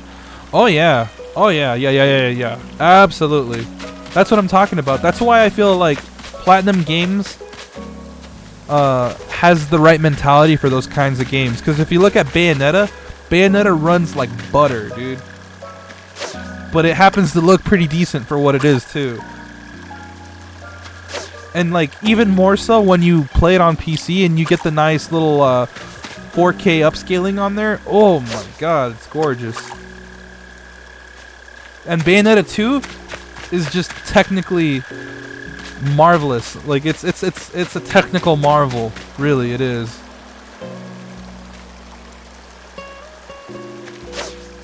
Very few handheld Switch games are 60 FPS 720. Yeah, they like to upscale it to like 900p, and then the game still can't run at 60. So I'd take a bump in resolution as long as it meant that the game can run at a solid 60. Honestly. More than that, though, I would actually prefer if Nintendo released like a higher tier Switch, so I can run things like docked, for example. Let's say things can run docked native, like yeah. Not natively. Well, I guess technically natively. Yeah, in docked mode, if it can run things natively at 1080 60 FPS. Because not all things in docked mode can even do that. Not all games in docked mode, I should say, can even accomplish that. First-party games have a good job of doing that. But, you know, like, it sucks, right? Because not many third-party games give enough of effort, I should say, I guess, to try to prioritize frame rate. They try to go and make the game look as good as possible on the handheld, because apparently that's more impressive to people. But, like, it's not really when you think about it, because, like, sure, they ported 2016's Doom to the Switch. That's a technical, like, achievement all in its own right. But it still suffers from performance issues. Like, I could take the scaled down resolution as long as it stayed at a solid frame rate. It doesn't even have to be 60. I can settle for a solid 30 as long as it's on handheld that it runs on that resolution. Docked, give me 60. It doesn't matter what resolution. 720p, 900p, 1080 docked if you can do it. If not, then just prioritize on frame rate. Like, that's the thing.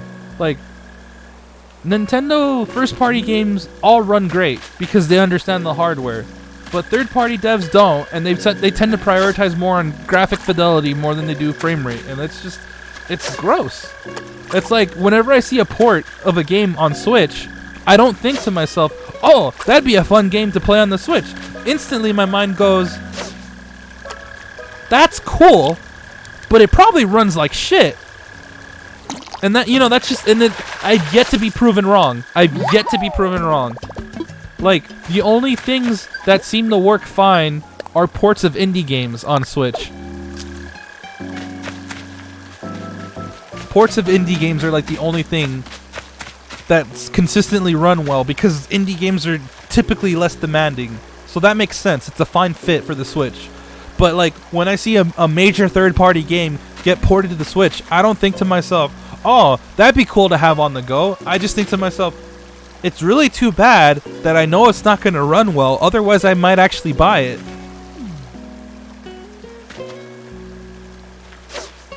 There's a certain point where you can't optimize too much, though. Right, I do get what you're saying. At some point, it just looks like dog shit. But I don't know, maybe, at that point, if it looks too bad, don't do it, maybe. That's just me. If it looks like you can't save the game without having to sacrifice game, like a frame rate, I don't know, dude. I've always been a gameplay first kind of guy. So that's me. Everyone's different. A good chunk of... Oh my god, of course I got a tire. Well, I'm gonna keep it though. I don't have a lot of tires.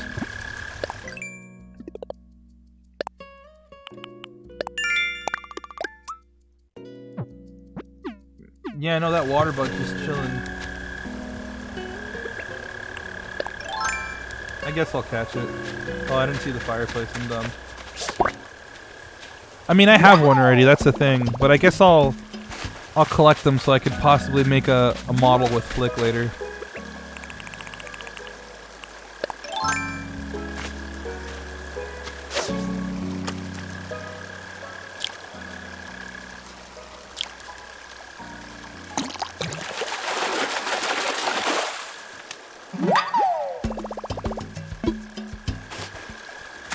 I think Doom on Switch is good for people who can actually handle playing in FPS at 30 FPS. It's still pretty impressive as a port, but I played it at 144, so I can't even imagine 30. I mean, it's a much bigger difference going from 30 to 60 than it is from 60 to like 120 or 144, honestly. So... Doom switches like Doom on SNES. That's the perfect analogy. Like, if that's the only way you can play it, it's fine. But if you can play it on a different platform, you probably should. That's actually the perfect analogy for it, though. You're so right. Oh, you know what? I should probably keep the tadpoles, too. For CJ. Nah, you know what? I don't care. I'll do the bugs first. I'll worry about bugs first. Then we'll do the thing with CJ later.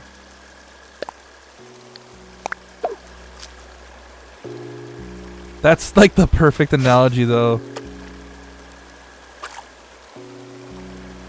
You disagree. You've gotten used to 144 enough that dropping to 60 mid-game actually feels super choppy.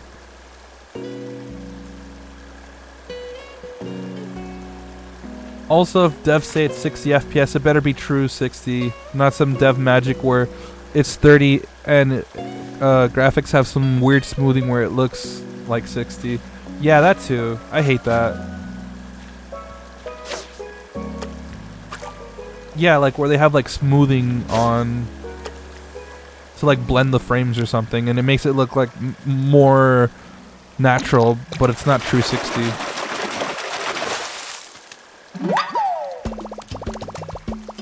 You've seen a game on Steam where it's advertised to have 60 FPS, but it's actually 30 FPS, but every frame gets rendered twice, so even the Steam FPS counter says 60. Oh, that's funny. Like, I'm not saying you can't tell the difference between like 144 and 60. I'm just saying the difference is negligible versus going from 60 down to 30. Because there's so much more fluidity between that than there is, like, in terms of, like, how would I say, in terms of response time, specifically. That's what I'm factoring in, is more the response time than it is, like, the smoothness of animations. That's what I'm trying to get at. Because you benefit more gameplay-wise going from 30 to 60 than you do like 60 to 144, but you still do see an improvement. It's just not as substantial. That's my reasoning behind it. Like, I can still play games at 30. I'm not being a snob about it either. I'm just saying, like, if they're gonna make a game run at a lower resolution, if it's gonna be lower than 60, they need to make sure that it caps at that resolution. Or sorry, frame rate. My bad. They need to make sure it caps at that frame rate. Otherwise, what's the point? If it's not stable, what's the point? That's ultimately like where I leave it all. If it's not stable, what's the point in any of it?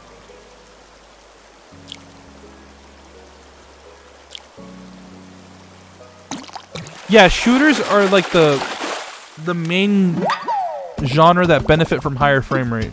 Absolutely. Like fighting games, anything over 60 is overkill because you just want a solid 60. Racing games, it'll look nicer, but it's not going to be any more responsive. Going from 60 to like maybe it depends on the game and how it's optimized though actually. But primarily, yeah, the genre where you do see a much more a much higher return on an investment for opting for higher frame rate is going to be FPS. Mario Kart at 144 frames. Oh my god. Fighting games are always locked at 60 because they're designed around individual frames of animation. Yeah, I know. That's what I'm saying. Like, there's no point in making a system to quote unquote run like Street Fighter at 120 or 144 because they're always locked at 60 because of the way they're designed. Because you need to pay attention to individual frames for attacks. You know, you need to find openings within certain frames, like frame windows, just in general. VR is also targeted at 90 to help reduce any motion sickness. Yeah, VR is one of the main applications where having a higher refresh rate is beneficial. Because 60 still causes people to feel nausea. Anything above that helps to alleviate that nauseating feeling from being on a VR game for too long. You're right about that.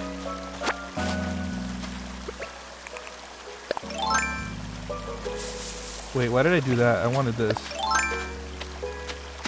Better get ready to run. There might be a wasp. VR needs high refresh rates. Yeah, that's what I'm saying. Like, that's one of the main instances where frame rate really matters. It's definitely required.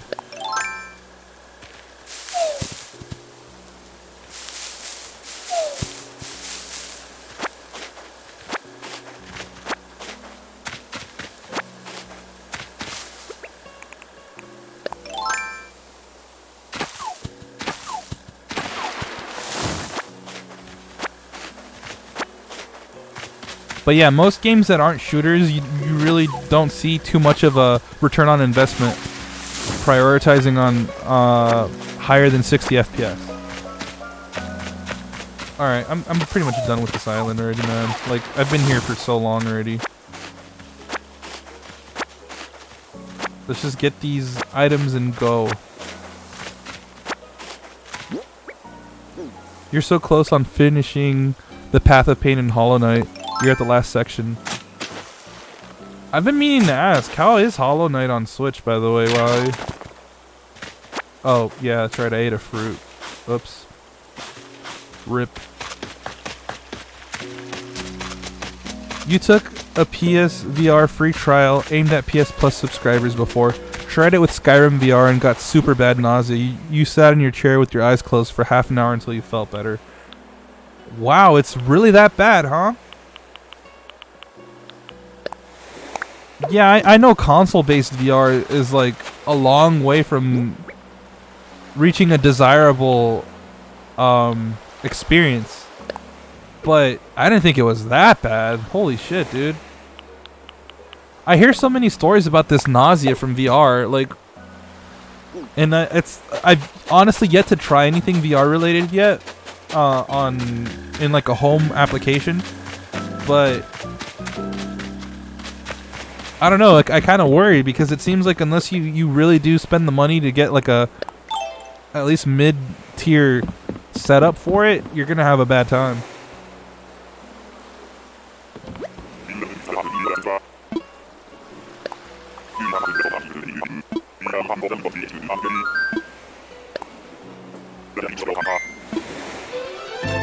It runs good on the Switch. Cool. So I guess that kind of proves my point where I was saying ports of indie games tend to be a good fit for the Switch, but AAA games getting ported to the Switch, you're gonna have a varying experience. It depends on the publisher and how much work they put into it, or developers, I should say. Try playing Breath of the Wild VR with Labo and experience true ultimate nausea. I'm actually curious to see how Labo VR is, but I'm sure it's way worse. Because, I mean, it's just some, like, magnifying glasses with some freaking, cardboard. Like, oh boy.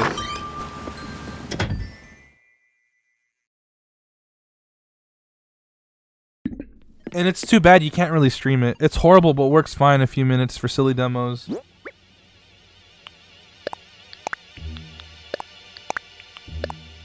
Yeah, like, it would be like a cool sort of thing to like pull out once in a while for friends if they came over, but I doubt anyone can really sit down for a long period of time on Labo VR.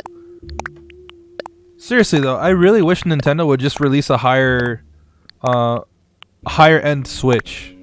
That would solve so many of their issues that they're having with hardware. I would pay extra money to have a more powerful Switch to stay relevant with the upcoming generation of consoles. So that way, PS5 and Xbox Sex, because that's what it is, Series X. Xbox Sex ports. God, it's ridiculous. These naming conventions for consoles nowadays. Xbox Sex ports on the Switch would be more viable. It reminds you of a video Hungrybox did playing Melee in VR.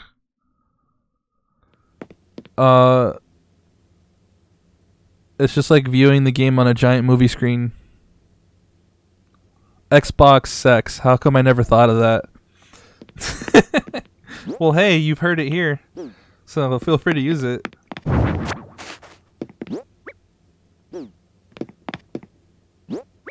So they have the Xbox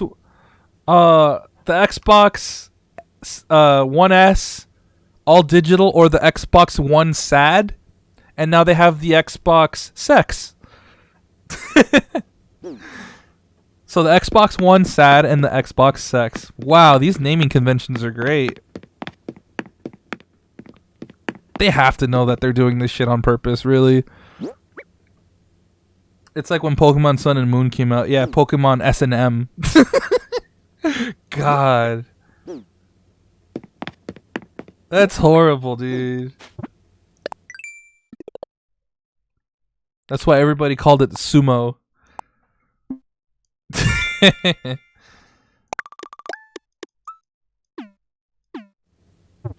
You're very right about all of this. Very, very, very right. Oh, whoa, whoa, whoa.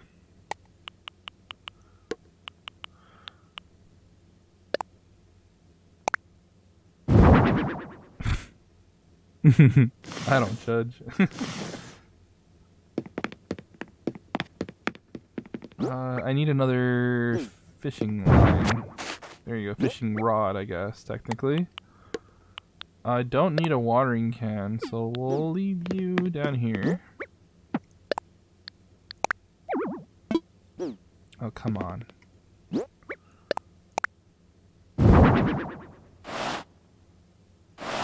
Alright. Where's Tom Nook? He is in Town Hall right now.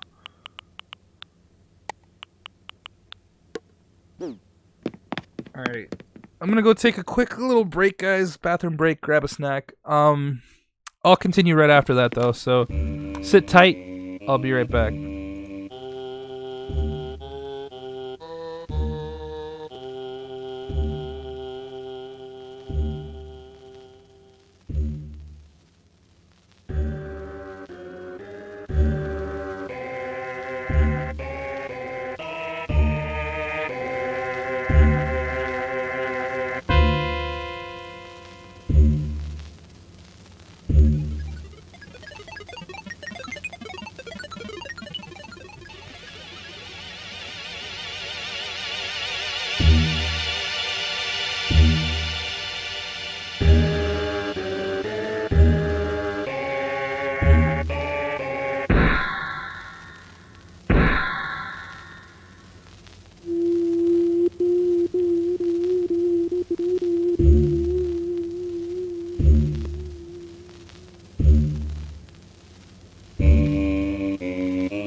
Okay, alright.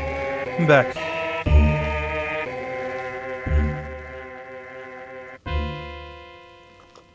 Sorry for the wait. Like I said, bathroom break. Went to go grab some snacks. Thing is, I have to walk outside my room to the kitchen, and it was raining, so I had to bundle up just so I wouldn't be wet on my way out. But we're good now. We're good now.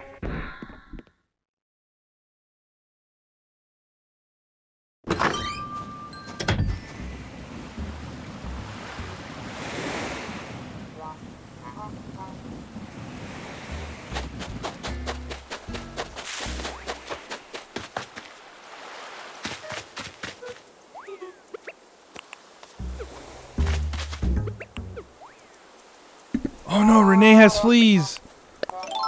What the heck? Why is everyone getting fleas?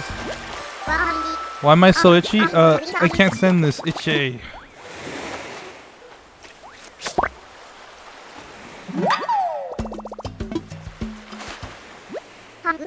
Having fleas is pretty bad, but on the bright side, no, I know I'm not allergic to those these rad clothes. What? Oh, okay. Thanks for the assist. Yep. Oh my god, dude. Why are my villagers getting fleas all of a sudden? First it was Curly, now it's Renee. Oops. Almost dropped my controller. My little Joy-Con there. Would have been bad.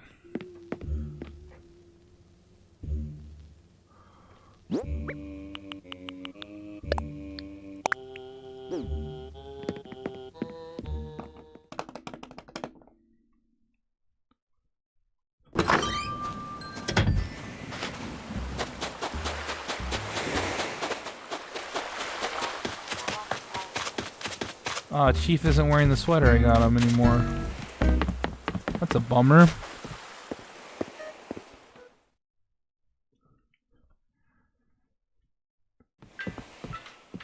Alright, come on. I need to find 2 cool villagers already. Wait, actually, hold on. I gotta do this again.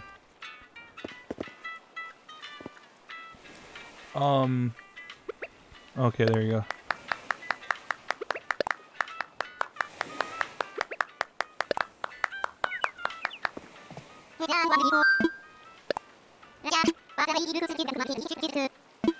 I think it's all luck, man. I think it's all luck. I don't think making them blush makes your odds any better. I think it's all random.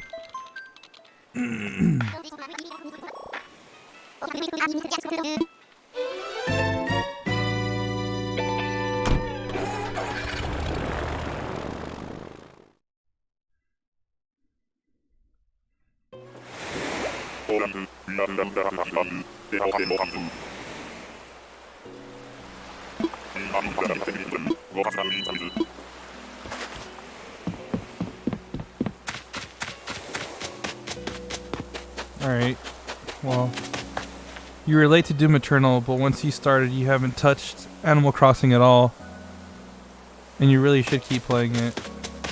Eternal is great. I mean, I finished it yesterday, which is why I went back to Animal Crossing today. I literally just finished it yesterday, man. I was playing it on Ultraviolence, and holy shit, if it was not for the extra lives I got from redoing earlier levels to get all the collectibles, I would have had a horrible time on that final boss, let me tell you. Another lion! Damn it. I'm not a big fan of the lions. Or, yeah, just, I don't know. Bro, you mind? I'm trying to, like, dig here. Well, that was to be expected.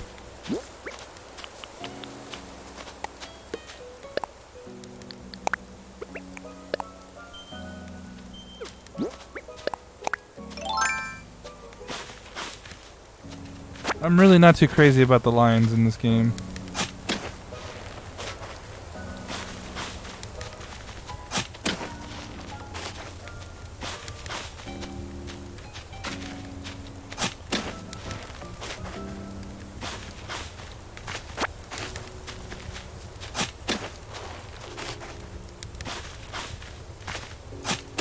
I'm not trying.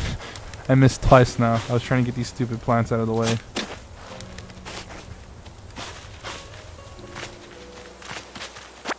You really like Eternal, but after playing it for a while, it feels a lot less focused than 2016. What do you mean by that? Because I feel like it's the opposite. I feel like Eternal got to where it wanted to go a lot quicker. Like, I feel like there was less downtime, because in 2016, it takes a while before it really gets going, you know? Because the beginning's like whatever, you're just kind of like trudging along. But then, once you get all your movement upgrades, that's when the real game begins. In my opinion, for 2016. Like, I'm not saying I don't, like, I don't enjoy it, because I loved that game, which is what caused me to go pick up Eternal after. But, like, I feel like pacing-wise,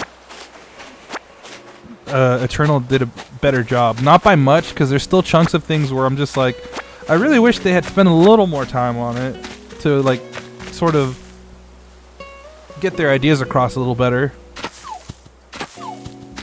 That's just me, though, I guess. I don't know, it depends. But, like, in terms of just the overall flow of the game, I do like Eternal's take on it more.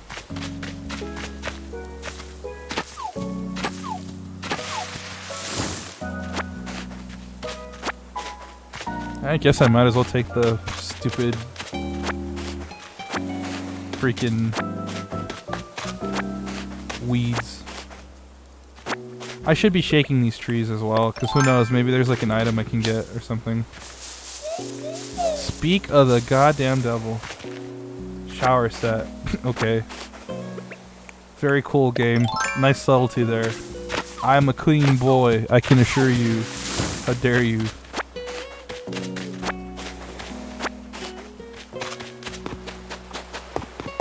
No, it's probably because my villagers are all stinky and getting freaking fleas on them all of a sudden.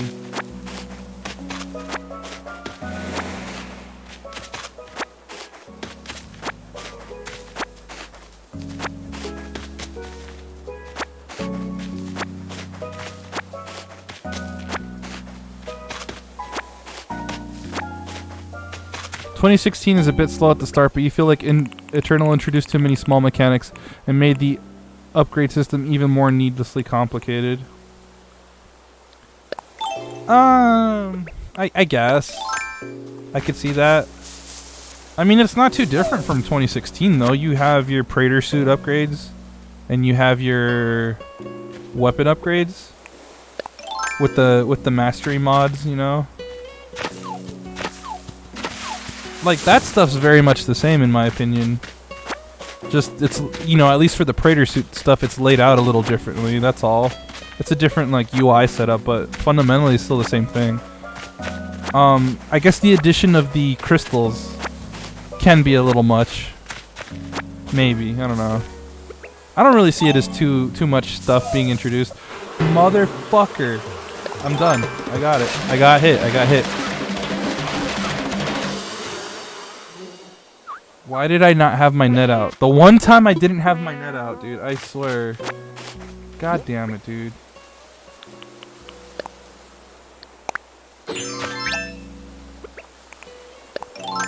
Yeah, that's right. I'm taking your stupid home, you stupid insect.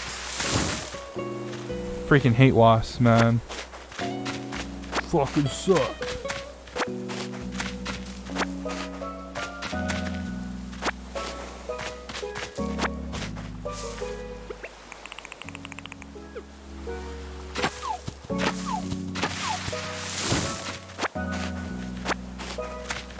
You're torn between being happy there's a lot of content and kind of annoyed because you like it feeling more simple, like classic Doom. Right, I understand that too. I think, like, the way I see it though is you gotta see it as an evolution of classic Doom rather than it trying to emulate classic Doom, because it definitely is not classic Doom. Like let's be real here. You have jumping and you have your dashing to dodge, and classic Doom didn't have either one of those. You had jumping, quote unquote, by like running over gaps, and that's how you would jump. So you need, like, the foundation is still very much there, you know, hey, go around, kill shit, look for the secrets. The foundation is still very much there, but it has more to offer because it's not trying to live in the shadow of classic Doom. It's acknowledging everything that came before it, but it's still trying to just be its own thing while not distancing itself too much from the roots. So that's how I see it.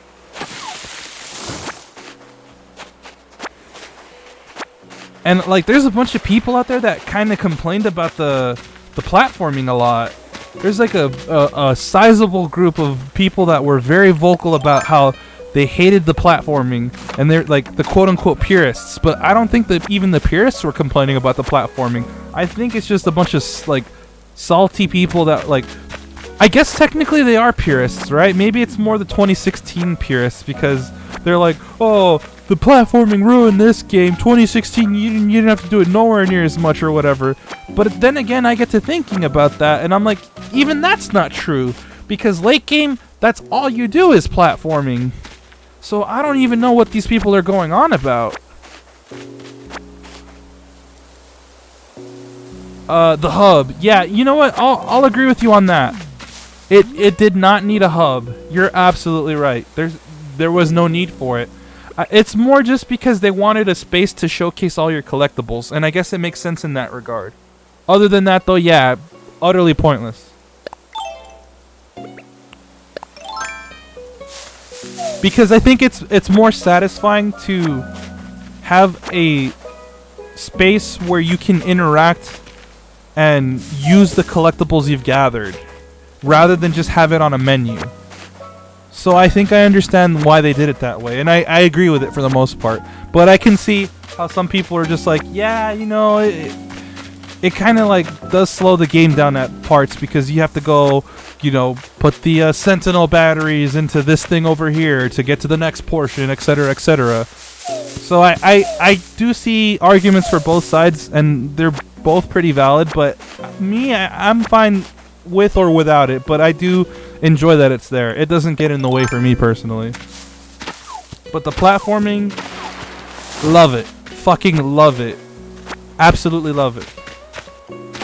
Matter of fact, I think that's why I'm going to recommend it to somebody that's not even familiar with the series.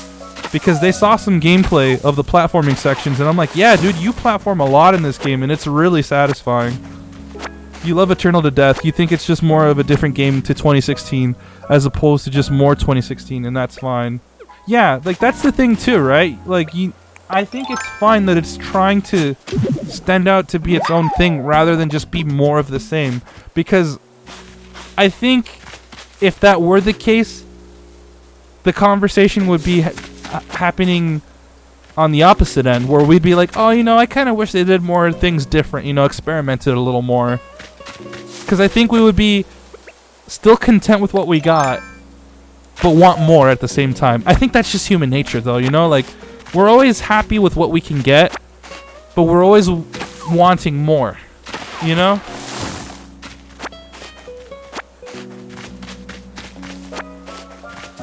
So I think that's fair to say, like, there's different sides to it, of course. People tend to have their preferences when it comes to, like, what could have been versus what came out. But, like, what we got is great. I have almost nothing bad to say about the game as a whole. There was a few instances of very major bugs that happened when I was playing it. And other than that, outstanding game. My main complaint, actually, now that I get to thinking about it again, now that it's come back to my mind, it's resurfaced, is that I understand that Doom 1 and 2 being unlockables is a bonus. And it's not like a primary focus.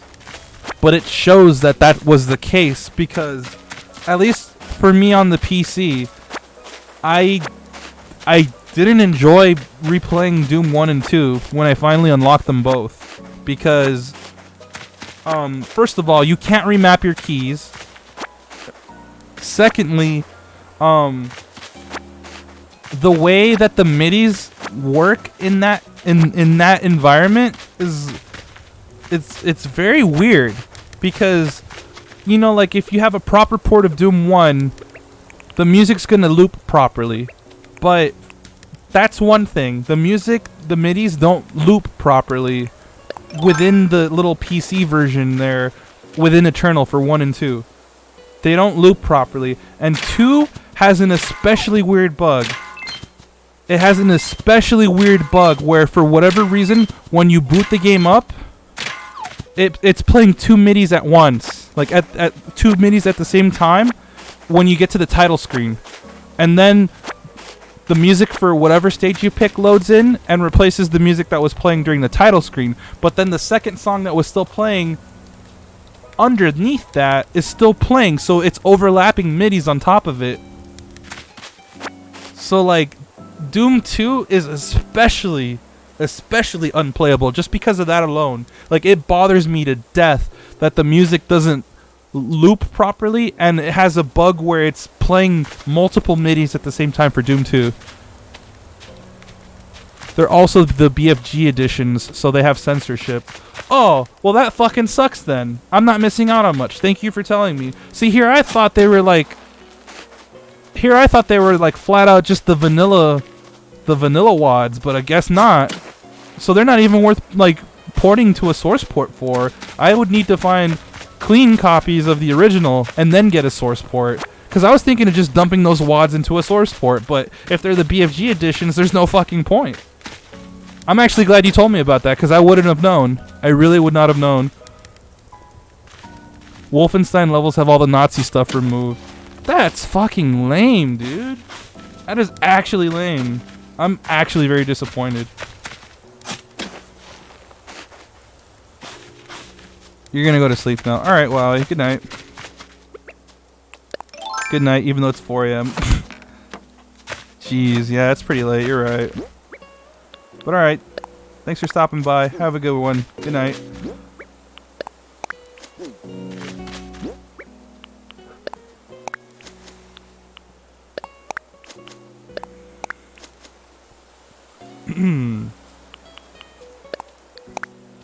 Oops, I meant to drop.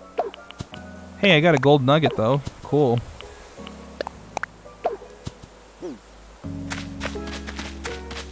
I'm definitely not even gonna really talk to this guy. I'll talk to him once, but once I get all the rocks fully mined over here.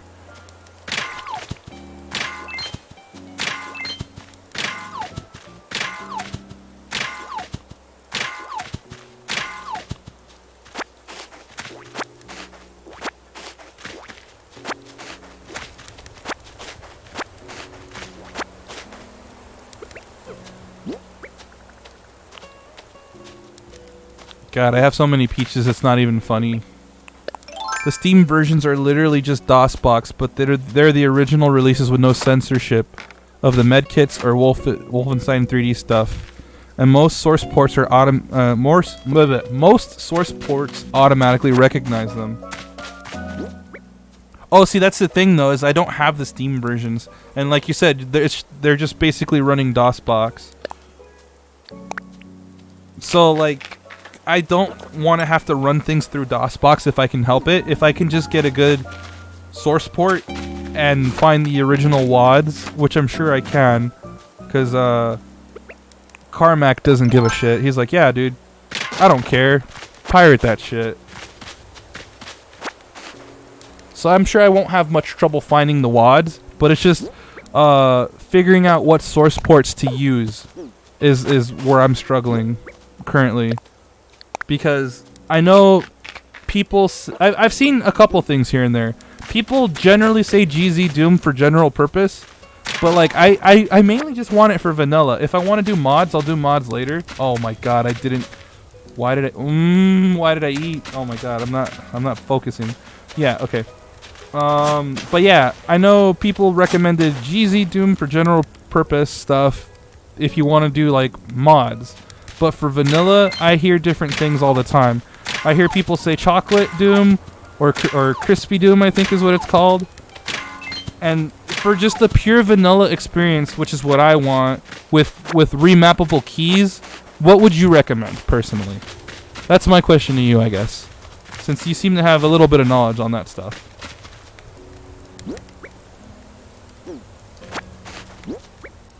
GZ Doom is fine for vanilla. You just have to make sure the settings are right so it's more accurate. Oh, okay. Because I'm also hearing that GZ Doom suffers from stability, but would that be an issue? Like, if you have a decent enough computer, I guess? Because that's why I was looking into alternatives, because I hear that GZ Doom isn't the most stable, but I'm guessing that's with, like, mods installed rather than just trying to run vanilla. Oh, you motherfucker! I don't care, Rory! Leave me alone! You've played it a ton and have no issues. Wow, dude. Literally fuck you right now. No!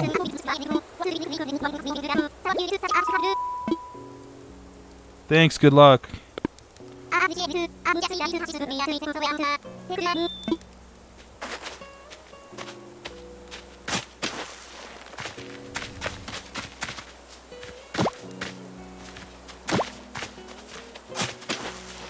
No, you stay over there. You stay over there. That's your prize. That is your prize, my friend. No.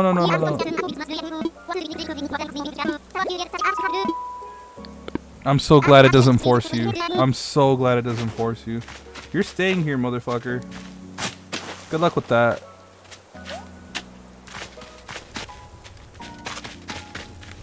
Ruin my freaking rock harvest, will you?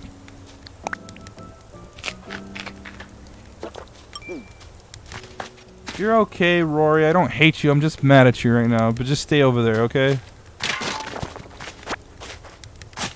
Just stay there, alright?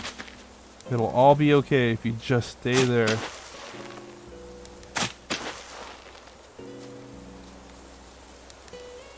Oh, come on now. I'm getting the angles wrong. There you go.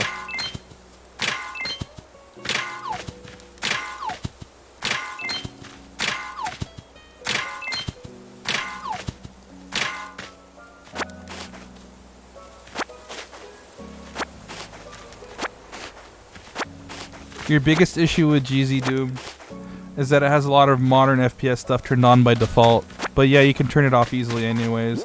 Like,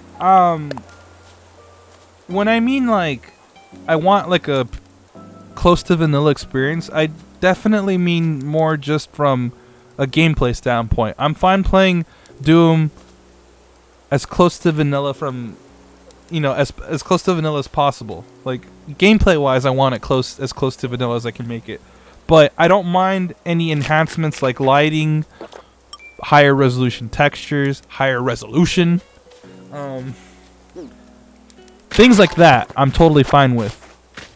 But everything else, yeah, like gameplay wise, I don't want modern mouse stuff. Yeah, it has jumping and crouching on by default. Yeah, see, that sort of stuff I don't want on.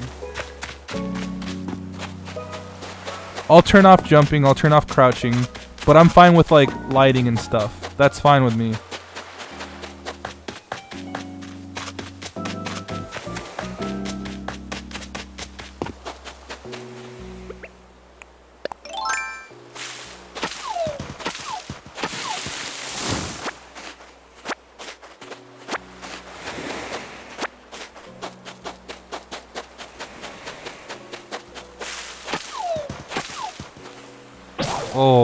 Oh no. Is that my last axe right now?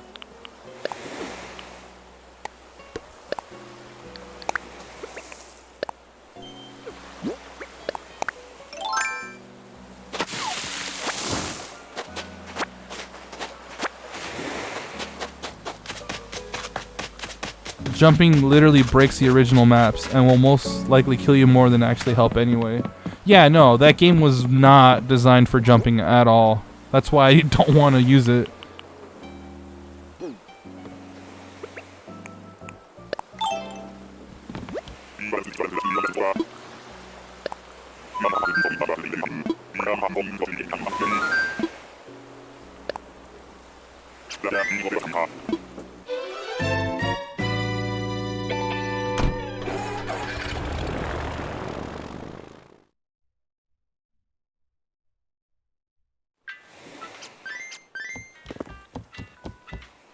Scottish girl. Hey, yo, you want some beer, mate?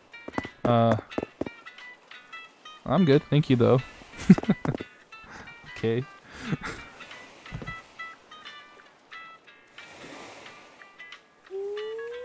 Oh yeah, I'm gonna go leave some stuff in my storage.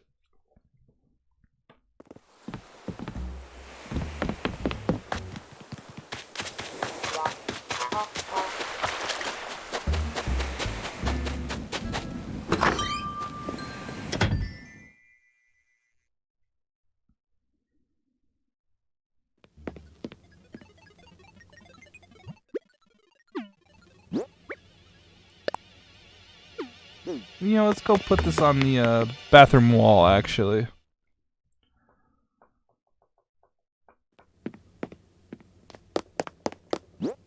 Aesthetic. Wait, what? Oh, I thought it was like a shower accessory set. Never mind. Put in storage. I like the copper one. I have more. Put in storage.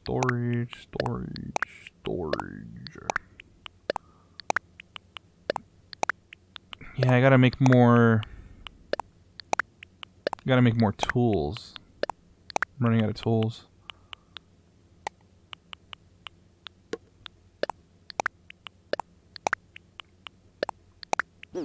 I should have just said the demo man. Nah. But yeah. Oh well. It's okay. That probably woke some people up.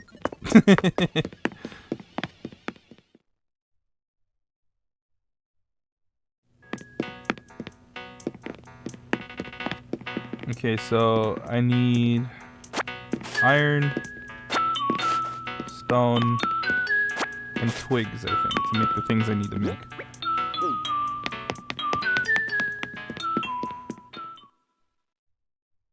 Nah.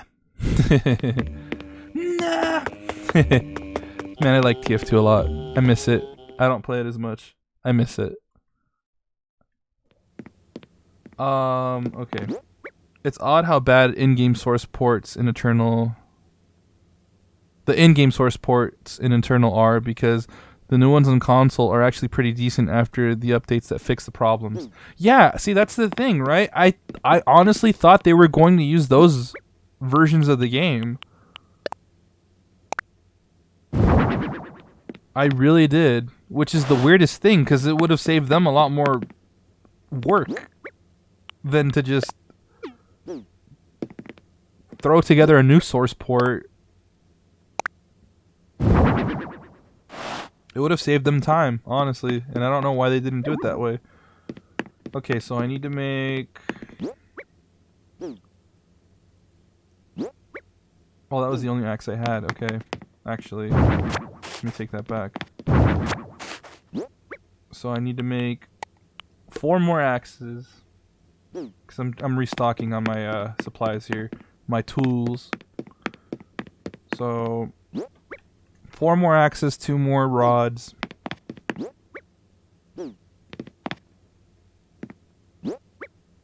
And 2 more poles. Let me write this down, actually, because I'm going to forget. So, okay, I said 2 rods, right? Yeah. 2 fishing rods. 2 nets. 4 axes.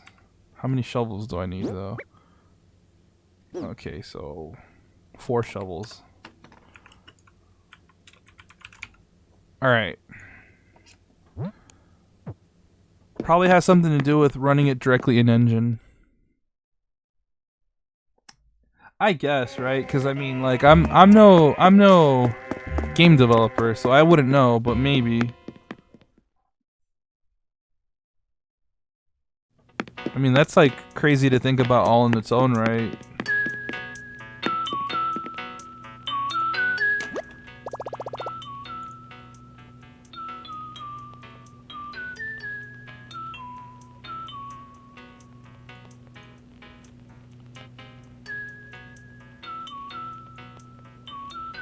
Alright, there we go. Perfect. Alright.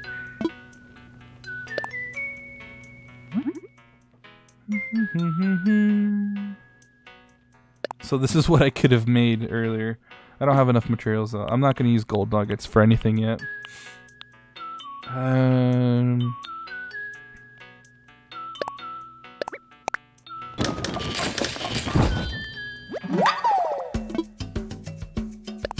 Speaking of games, I wish New Horizons brought back the NES consoles. You could actually play in the first Animal Crossing. Yeah, that was honestly the coolest thing in the first game. That was so cool. Yeah, it was just full-on NES games right there, dude. It was nuts. They really should bring that back. They probably won't, because I guess they're gonna see it detract sales from NES Online or like eShop or something dumb like that, though. They see it as like a intrusive on their own sales or whatever. That's gonna be their logic for it, I would assume. It's like, why do we oversaturate our own market with games that people can buy elsewhere within the game? And it's like it won't incentivize people to spend the money or whatever. That's gonna be their justification for it, without a doubt. I loved that though. That was such a cool thing. You would collect different NESs and they had different games on them. One would be Excite Bike or whatever.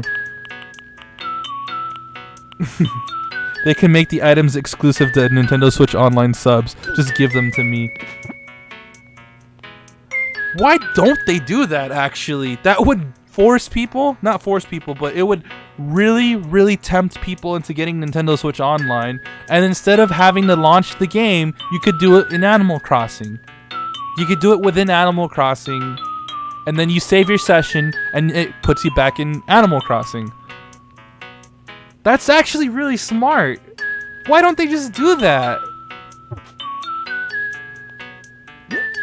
Because then you're going to see all these people like, wow, man, I wish I could do that. Yeah, just go get Nintendo Switch Online. It's not that expensive, man.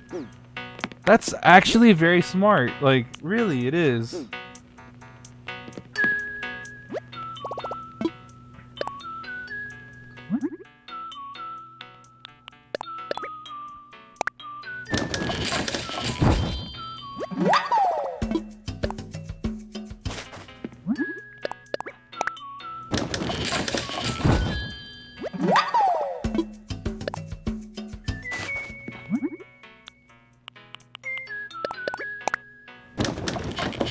Nintendo would never do something that makes sense from a business standpoint. You're also very right about that. But you know what? That's also kind of treading on some very, very, very touchy waters anyways. Because I know a lot of people would be like, oh my god, they literally made items in this game that are microtransactions, or technically macrotransactions, since you're going to be subscribing to things if they ended up doing it. So I know some people would definitely get pissy about it.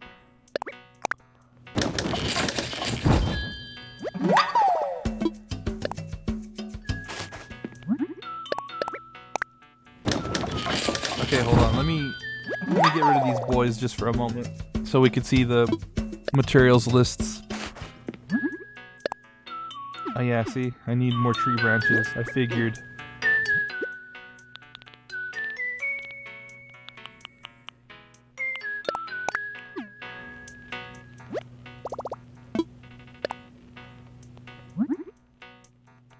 How many do I have right now? 2.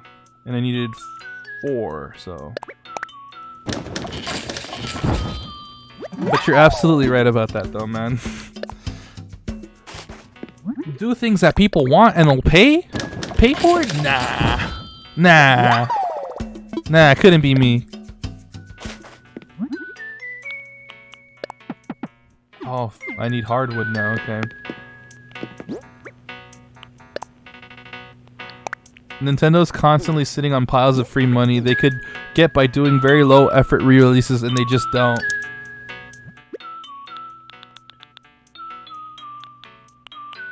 All they honestly need to do is bring back Virtual Console. I don't know why they're so adamantly against the Virtual Console.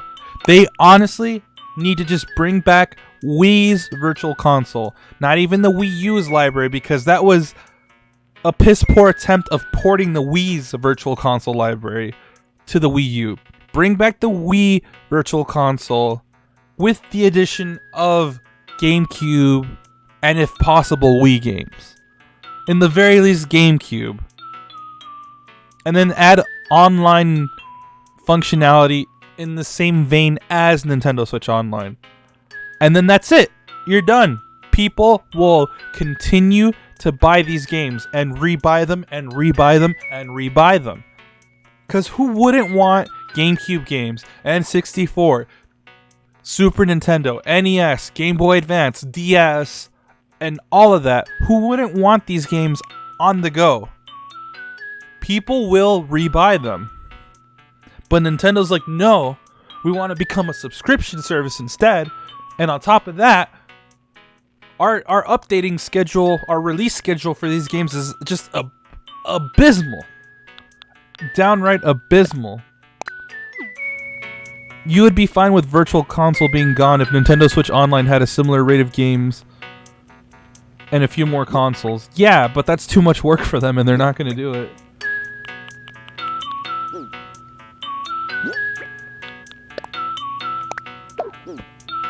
Okay, so I'm going to replace some of these materials. Stone and iron.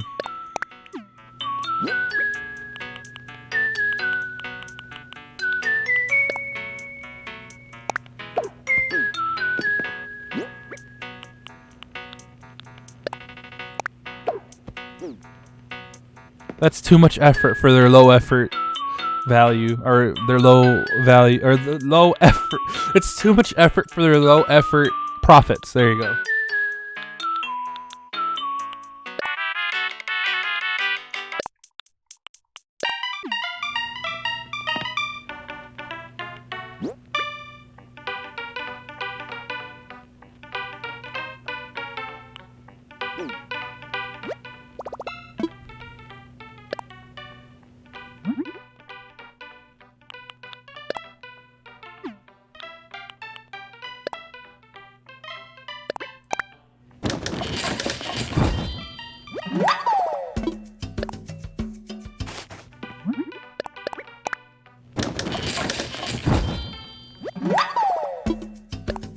We're almost done. We're almost done.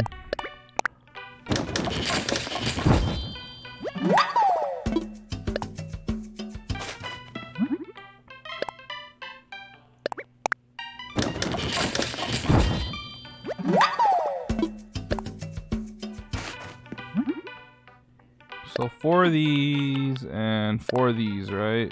Wait, 4 of these. Oh, now I need wood. Okay. I'm in very short supply of wood, damn it. The Wii U actually has such a good VC library, and it's goddamn bullshit because the Switch is so much better than the Wii U and gets like one NES game every 3 months. If we're lucky.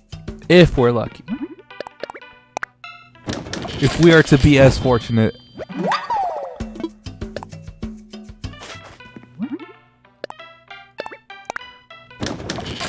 I'm just saying, if you compare overall the Wii U Virtual Console to the Wii Virtual Console, it pales in comparison. Because they were working really hard to port things from there to the Wii U. And I don't know why it was so hard for them to do that. I still fail to understand what was so difficult about them porting the existing Virtual Console to Wii U. I really don't understand what was going on there. Why it was such a difficult thing for them to do. Like, think of it this way, right? Even Microsoft struggles with this for whatever reason. They love to claim, as a matter of fact, that with Xbox One, their main thing is backwards compatibility with the 360 and original Xbox. And the library it's a fair amount now. But the rate at which these games get released to the current console, it's just downright, like, infuriating, man. Wii U had DS and GBA, though. And it also had some Wii games, but I'm just saying, like, the sheer amount of games that the original Virtual Console on Wii had versus what the Wii U had, it's only a portion of what was originally out. Like, that's why I look up to that one more as the gold standard, because they released games regularly on the Wii versus the Wii U. The rate at which these games came out was a lot slower. How many fucking shovels did I make? What the hell? So 1, 2, 3. Okay, I was worried there for a moment. I'm like, I feel like I made 4 already, didn't I? But I guess not. Yeah, it says pocket. Oh no, because of the one I had on me.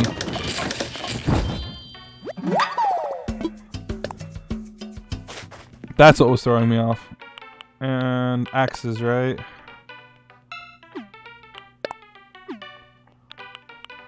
So we're done with the axes. We're done with shovels now, right?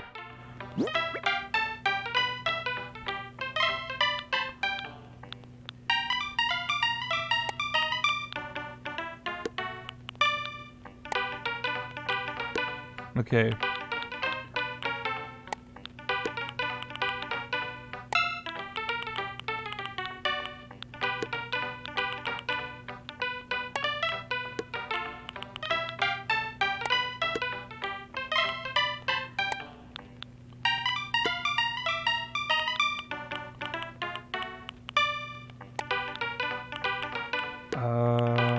Yeah, okay.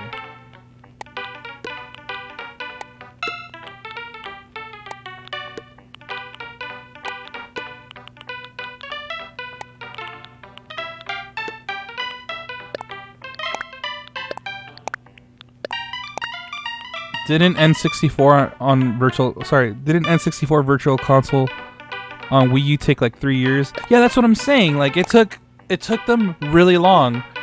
their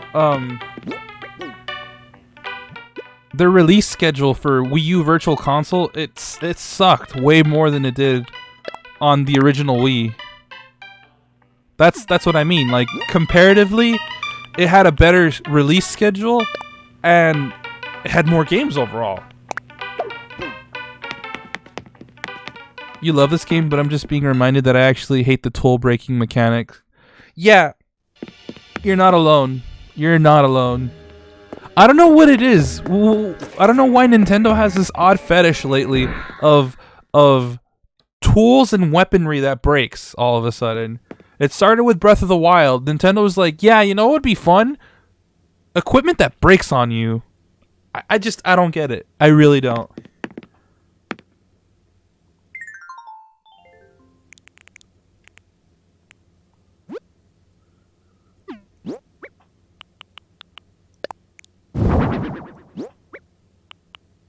Just forces crafting. Yeah. No, wait, put that back.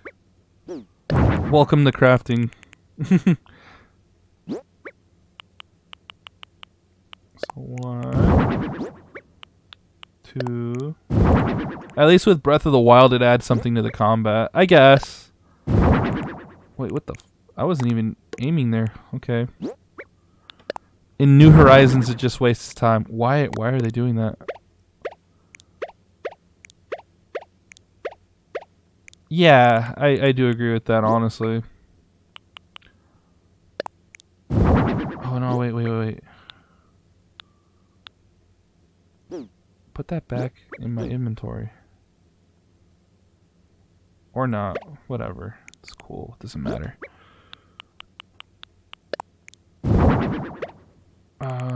Time for shovels. For shovelry. And even the gold tools still break. Yeah, that's the real kicker, man. Honestly. Higher upgrades only increase durability here. Perhaps new patches add extra stuff like the axe right now.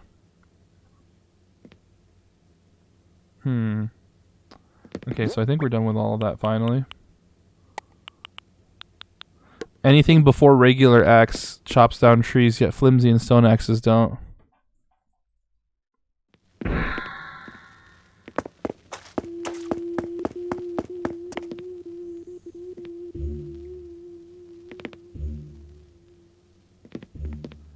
Like an old gen Pokemon, better quality fishing rod should get more expensive fish.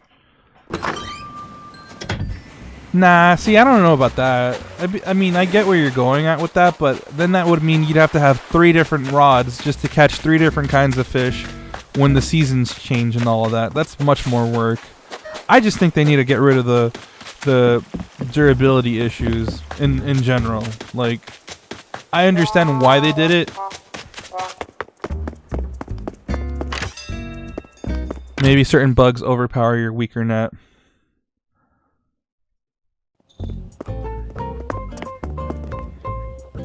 Wait, what was I doing here?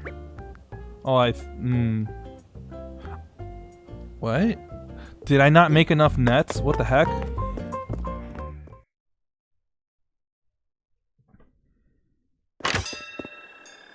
You mean... Sorry, you meant for fishing rods to increase chances for getting expensive fish. Oh, okay. Well, because that's the thing too, right? Like, if it did work like in Pokemon, you basically have different pools of Pokemon you could get per rod. Old rod is always Magikarp, and occasionally some other fodder. Good rod, you have a certain pool.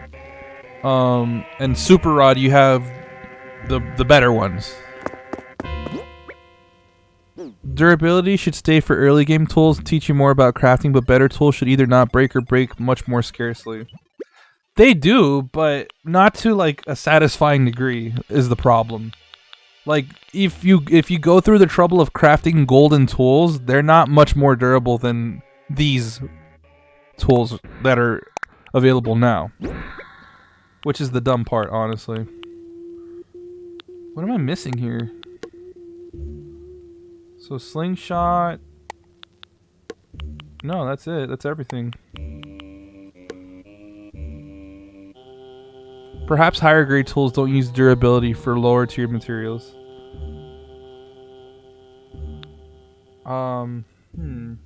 Golden fishing rod to catch an anchovy, no durability used.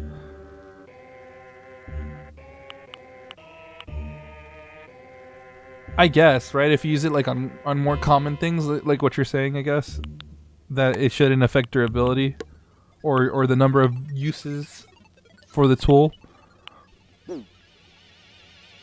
Actually, the crafting system in general really needs to be sped up. A lot of things in this game need to allow for bulk options, whether it's managing your inventory, whether it's crafting.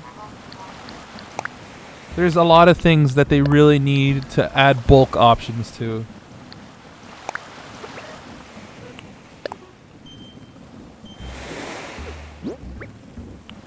Alright, seriously, am I missing anything? Axe, rod, net, axe, and shovel. No, I think that's it. Alright, let's put these boys back on. You should be able to craft multiple copies of things at least. Yeah. I totally agree with that, honestly. It's absurd to me that that's not already just a given. You have to craft multiple things. I mean, you can't craft multiple things. When you're buying things, you can only buy one at a time for a lot of things. There's only very few things you can buy in bulk. When you're buying clothing, you can only buy it in bulk. You can only send one letter at a time. You can't send bulk letters. There's a lot of things they need to let you just do more than one per session.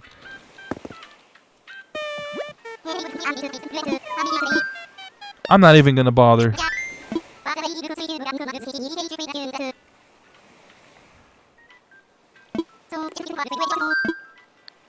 It's just annoying to have a game be this great, but at the same time have these weird oversights that become really tedious the more you play. You're dead on with that. Dead on with that, honestly.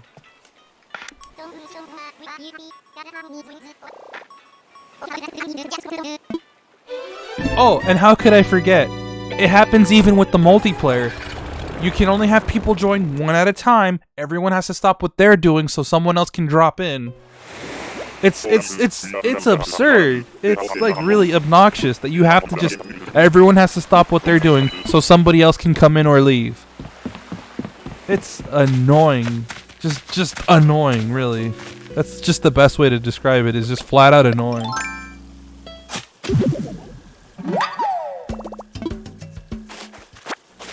Man, I'm not trying to pick up no damn weeds right now. Come on. Oh, cherries. Finally something different.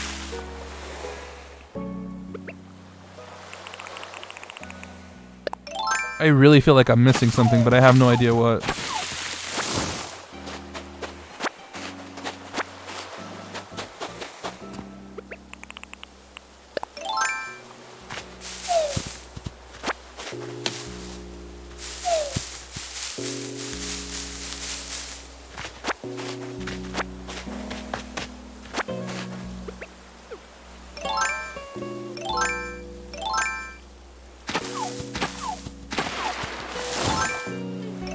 I need to remember that. Nintendo games are like this a lot, where I want to say they're perfect, but then they have these really easy to fix and obvious problems. I was going to say obnoxious, but obvious is the word you were using. Yeah, like, they make the effort to have tons of quality of life changes in ongoing game series, but then they have these major oversights on like other quality of life changes that could have been made. Like, oh, we've been paying attention to you guys. We know you guys have been wanting the feature to, or the ability to do this and this. We're finally allowing it in this new installment. And then you go and play the game and you're like, that's cool and all, but there's so many other things you needed to add and you didn't do it. Or things that needed to be changed that you didn't change for the better.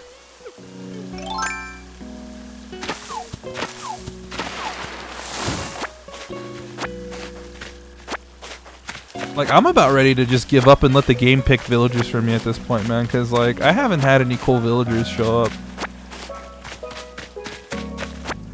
The only cool one was that eagle guy in the beginning, but I already got an eagle on my island. He's not Apollo, so I don't want him. I'm being picky with that. Let me guess, another lion, huh? Who are you? Why? I don't like the lions. This game knows I don't like them.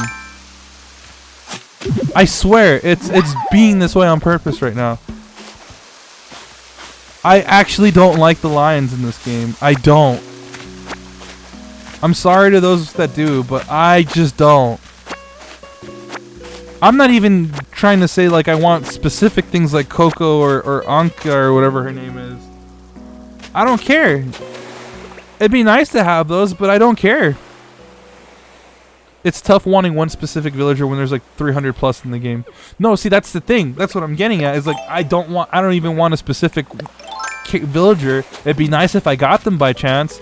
But that's not what I'm going for. I'm just going for things other than lions. I've been getting lions back to back.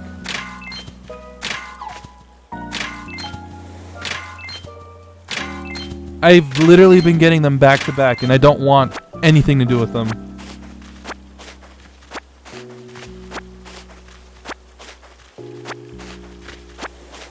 Like, give me an octopus. Give me a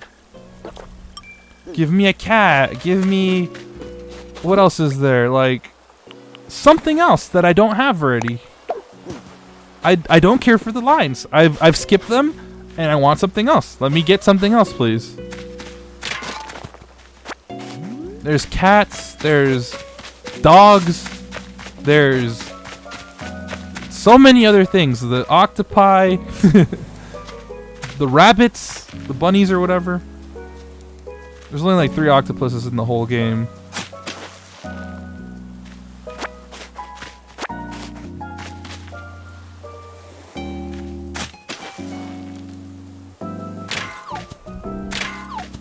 Dang. Well, that's a bit of a letdown.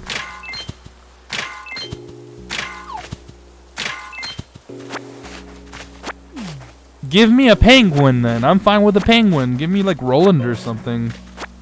Like, there's more. There's more types of villagers than just lions. Used to be 4, but they got rid of the Octorok one from the Zelda amiibo. That too, right?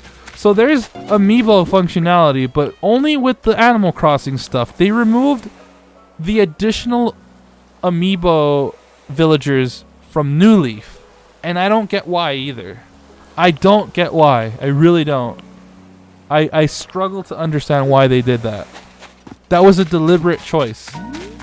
Someone sat down and they're like, yeah, no, they're not coming back. I would have loved to have had Pig Ganon and Wolf Link in my village. Wait, was it Splatoon, not Zelda? Wait, it was Splatoon, not Zelda. I'm tired. Oh, don't worry about it. But I wanted Pig Ganon and I wanted Wolf Link. And I don't get to have either one of them anymore. Unless I play New Leaf. And I don't want to play New Leaf. It's not a bad game. It's just I bought this game to play this game. If I wanted to play New Leaf, I would have just played New Leaf, you know?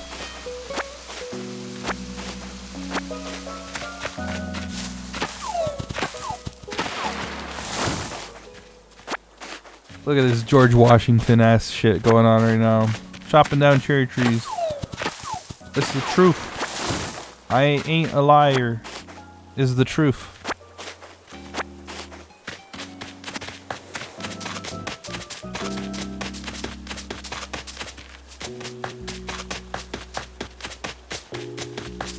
Dude, these tulips are resilient. What the hell?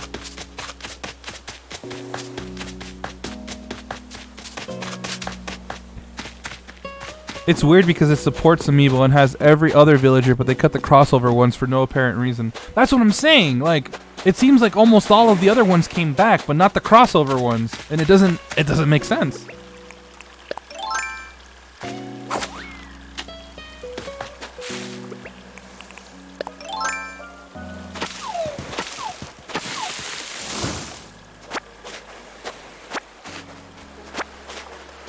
Like, that was done deliberately, and I don't know why.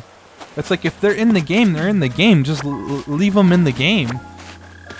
And then there's certain cosmetics, too, that aren't in the game yet, as far as I know. I have yet to see any of, like, the Nintendo cosmetics. Like, the Mario hat, or, like, Link's hat, things like that. I've yet to see them in the game. And they were in New Leaf as well. I've barely played New Leaf, but I knew about a lot of the things that were in it. And all that stuff is gone too, for whatever reason. For seemingly no reason. Like, I don't see the justification for removing those.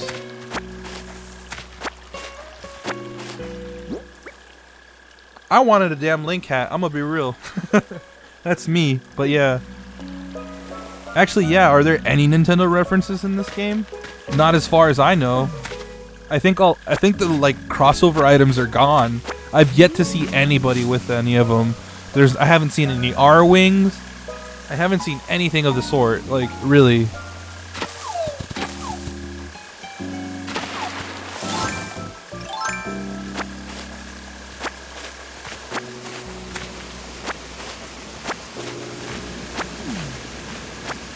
As far as I know, I think that the R-Wing has been a long-time staple, too. Since the first game, and I haven't seen anything like that in, like, ever.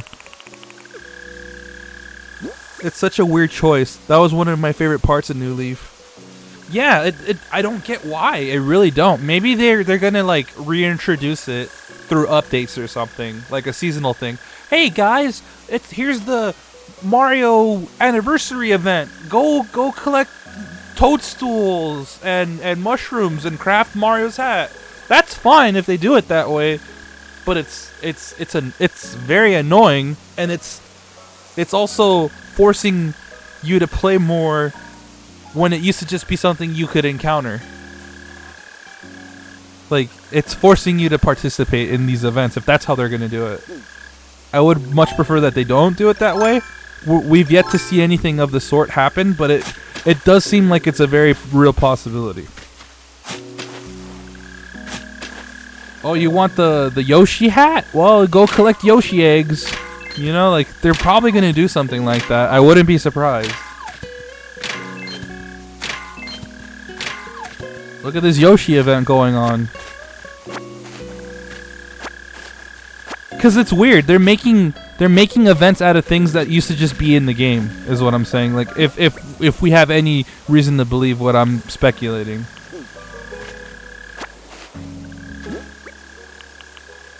It's just like, hey, remember how in the last game you just bought that thing and that was it and you had it? Well, now you gotta work for it. It's weird. I hope that's not the case, honestly, and they just bring them back with an update rather than push them through an event. Because I hate having to not, like, do things on my schedule. And I sort of assume that was the entire point of this game. You know, you pick it up and play a bit at a time at your schedule, at your pace.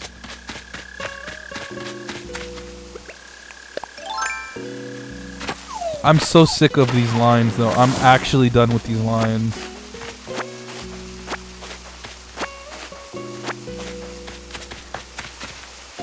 You guys are about to witness some lion hate crimes right now. Like, I'm gonna hit this guy with a net right now because I don't want any lions.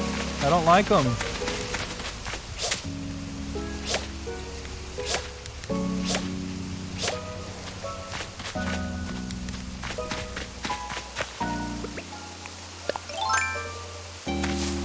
Oh, that too, actually.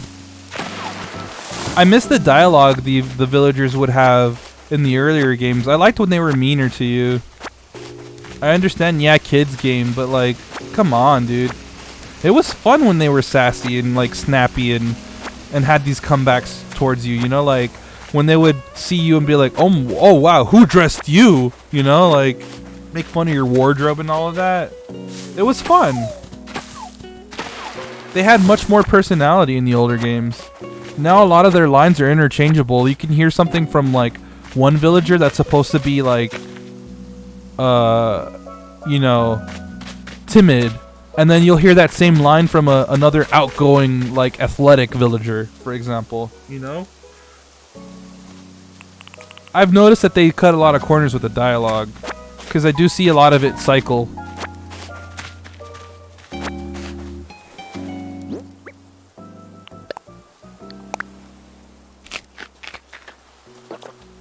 Can I break it with an axe? Yes, I can. Cool.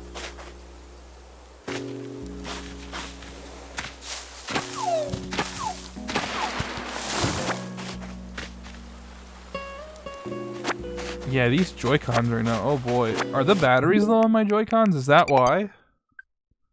No, they're full. Like, they're becoming less and less responsive the more I use them. I'll be pushing buttons and then nothing happens. I'm just standing there. Like right now, I pushed X. Look how long it took.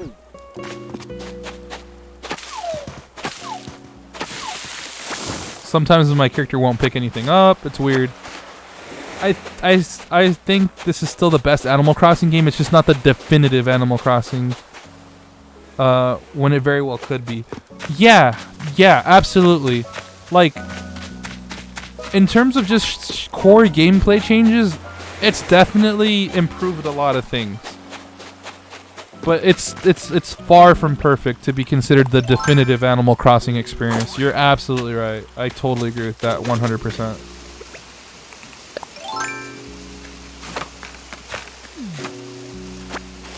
The additions to this game are very much welcomed, but like the things that this game used to have that are no longer present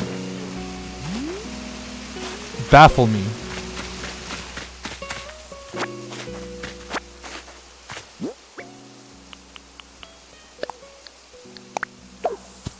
Speaking of dialogue from the villagers, there's interesting reports of villagers speaking about things in the game that aren't in the game yet. Really? Like what? No. Damn it, no. Ugh.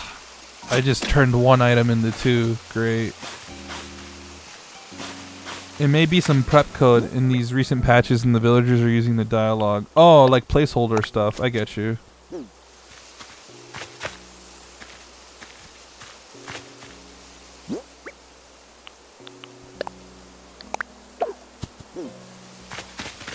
Yeah, that's fine being there. Stuff like Isabel talking about new buildings we can't build yet. At all. At least not yet. Huh. So people data mine dialogue for things that aren't available yet. That's interesting. Like, overall, I like what this game was trying to do. Where it's like, hey, you're building the island to the way you want it to look. That's fine. I like that. That's the main reason I bought this one. Because I'm just like, look, that's cool. Other games, you were the mayor. The town was already, like, made, like, pre-made. And you have to choose from a template. Whereas this game, you start off with a template for an island, but you can ultimately reshape it to the way you want. And that's really cool. And I like that. But it came at the cost of some other things from previous games not showing up and returning. Or just a lack of, I guess, common sense for some quality of life things that could have been changed. That have been in the series for a long time that really shouldn't be. No, it's not even data mined. The villagers are mentioning it when you play the game. Oh, really? Like what? Like you're saying that there's like buildings that they mentioned that aren't around yet? Oh. See, that's even more interesting. It'd be really cool if they added new permanent buildings as DLC. Free DLC, not paid. Yeah, it'd be nice. I wouldn't say no to it, of course. I'd welcome it with open arms.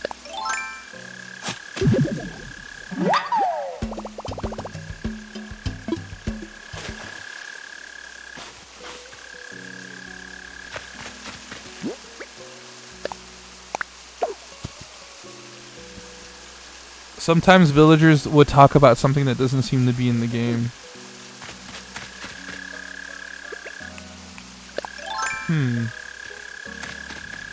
For me, the main thing I've seen is that they talk about like an event coming up, but I think that's for me the what I'm working towards right now, the Project K project, I guess, for lack of a better phrase. Concert. Yeah. They're like, ooh, something's gonna be happening later. I can't wait.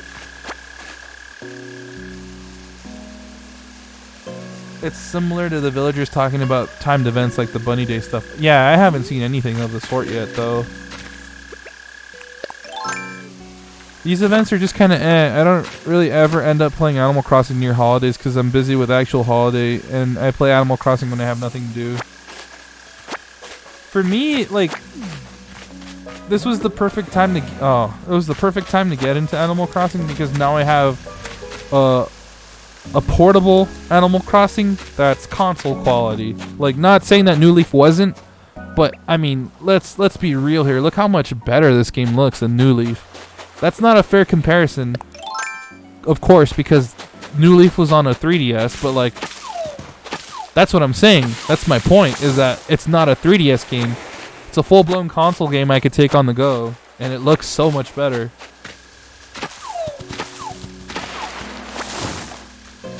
I really do wish they had added more to the game, though. Like, there's a lot of things that got taken out that I do miss from earlier games. Wilderness training is just the best, isn't it? I'm Mott. What's your name? Great to meet you. You're not from New Hyrule, are you? You are? I didn't know it was real. I heard the best abs on the planet come from their KG.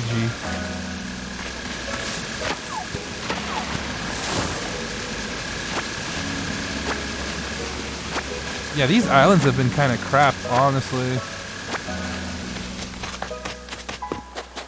It's like, sure, I'm gonna be making a killing from these coconuts and all that, but still, you know? You only got into this installment because it's more wilderness themed. Yeah. You feel like the biggest issue with the 3DS is just how low resolution the screen is. 240p is rough. Yeah, that's what I'm saying. Like, that's why I just came clamoring to this, because I haven't played too many games in the series. I touched a bit of New Leaf, but the main game I played that introduced me to the series was City Folk. Again, a non-HD version, right? But yeah, like, there's stuff even in that game that didn't make it back into this game, and I'm just like, I wonder why. I really don't understand why. It's not like the console isn't capable.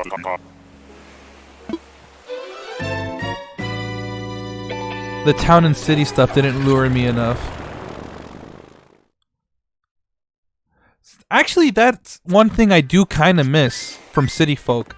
I liked how you were able to travel to the city away from your town, and then there was like a whole plaza full of shops that were unique to the city that you couldn't get things from if you were to just shop locally in your town. I wish that would come back. I liked traveling to different areas. Like, it's nice to have this huge island, but it's literally just this island and the random islands. Whereas the earlier games had several locations you could travel to. At least, like, in City Folk, you had a couple places you could go to. City Folk is still twice the actual resolution that New Leaf runs in. Oh my god, really? That's, wow, that blows my mind.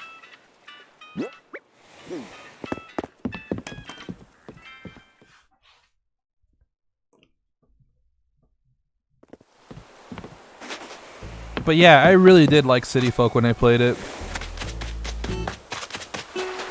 Well, yeah, 240, 480. You're right.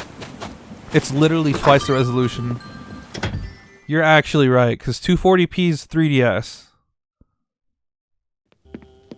And then 480p was Wii. It would be 480i or 360i if you were on a... It would be 360i if you were on a TV that didn't have 480i. And then if you had a 480, if you had a quote-unquote progressive scan TV or an HD TV, then you could output at 480p. But yeah, that's nuts, man. That's nuts. Look how far we've come. According to my Elgato, this is running at 1080, so that's nuts, dude. Look how far we've come. Like, I can still go back and play the earlier games, no problem. It's just, yeah, I don't know. It'd be harder to stream it, mainly. 3DS technically renders 480 if you have 3D on because it has to display the game for both eyes. Oh my god, that's funny. I don't know why that's so funny to me. Yeah, it's rendering it's rendering the game twice. So yeah, it does technically output to 480. You're right. So two 240 images layered, I guess, equals 480 3D. That's funny. That's funny. No, don't use that trickery that VR also uses.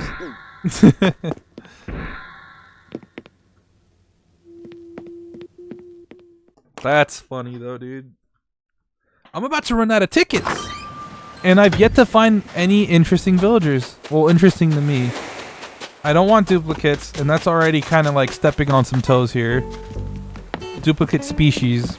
And I don't want lions. It seems like that's too much to ask for. That's also why 3D was never used well and why the performance was so bad with most games that had it. Like calling 1,000 megabytes 1 gigabyte when it's supposed to be 1024. Right. I mean, I think that's negligible though, because it's like you're rounding and it's 24 megabytes to every 1,000. I think that's negligible. That's more of a pet peeve, and I do agree with it. But like it's negligible, honestly, in my opinion at least.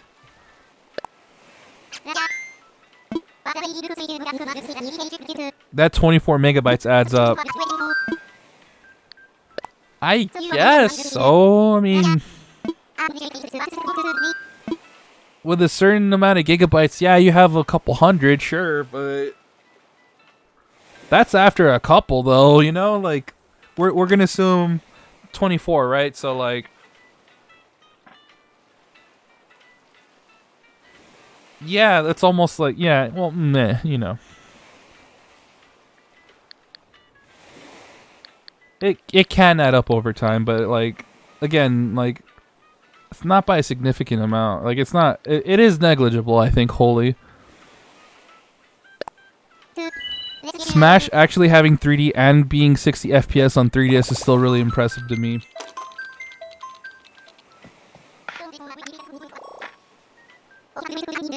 Yeah, that game had to be 60 FPS. So, like, the things that they cut out made a lot of sense. No ice climbers, for instance. I think a lot of the assists got altered or removed outright. Certain stages wouldn't work on 3DS. But yeah, that game is actually, like, amazing from a technical standpoint. You're right. Why are we arguing over megabytes? We're not really arguing. It's just, you know, like, you just had a stance on it, and I'm just like, you know, like, I could overlook it. I'm not gonna, like, be overly judgy to people that are like, oh, you know, a gigabyte's 1,000. Like, that's a rough estimate, sure. I'm ready for you, motherfuckers. 1 terabyte drive will miss 24 gigs. 24 gigs is sizable.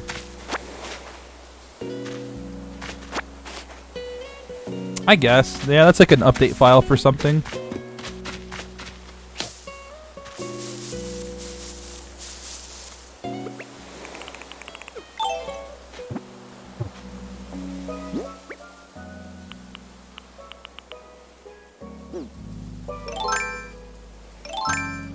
Smash Run is locked at 60 on 3DS, and MGS3 runs at an inconsistent 15. It's mainly the principle of this I don't like. We're being sold a white lie. You know what the biggest lie is that we've all had to accept is we never actually get full storage, like our full untapped storage on mobile devices, because the marketing behind these phones, they love to claim specs that aren't really there, especially with storage. they'll say it comes with 128 gigs of onboard storage, but then there's a little asterisk. This amount of memory is allocated to the operating system, though. That's what I'm not a fan of. I can overlook the 1000 to 1024 megabyte conversation. I can overlook that. That's no big deal to me. But that's where I get fucking pissy. That's like, yo, I bought this and it said 64 gigs, but with the OS installed and updates, I'm down to like 28. I'm exaggerating, of course, but you get what I mean. Oh, best example, the Wii U and the Wii U and the Switch both have 32 gigs of onboard storage. You never get to use all 32 gigs. And that alone should be a fucking crime in this day and age. How is it that the Switch still only has 32 gigs of onboard storage? How in the world is this a thing? We have SSD and NVMe technology now. How in the world are we stuck with only 32 gigs of onboard storage? Yeah, you can get a micro SD card. Okay, that's fine. But micro SD cards still are at the point where high capacity micro SD cards cost more than traditional hard drives and even solid state drives at higher capacities. Like if you want anything over 256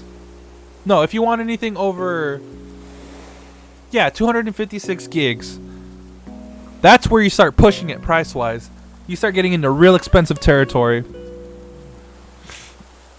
That's just a given, though. It's more accurate to say the actual size than to arbitrarily subtract based on a number that can change.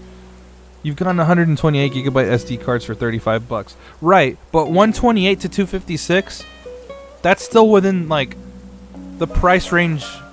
It's still within like reasonable pricing. But when you get any higher than 256, that's where you start seeing the numbers just jump up.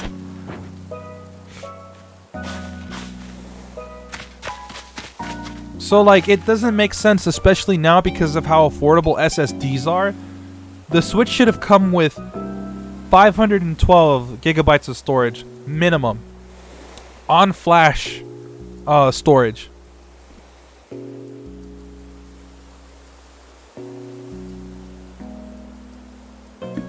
Yeah, 400 gigabyte SD cards are going for 90 plus. And if you want to go into the 1 terabyte territory and above, get ready to pay quite a hefty chunk. Like, that's the point I was making. It's so ridiculous now how expensive those are for, like, comparable storage as seen on traditional hard drives, SSDs, and gaming console storage, which is also either using flash technology or traditional hard disks. The Switch doesn't support over 400 gigabyte cards anyways. No, you're wrong about that actually. There is no actual cap for compatibility with micro SD cards. It's just there's no market for anything over 256 up to 400. That's where you're wrong. Cuz it can support. There's no limit. Like in the hardware specs, there's no limit to how much external micro SD storage it can support. But it's just not feasible for people to make and buy those cards. It's not economically viable for them to make and buy these cards, is what I mean to say. Most people are never going to need more than 100 and something gigabytes.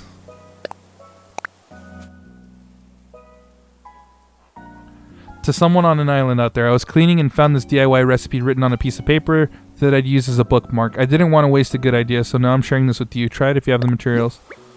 Log sofa. I think I have this already. He might be meaning that the Switch's OS can't recognize over 400 gigabytes. Similar to FAT32 not handling over 4 gigabyte files. I need more than 128 for Switch, and NTFS can. Yeah, I might have to do something with the file system that the Switch uses internally. That's like a very possibly one of the limitations. It supports up to 2 terabytes. I've heard it can support up to more. It's just we haven't really. I don't know. Maybe it's something on the OS. I think within the OS it only supports up to 2. But I've heard that the card slot itself has no actual cap on what it can support. It's just it's software locked. It's capped by the software. That's what I'm thinking of. So I guess I'm thinking in theoreticals rather than facts. Like, so yeah, I guess factually it only supports up to 2 terabytes, but the card reader slot itself has no actual cap on what it can support.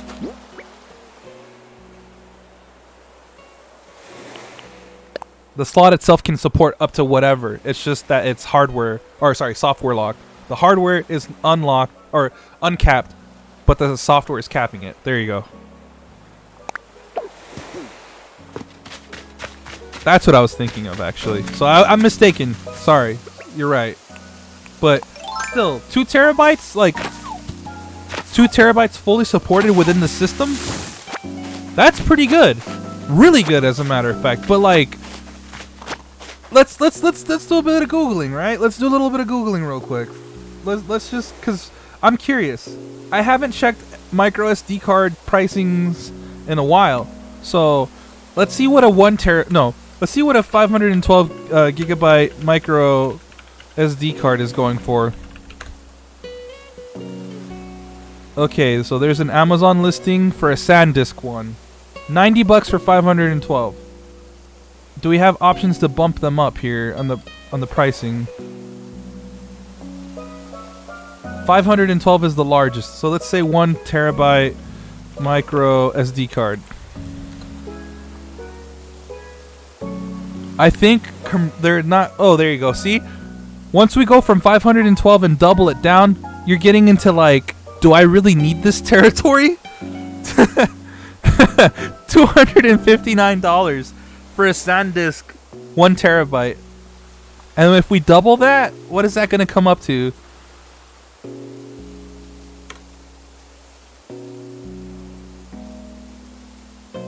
Oh yeah, look at this generic ass 2 terabyte. Let's totally buy that. Fuck that, dude.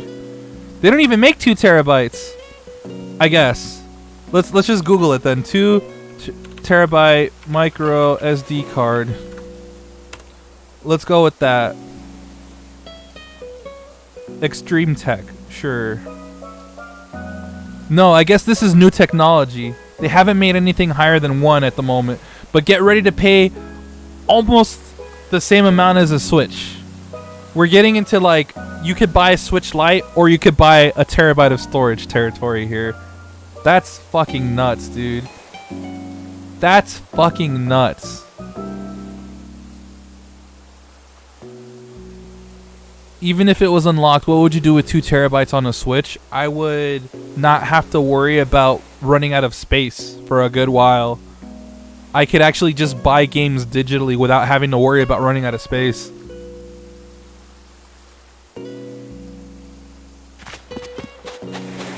Like for Windows OS, I think any drive higher than 2 terabytes needs a special option during formatting for Windows to see the extra space.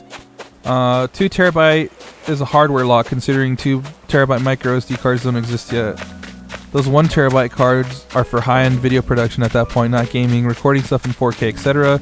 You already have 2 SD cards on your Switch. One 128 gigabyte, that's 3/4 full on the 256. Like,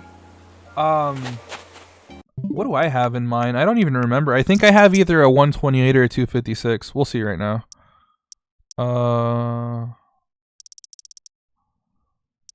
I actually forget. So I guess settings. No. I forget where you go to look at the storage. It's been so long since I've bothered to look. I guess data. I'm dumb. 61 gigs free. I guess I have a 128. I don't really remember.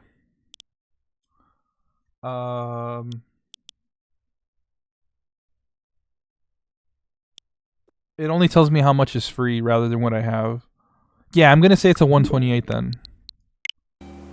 Because I think I remember getting it for like 20 bucks. So I think it was a 128 gig.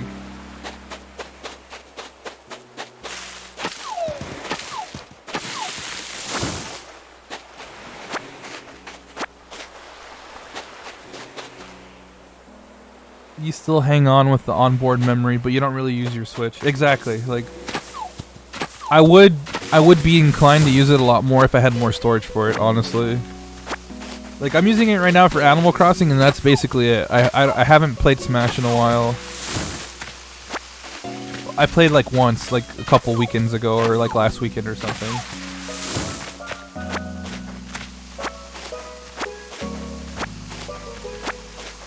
Really, no one needs over 128 gigs because you can delete games, but I dislike doing that. Yeah, me too. Like, technically speaking, you don't need more than a certain amount because you can always just uninstall and re-download games later if you want them. But I'm of that mindset as well, where I don't want to delete stuff if I don't actually have to. If I have the option not to, I won't. Yeah, that hurts my internet data cap. Your internet is data capped?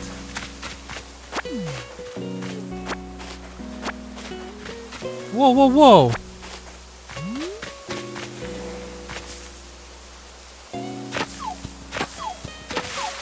At 1.5 terabytes.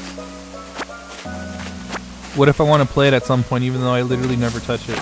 Yeah, exactly. I just...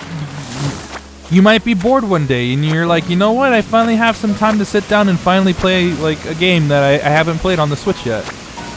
And then you're like, I have to make room. I have all these other things installed. I have to go install it from the eShop now and wait on the download. Wait! Holy shit, is that Roland? I think that's Roland. Whoa, whoa, whoa, whoa, whoa. Hold the fucking phone. Hold on. I'm gonna do this. Yo, yo, yo, yo! I think that's Roland! Or Rolled, sorry. I used to call him Roland. It's Rolled. I had this guy in City Folk. I'm gonna have him move in. Rolled. I don't know how to pronounce his name.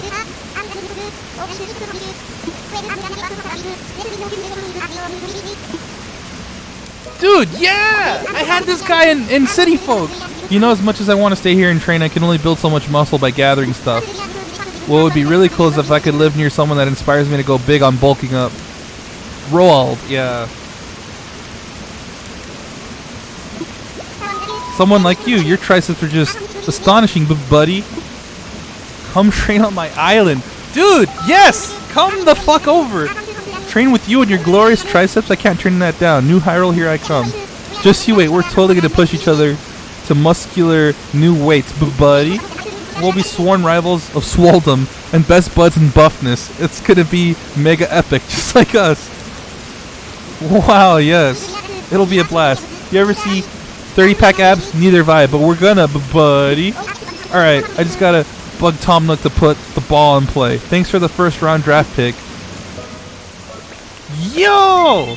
Yeah, dude, I was hoping I'd run into this guy. I had him in my village in my town in City Folk. Oh, that's so fucking cool.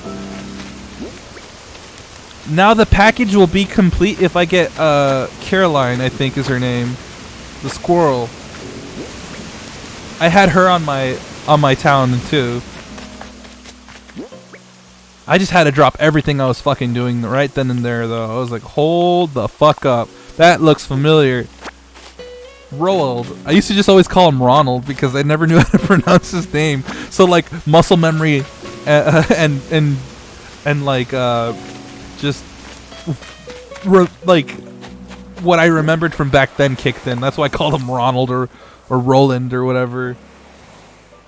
I think I called him Roland earlier. Yeah. Roald, though. Oh my god. That's so cool! I'm actually really stoked. Rolled. Yeah, boy! My dude. All right, man. Step aside real quick. I gotta break some rocks and stuff.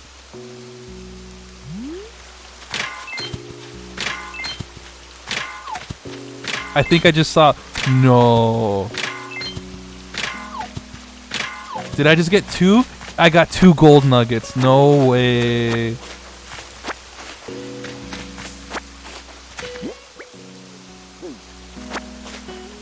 Yeah, that's awesome. I'm feeling pretty nostalgic right now. So yeah, I salivated when you had a pic of your net being 200 megabytes down. And I apparently don't have a data cap. I don't have a data cap. That's the main reason I'm putting up with Spectrum for as long as I am. There's no service fees and no data cap and no contract. That's why I've been putting up with them as long as I have. The overall experience has been good, but there's been plenty of times where I've been less than satisfied.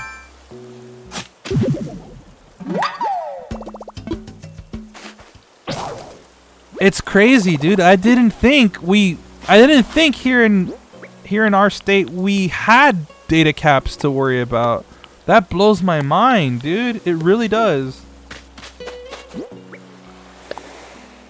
I was considering buying amiibo cards for my old villagers, but popular villagers go for like 25 plus. Elaborate why I dislike Spectrum.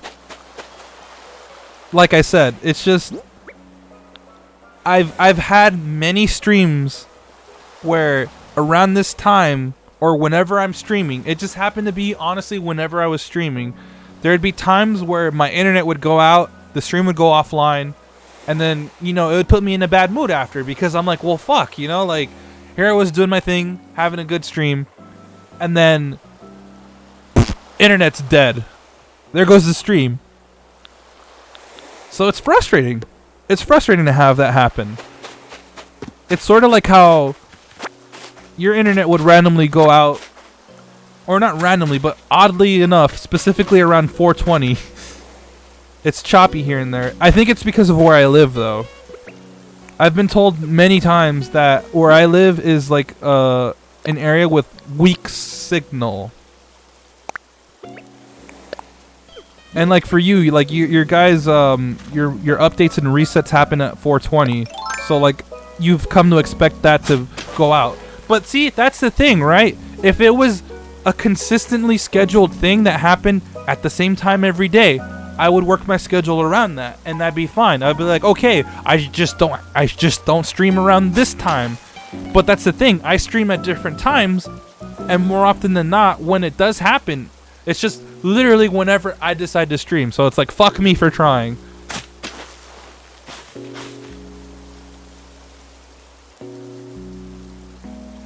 But like, it's been a lot better lately, honestly. It's been a lot better lately. Ever since last year, I had them come and service the line, and like I had like one of the like senior engineers come down and check out what the hell was going on. It's been good ever since. I think I'm like on a watch list. They're like, yo, you guys gotta get on your shit if this guy calls, because he knows what the fuck is up. We can't just like give him the fucking salesman's pitch. He knows what the fuck is up.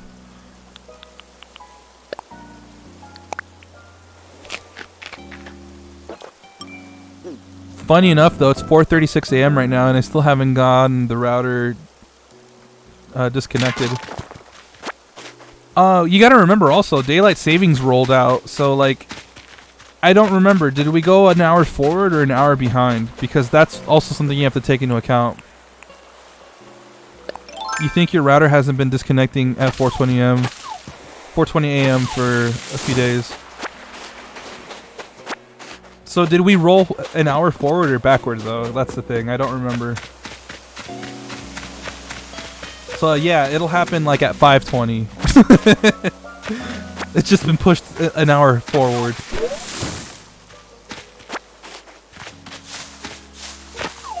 Dude, yeah, we found Roald, though. Dude, that's awesome. I was really hoping I'd run into him, like, deep down. Because he was one of the ones I talked to the most. Because look at him, he's so cute. He reminds me of the penguins in Mario 64. And it's funny to me that he's like all chubby and he's like trying to just, you know, become buff and he's all like focused on being fit. I think him and Curly are going to be best friends. I can't wait for that. I like Curly a lot too. Daylight savings is so dumb and pointless, to be honest. Yeah, really it is. Like what I don't understand is the whole premise allegedly is to save time or save power, because if you push the hours forward 1 hour, that means that stores and businesses are open less they're not open as long. There you go. That's what I was trying to say. But I don't understand the logic behind that, because if that's the case, we're still adjusting the clocks so that they're still going to be open the same amount of time. It's just the sun's going to be out 1 hour sooner or 1 hour later, depending. It does not make sense. It really does not. It baffles me as a concept. I think it's for having more daylight in the day. Oh, I guess. But like an hour's worth, that's not a very significant amount, really. An hour is just gone in the blink of an eye, dude. An hour is nothing when it comes to time.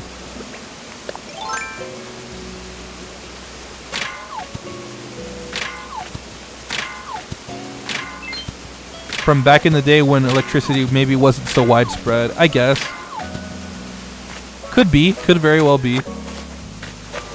But it's an archaic concept that has no relevancy now.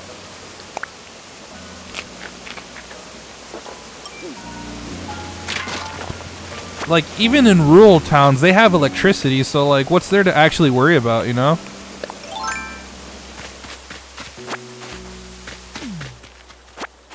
Alright, man. See, like, okay. The very first island I went to and this island alone made it very much worth it. We got my homie back. We're just too lazy to take it out. Very much like how pretty much just 4 countries still use English measurement systems while the rest of the world saw the light of the metric system. Oh, you mean the imperial system? Yeah, I don't understand that either. All daylight savings does is confuse anyone that didn't have it set automatically. You're not even wrong about that, though. We just didn't change to metric because merely money needed to... What?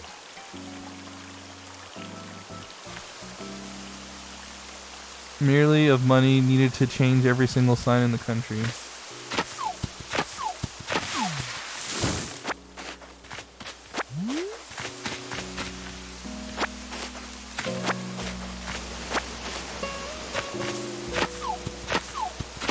I can't believe I've been playing this game for 6 hours. That's a quarter of a day. Holy shit, dude. This game is hard to put down. It really is. We're about to make it to the 5 a.m. reset, too. I hope I can... I don't think I'm going to find the 10th villager before that. But hey, roll... You know what? I should hurry my ass up over there so I could talk to Nook, and he'll talk to me and be like, yeah, everything's done, dude. He's moving in, like, tomorrow. And then tomorrow will be, like, in 15 minutes. If we were to change to metric, we'd need people to go around and change or update every single sign in the whole country for every street, road, highway, etc. That's actually insane when it all adds up. Also, we still use AM PM when we all use digital clocks and everyone else uses 24-hour time. I'm okay with that. I'm fine with military time, but I do honestly prefer the 12-hour system. That's personal preference, but I don't have an issue using the 24-hour system.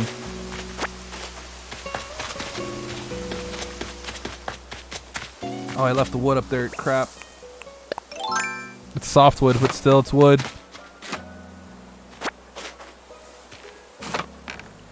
The AM/PM thing is even more silly because every digital clock we use has that option, and it's just changing an electronic screen. Yeah, like, I'm fine with whatever. It would just make more sense to universally adopt one or the other, though. Like, it should just be preference at the end, whereas, like, there's a standardized one that everyone uses. Like, it could be 12 or 24. I'm fine with either one of it. Either one of the two.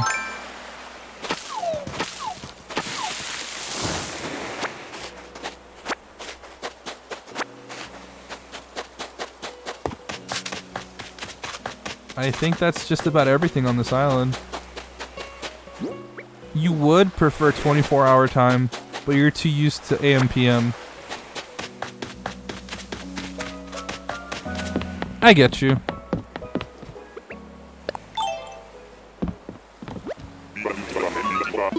Like, it just boils down to customs and comfort, really, at the end of it all. But, like, honestly, the Imperial system makes no fucking sense to me. It really doesn't. America's silly is your point. Right. The metric system just does not make sense to me, though. Sorry, Imperial. I'm confusing the two. Imperial system does not make sense to me. I'm glad we have the metric system. It's late, man. My brain is poop. Alright, Mr. Schnook. I got some good news for you, alright? Talk to me, my guy.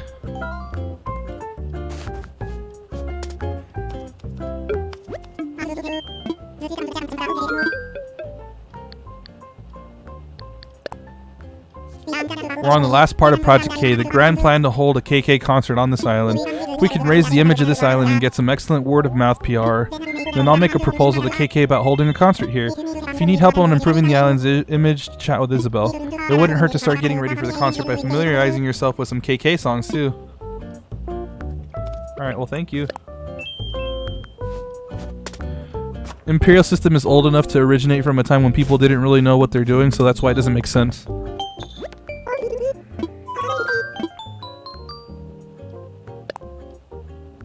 So you're curious about the current image of New Hyrule. 1-star rating. Folks are feeling like we still have some room for improvement. Room for improvement. Okay, feedback.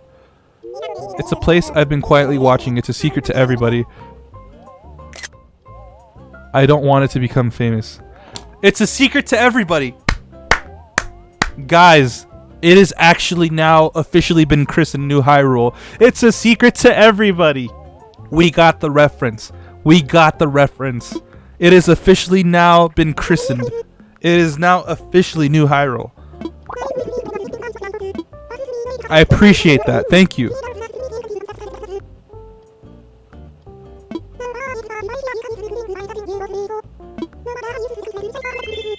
Okay, so I need more furniture on the island.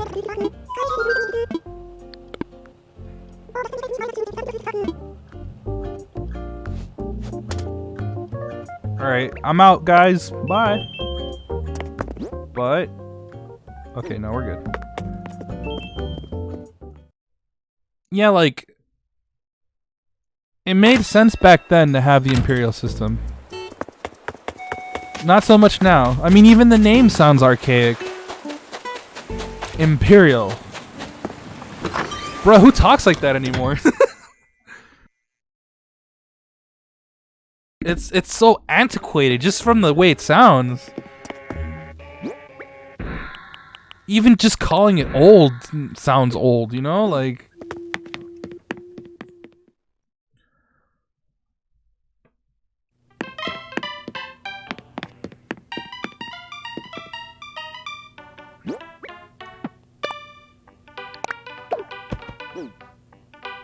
I wonder if Isabel and Nook wear those summer shirts all year if they change later in the year.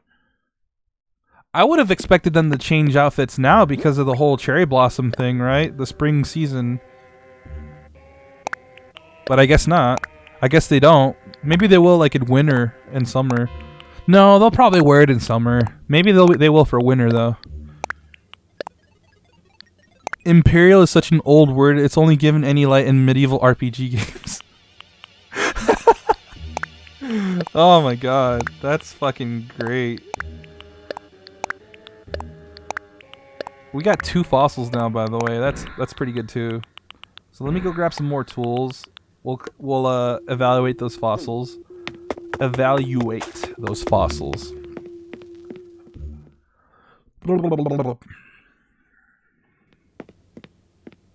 Okay, so we need an axe and a shovel. Alright.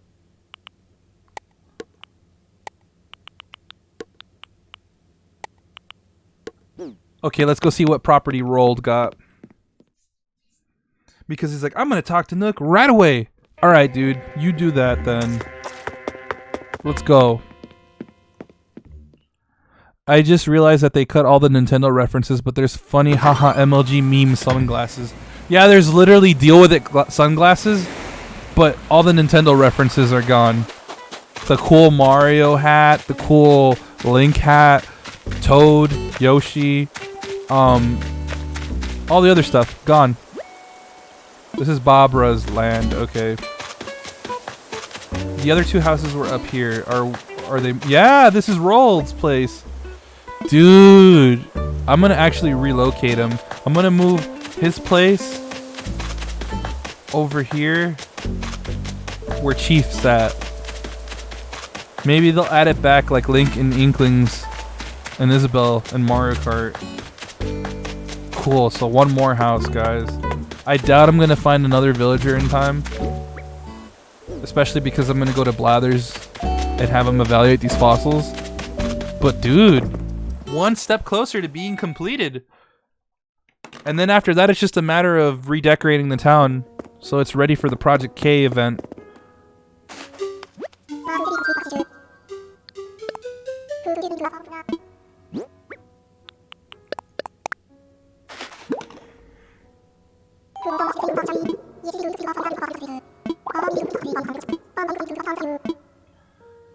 I'm tempted to buy them. Buy them! Buy them! They're duplicates. Buy them! Fucking buy them. Diplo chest, Diplo chest. Wow, I got two of the exact same.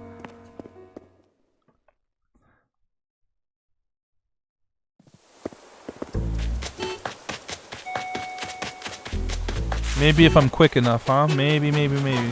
Nah, I'm not gonna get there in 9 minutes, talk to the guy, and then leave. I doubt it.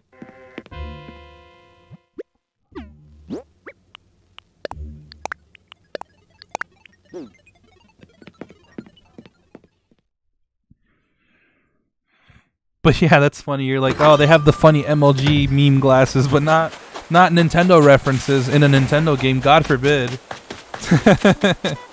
You're totally right, dude. It's weird. I don't know why they cut down on the Nintendo references.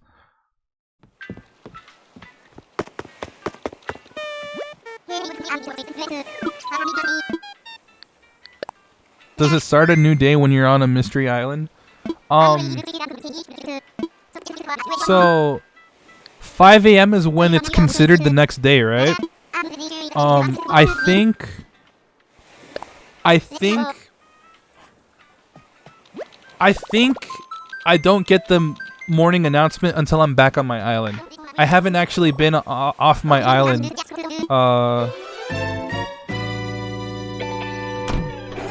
going to 5 a.m. So I guess we'll find out. Yeah, the new day will start when you get back to your island. Okay. Okay, let's go make a mad dash and see who's here.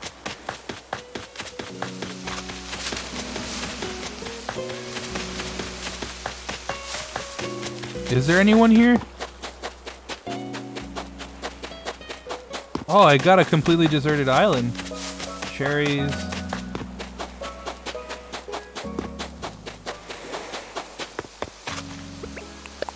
You stayed up plenty of times playing this game to know. No, I know. That's why I'm using you as a point of reference, because I trust that you've done so. Well, okay. Rip, guys. Rip. An attempt was made.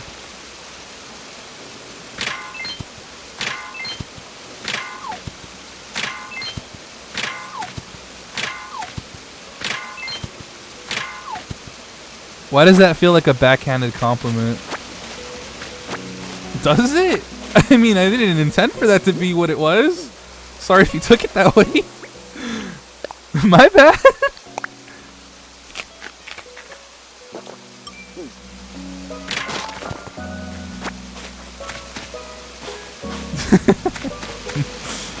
I really didn't intend for that to be interpreted that way.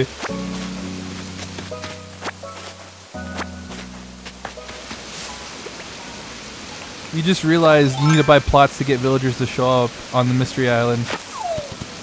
I'm joking that it can be. I didn't take it a step. Oh, okay. Alright. I don't feel as guilty now. Maybe we could play that joke on Bobo. Yeah, so to add on to what you were saying though, yeah. I know I made that mistake too. I remember spending like a bunch of tickets thinking, okay, I'll just keep traveling and I'll find more villagers. I can invite them and then when the land's ready, then they'll come over. But it doesn't work that way. You need plots of land available to invite them, and then villagers will not show up on islands randomly if you don't have plots of land ready for them.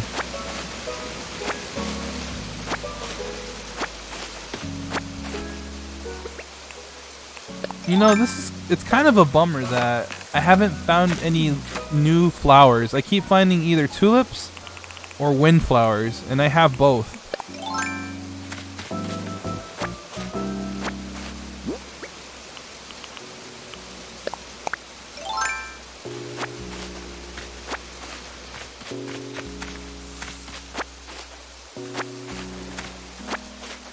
So like I had weird thing to note, right? But I had some French toast earlier in the day, and I was a little lazy. I didn't take my plate back to my back to the kitchen, cause like, you know, the kitchen's on the other side of the house. I'm in the back of the house, and it was raining, so I was just like, I don't want to get wet, and you know, it's a bit of a hassle. I'll just do it tomorrow or later on. But I'm still smelling the syrup because the plate's just like right over to the side. And I'm like, man, I could really go for some more, but we don't have any more. I'd have to make some myself if I want some. You mostly get roses. It seems like I've been getting nothing but these tulips. And on my island, the windflower is the native flower.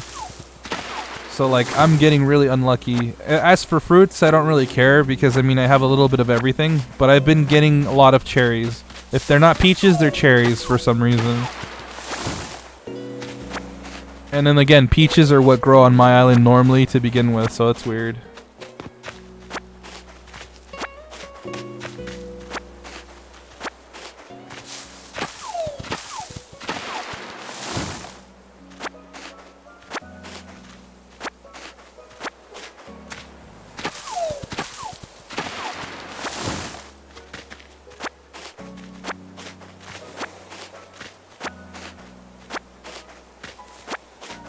I know I should be like shaking these trees, but like most of these are fruit trees, so I'll shake the ones that aren't fruit trees. It just so happens that a majority of them are fruit trees, though. You heard someone say that you can only get a few extra fruits from islands, and you have to get the other 3 or so from multiplayer. So there's 5 fruits you can get in this game. That's also another thing that they cut back on. The different types of fruits you can gather. So there's only 5 major ones. So you have a chance of either having an island that'll have peaches, oranges, apples, or pears. And then of course, coconuts are always found on these islands, and that's how you get them. So you have a chance of getting one of the 4 fruits. Your mom will mail you another kind of fruit you don't already have. And then you're supposed to be able to get the rest from coming to these islands. You're supposed to be able to get the rest from coming to these islands. And if not, then yeah, just the easier thing is to trade with people. That's what I ended up doing. So now I have a little bit of everything because of that. Again, thanks guys. Thank you for doing that, making my life easier, because that would have sucked. Dude, I'm not trying to get okay.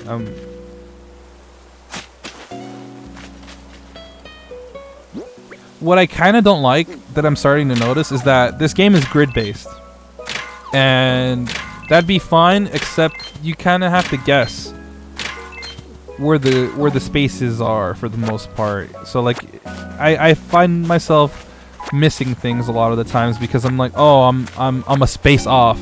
I'm a couple pixels off, which means I'm a space off. It's one of the few things I don't really like. But you know, you come to get used to it. You were just gonna say that.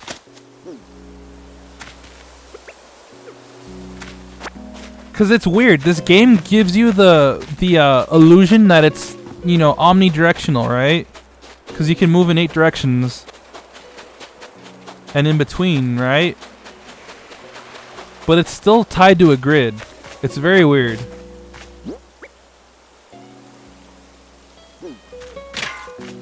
So alright, let's eat this one.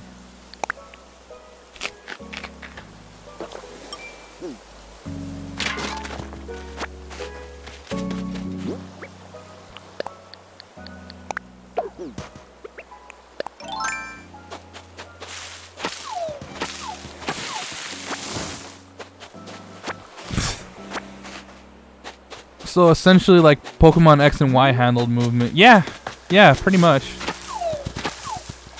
The game should show some sort of marker where you are on the grid, or when you're using the shovel or the path thing later. Yeah, I agree with that too.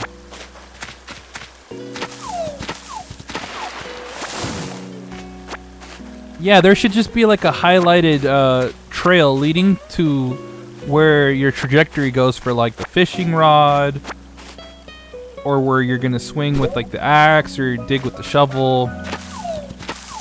I mean, you get used to it, but that would have made it a lot more intuitive. Yeah, Terraria does that. You're right. Can we join your island? I'm actually probably gonna get ready for bed soon. I'm just gonna use a couple more tickets and then probably call it a night. Yellow square to highlight where your tool's gonna hit. Yeah, something like that. Like some sort of highlight tool to like just show you where they're gonna go. I still miss with the shovel a lot. I'm missing with the shovel and axe a lot lately. And I have to recast several times with the fishing rod. I used to be a lot better at it in City Folk. I don't know why I've gotten worse at using the fishing rod though. Maybe it's just because I'm so out of practice.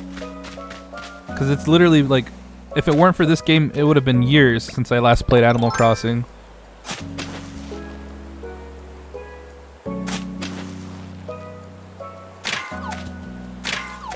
So it's already 5 a.m. guys. I missed the window of finding a 10th villager here. It's because of the Joy-Con sticks. You're right. I stopped to read that and I stopped what I was doing, but you're right. They suck, man. I hate to just harp on and on and on about the Joy-Con sucking, but they fucking suck, dude. They really do. They really suck. I'm just surprised that there's no third party that's come on board and just made replacements for the Joy-Cons. Like, I guess because a lot of them are dying out, huh? Like, Mad Catz is gone. What was another one? Pelican? Pelican died, like, after the GameCube and Xbox era. Do I have launch Joy-Cons? No. I sent those in to get fixed. These are supposed to be the new, better ones. And I'm having the same problems with additional problems. So originally my Joy-Cons that came with my Switch would desync and disconnect randomly. So either I would get input delay on my game, whatever I was playing. It happened a lot in Smash specifically though. Or just inputs wouldn't register at all, or the Joy-Cons would disconnect. And with these, they were good for a while. But now I'm having the connectivity issues again, where they randomly just unpair and disconnect. On top of that, I have this issue with the left Joy-Con now specifically. It's happened on both, but it seems to be happening more on the left Joy-Con, where it sort of locks itself out. They freeze up.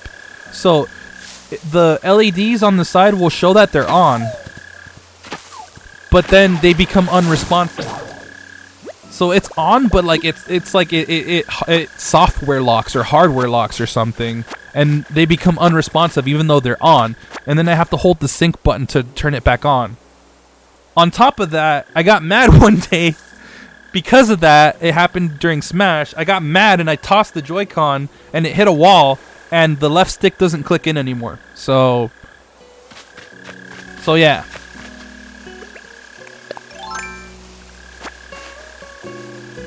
Joy-Cons must be that difficult to make if third parties won't do it.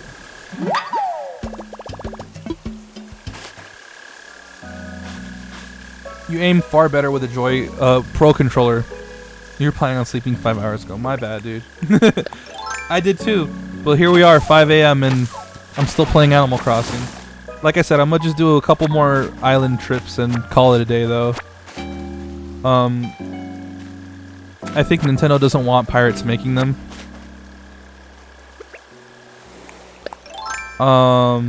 Yeah, that's always the intention. They don't want knockoff products, of course. So I guess maybe they really cracked down on those over the years. And if first party only gets as good as this, then that's just more reason for third parties to not even try. I guess so, right? You know, you painted things in a new light for me. You really did. Because like, if they're having this much trouble with first party stuff, imagine how much worse the third party controller is. You're right. That's why we only ever see wired controllers being made. Nobody steps up to make pro controller type controllers. Nobody steps up to make Joy-Con replacements. And the only one we've had so far is the one from Hori, where it replaces the left D-pad or the left button, the left buttons, arrow buttons on the Joy-Con, on the left Joy-Con with an actual D-pad. And the problem with that one is you can only use it in handheld mode. It's not meant to be used wirelessly. It won't connect wirelessly. It's only a handheld only left Joy-Con, and that makes no sense to me whatsoever.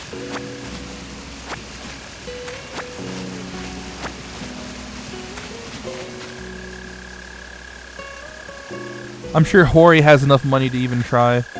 Oh, absolutely. They work closely with Nintendo, so I'm surprised that they haven't at this point. Split Pad Pro.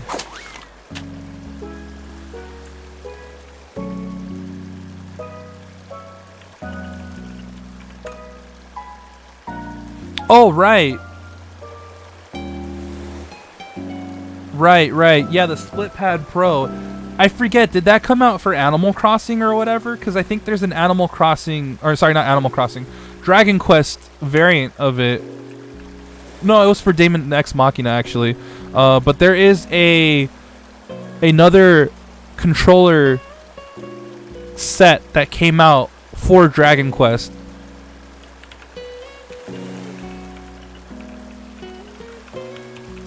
I don't know if you guys know about that. It's like it's a wireless slime controller. It doesn't look like the worst thing in the world, honestly. It actually does not look like the worst thing in the world. It seems like it's a wireless controller, though. I just don't know if it has gyro controls, vibration, and amiibo support, because that's also the thing with second and third party controllers. They don't always have all of the features of a traditional controller, or at least a traditional Nintendo Switch controller. Like the Pro controller has vibration, amiibo support, gyro controls, and a lot of second and third party offerings don't. But I'm genuinely curious about this Dragon Quest controller. It's in the shape of a slime. It's a throwback to the one that they did for the PS2, and it seems to be a wireless controller. So that's cool. And that actually looks like it wouldn't be too uncomfortable to use, especially because I have big ass hands.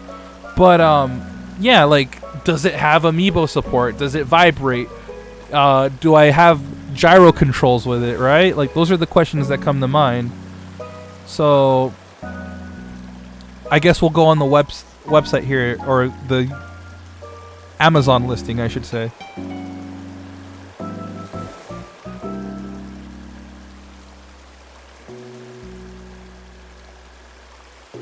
Oh my god, not even a month in has stick drift. What the fuck, dude? Even Hori's not immune to stick drift now. Oh my god. No fucking way.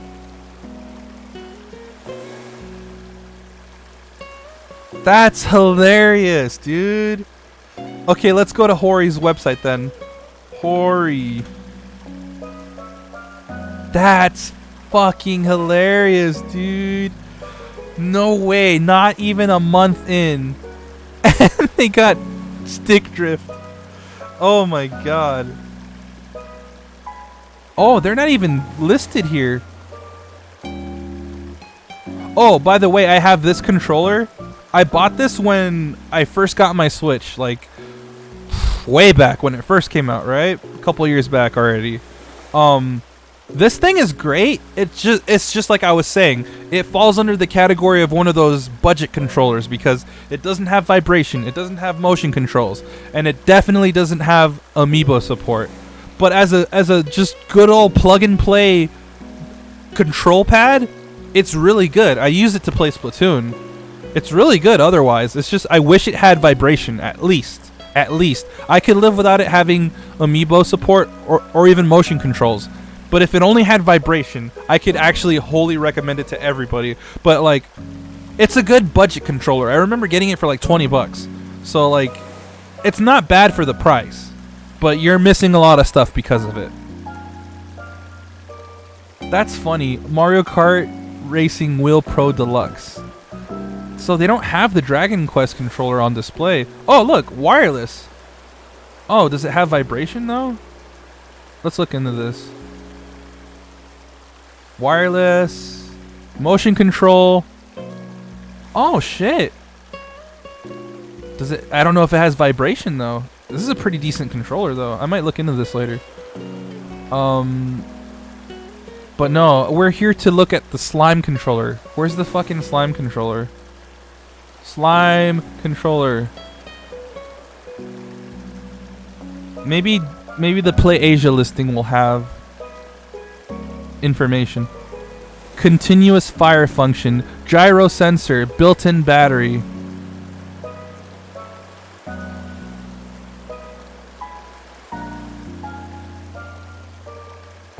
Epic slime, the best thing I've ever purchased. Slime on display next to the TV. He smiles at me, makes me happy. Great to hold in my experience. I don't have giant hands. Some friends with slightly smaller hands said it was a little uncomfortable.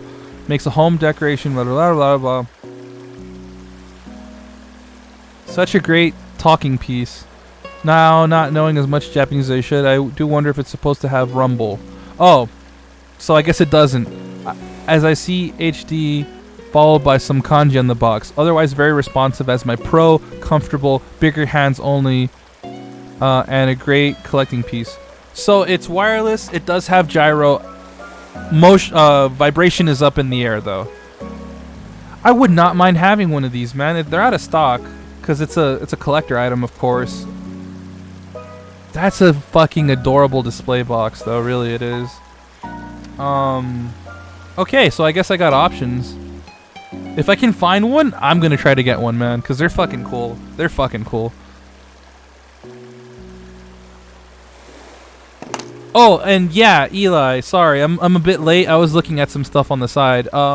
Yeah, I know all about 8-Bit, though. They're actually one of the only companies doing third-party controllers, and I cannot praise them enough, but I hear a lot of mixed reviews with the controllers themselves. People have told me the quality in those controllers varies greatly. So that's why I've been a little hesitant on picking up a controller from them. I do have the 8-Bit Do, or 8-Bit Do, however it's actually pronounced, the wireless adapter that lets me use PS4 and Xbox One controllers. It also apparently works with Wiimotes and I think the Wii Pro controller? I'm not sure about Wii U stuff because I used to have a Wii U Pro controller, but I broke it one day getting mad at Smash. But yeah, I've wanted to look into the which one was it? There's two that I was looking into with 8-bit dough or 8-bit dough. There was two that I was looking into. There's a couple that I want because they have different kinds.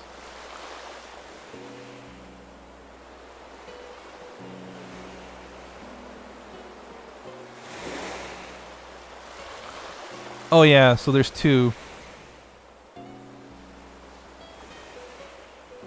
Yeah.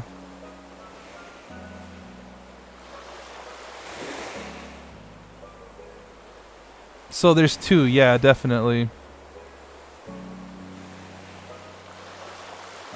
So I wanted to look into these, right? Because if I ever do pick up controllers from them, let me close this real quick.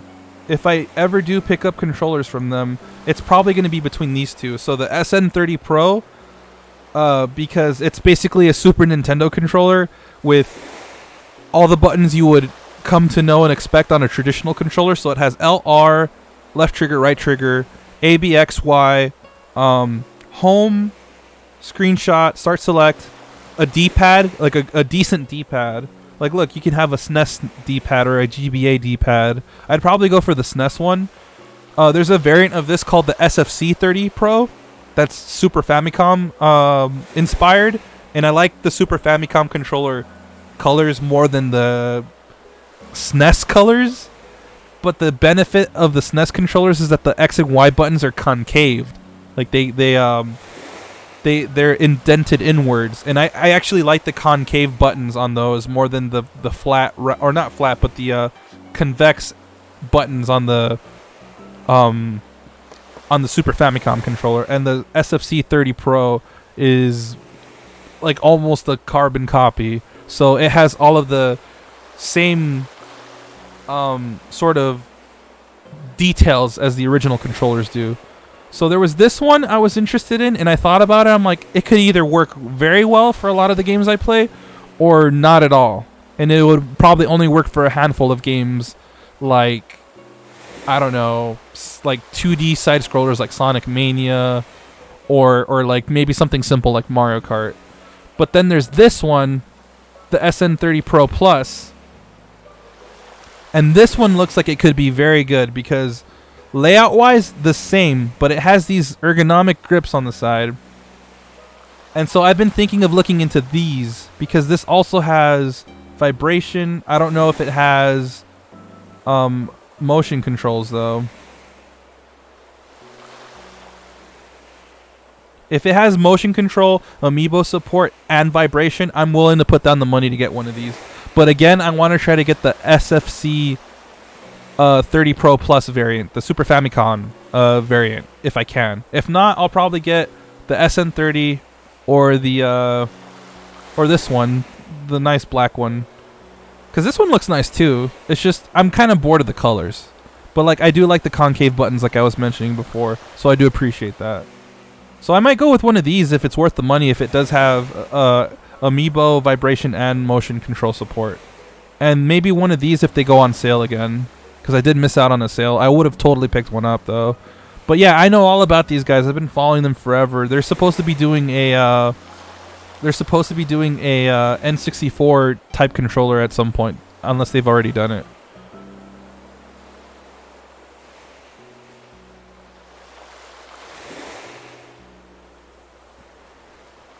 You've heard that I should go for the Game Boy themed one because the plastic on the D-pad on the SNES version is way too slick, and so like the Game Boy one has more grip, I guess. Yeah, the ridges on the GB version has better grip. Okay, cool. Slime controller was for a limited edition of the game only. Aw, what a bummer. So it's a very limited release for that slime controller. Stick drift happens a lot on other controllers. Yeah, you get it on your DualShock 4 too. Yeah. Oh, dude, you had to go and remind me. I'm getting stick drift on my Xbox One controller, my custom controller I made that's like Evangelion themed. I'm getting stick drift now on my DualShock 4 that I bought to replace the old one where the X button broke. Oh, what the hell, dude? I feel like stick drift has just become a bigger issue now over the years. It used to not happen as much with me. Like, it would happen only on my 360 controller. Like, and then I would have to replace those like crazy. But, like, ever since the 360, I feel like stick drift has become, like, unavoidable, it seems. It's everywhere. It happens on every platform now. You're very partial to Hori in general. Everything they've made has worked really well for me. Hori is really good too. Like, I have no beef with Hori. I'm well aware of their roots. They initially were known as a fight stick company. They were originally known as a fight stick company, so people would go to Hori to get custom fighting sticks. But then they branched out to traditional controllers over the years and have become have continued to be, actually, I should say, a second party provider for Nintendo. Because it all started, I think, with the N64. And I have that controller as well. I have the HoriPad Mini 64, which is the best N64 controller ever. Any of you that had issues with the N64 controller, you guys need to look at this controller because it's going to change your fucking lives. If the N64 controller is the only reason you guys don't like the system, this is a life changer, really. Because this controller is so good. I have big ass hands and it's a small ass controller, but the layout makes so much sense. I'll get to the morning announcement in a moment, though. I just need to show you guys. I am spreading the good word of the HoriPad Mini 64 right now. Because, honestly, this is the way you play anything N64 related. Hands down. Like, the layout makes so much sense. It's spread out in a way that's ergonomic. It makes so much fucking sense, guys. So, like, look. I think Nintendo saw this controller. It's a Japan exclusive also. So that's probably why a lot of people still don't know about it. And hey, that's better for me because I'm probably going to pick up a couple more in a couple years. But I think Nintendo saw this stick, this change they made to the stick, because this is like almost a carbon copy of the GameCube stick, the GameCube analog stick. It's rubberized on the top with hard plastic underneath, and it's not a entirely plastic stick like the original N64 stick is. The start button, very reminiscent of the GameCube's start button too, except that this one is like a weird rubber instead of it being hard plastic. But like, this layout makes so much sense. And then on the back you have L and R, and underneath you have 2 Z triggers instead of it being underneath in the middle. And like, seriously, this changed my fucking life. To the point where I play Smash with this thing. I bought an adapter that converts the N64 socket into a GameCube port socket, and I have my GameCube adapter from Smash 4 still.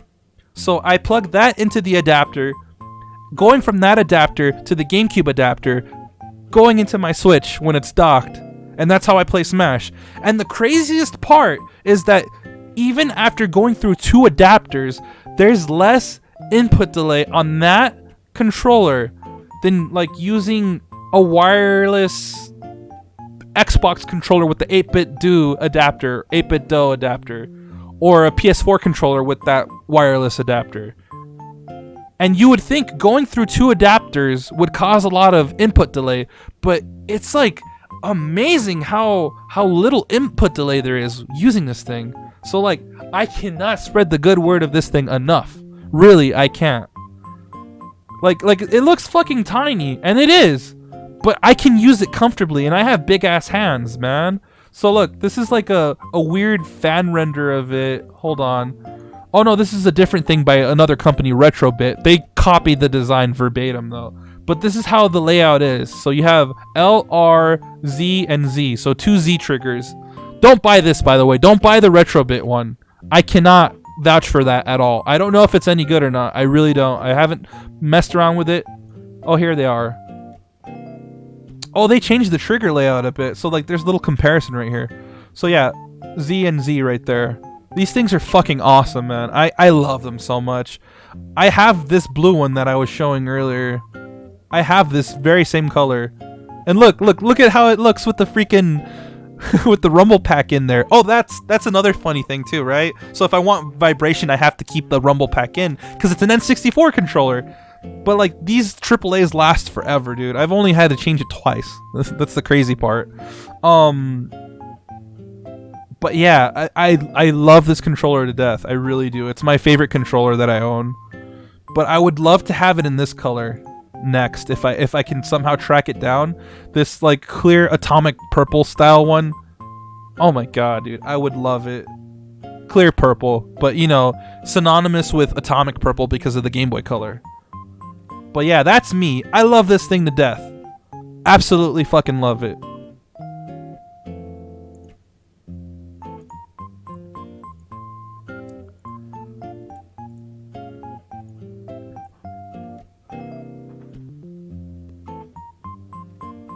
At least you don't get sticky sticks like on the DualShock 2. Oh, I know. Dude, I'm telling you, I've grown to despise the DualShock 2. It's such a garbage controller. It really is. You got 3 stars on your island without the hay beds. What the hell? Your super old DualShock 2 left analog stick doesn't return to neutral unless you nudge it towards the center for a few centimeters. The thing is that Joy-Cons have this really weird design issue that makes drift happen real easily, sometimes without them even being broken. Yeah, so I know what you're talking about with the Joy-Cons and the way the sticks are designed. It's because of the actual nubs on the top. So the nubs are actually caps. They're rubber caps that are going on top of the rest of the control stick. And they click into it. And so the portion of that rubber tip that connects to the rest of the actual controller gets a lot of dust wedged into it. And these controllers are prone to drifting by just specks of dust getting into them. It's also the same issue that MacBook keyboards have, where if dust gets into them, they're almost considered dead. It's ridiculous.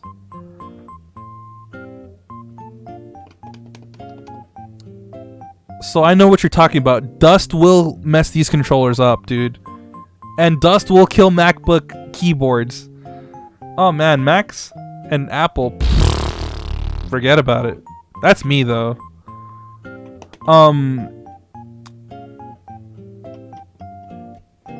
Yeah, so it happens way more than other controllers because of the way they're built. You're right.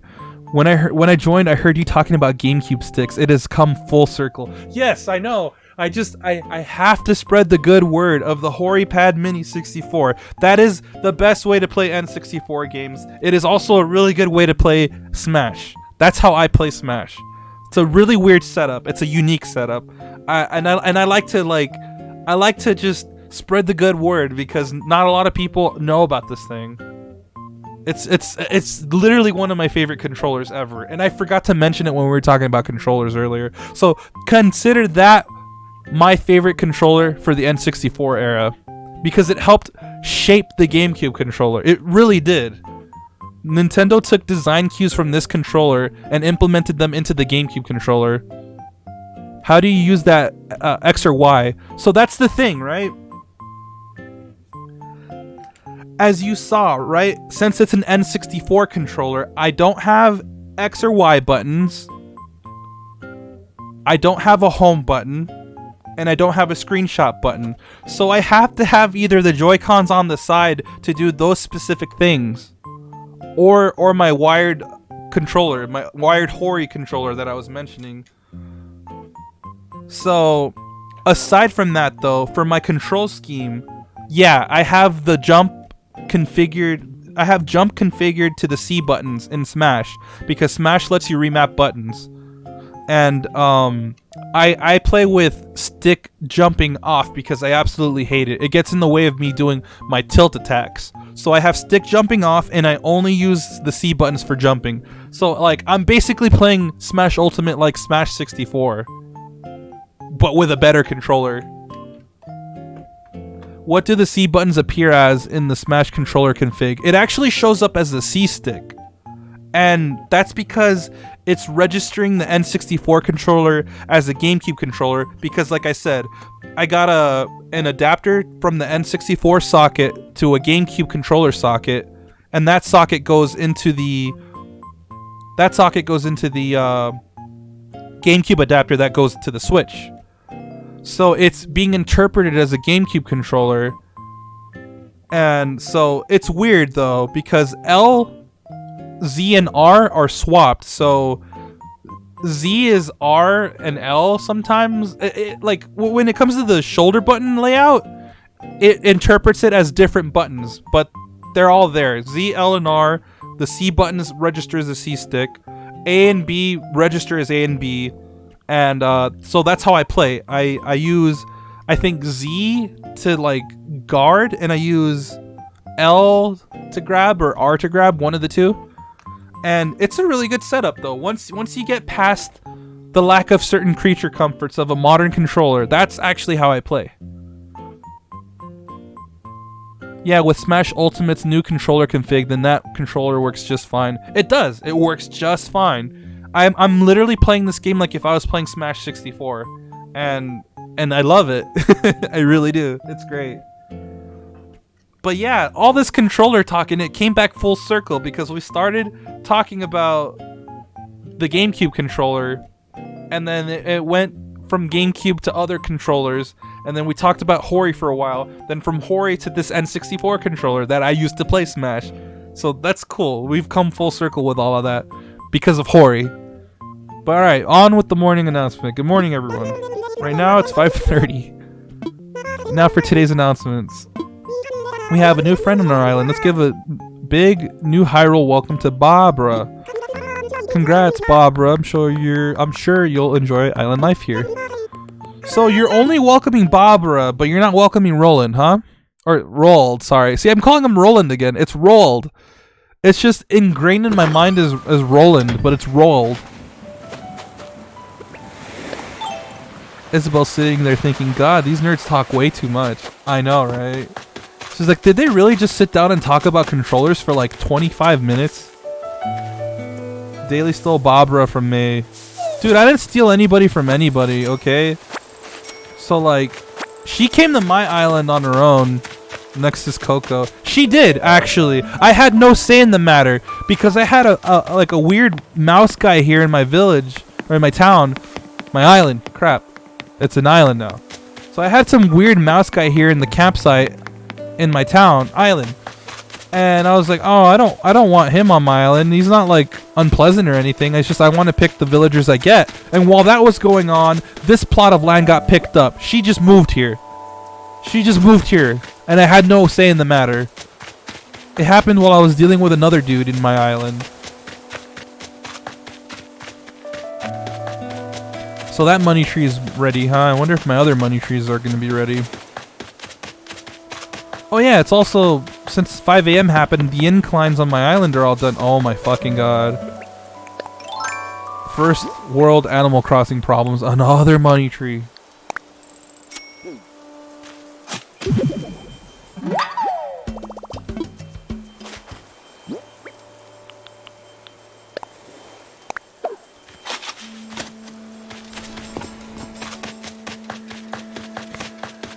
But I didn't know you had Barbara on your island. Who's Irene? Really?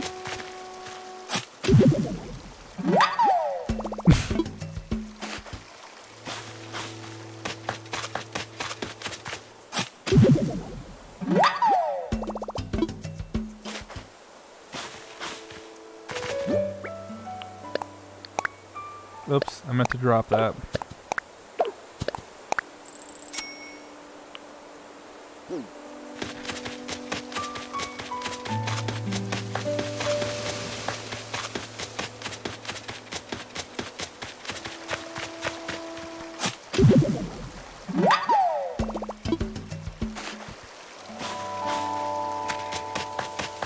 So like I said, I'm gonna...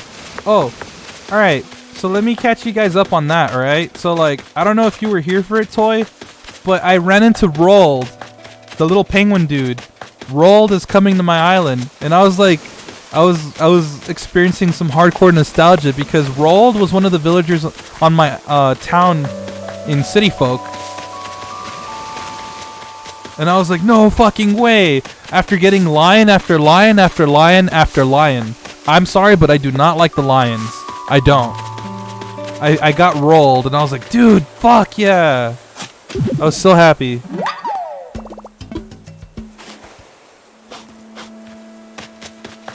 Yeah, not gonna lie, I fell asleep.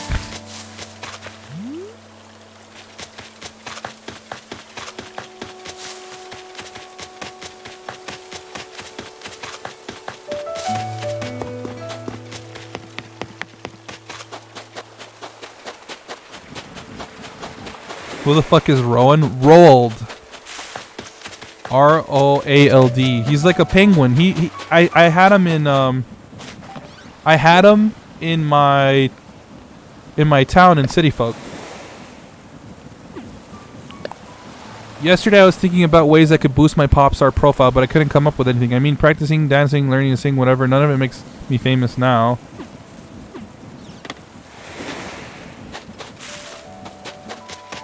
Who's Dimitri? Is Dimitri one of the lions? I'm not a fan of the lions. I don't like the way they look. I'll go talk to Barbara in just a bit. I'm just gonna go make my rounds on the island and get the fossils for today, because everything reset today. Oh boy, another Bunny Day DIY recipe that I don't need for the 15th time. Oh, I probably gotta just unmark these as well too. I'm not gonna do like the tree shaking and all that today. He's from Fire Emblem 3 Houses. Oh. I didn't realize you meant the Fire Emblem character Dimitri. I thought you meant there was like a... Oh my god. Okay, I see what you did there. Yeah. It took me a while, but yeah, see, I'm not totally engrossed in Fire Emblem. So I'm like, who? You're the nerd! What do you mean nerd? You're the one talking about stuff I don't know about. Nerd. Yeah, Liz's boy toys, all 590,000. No wait, 5,902. No wait, yeah, it was 590,238. You're just grossed by Fire Emblem. By new Fire Emblem. Like I said, I'm gonna probably like look into the earlier games. The ones that interest me are the ones with Marth, Roy, Roy's dad, and Ike. Those look cool. Those were fun. Awakening's the last one I ever like really looked into. I'm sort of interested in, but like I don't know. I'm mixed about it. It's just play the Ike games. Yeah, I know. That's what I'm saying. Like those are. I hear those are really good. Path of Dawn, Path of Radiance. The Roy games kind of suck. Oh really?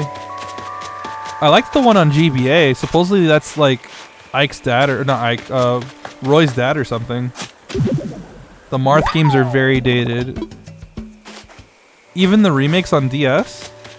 Well, I don't know how many remakes there are on DS, but even the remake, even the ones that are on DS, if there's more than one, Path of Shit. I mean, I do like the older style Fire Emblem games, though. I played the one on GBA, and like I think that's the one with Roy's dad.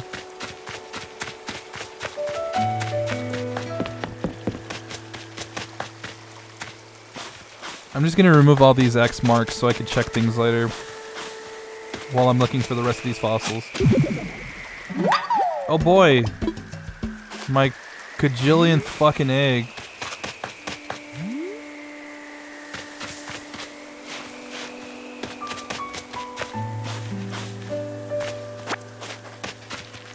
But yeah, you know, like I used to actually care about this series, but it's just one shit game after another really ruined it for me, man. Awakening was like the last decent one,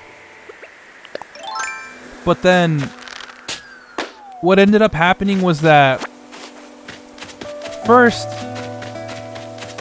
First, we were promised Fire Emblem Cross Shin Megami Tensei, and then that got delayed for so long, and then it resurfaced as you know, that wonderful game, fucking Tokyo Mirage Sessions, the game that really shit in my cereal, and I didn't want anything to do with Fire Emblem after.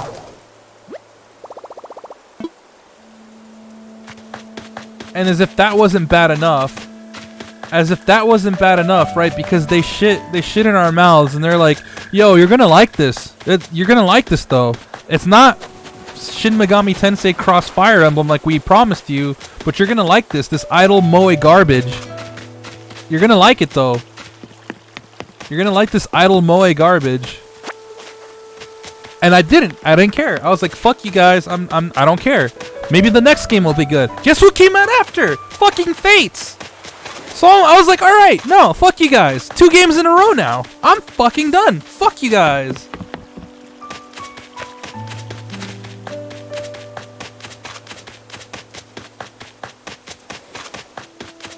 You woke up this early because you had a bad dream. Oh, damn. Sorry to hear that. Fates is fine, but the catch is only the Japanese version is good.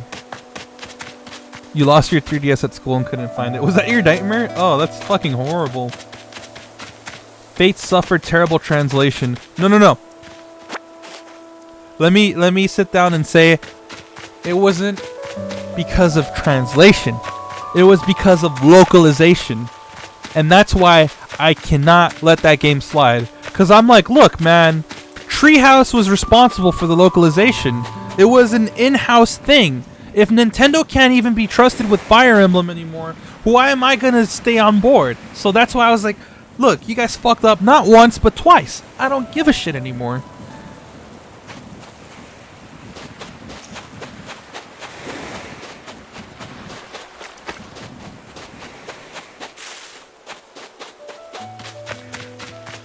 Like, they literally changed, like, an entire heartfelt confession between one character and another.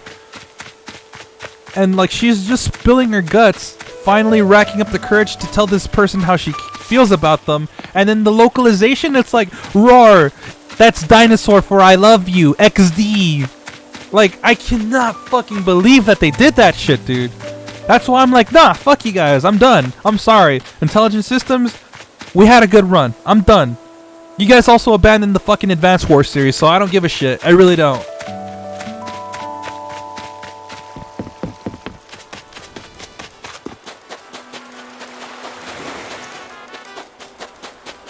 Oh, the infamous scene with the 2 ninjas. Oh, yeah. More like Stupid Systems. Got him. Straight up, dude. Straight up. Isn't that Treehouse's fault?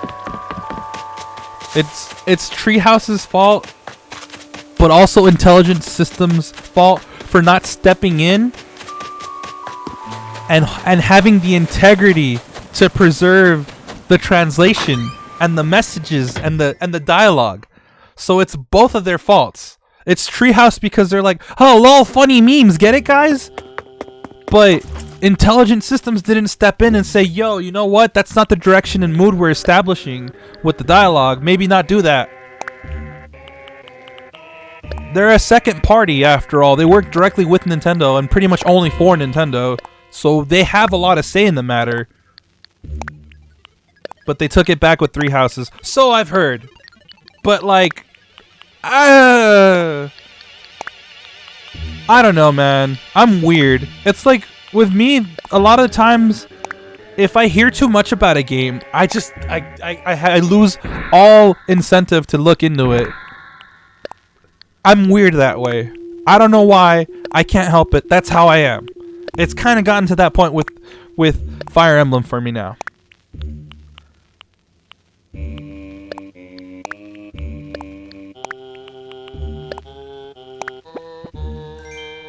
Grasshopper head model. Oh, you mean like the one I already have?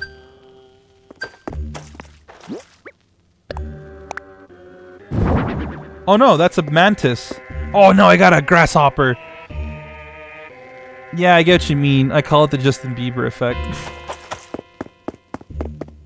Any localization is, again, from Nintendo America. Yeah.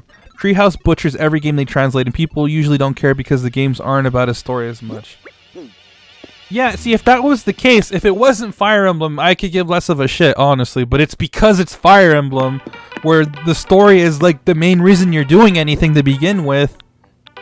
It becomes a big fucking deal.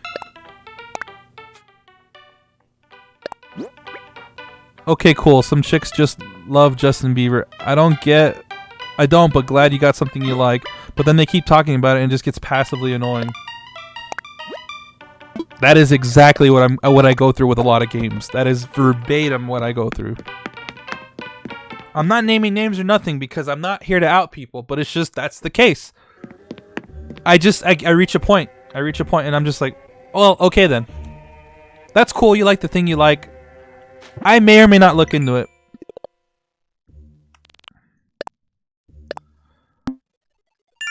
Justin Bieber, is this 2009? Okay, fine. Let's substitute Justin Bieber for Billie Eilish because I don't like her either. There you go. I've modernized it for you. But the example still proves the point. Kirby has a lot of stuff that's lost in translation about the lore. And that bothers me. I agree. Like, I've been looking into this recently. And yeah.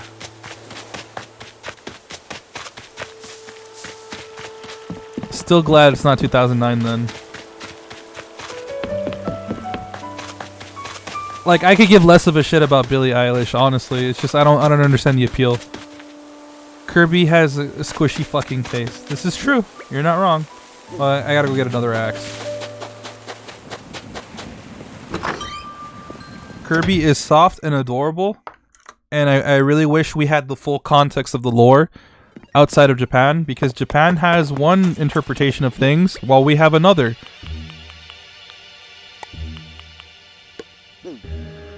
Like with the final boss to Star Allies, like our description is pretty vague about it, but they're more direct about it in the Japanese text, if I'm not mistaken.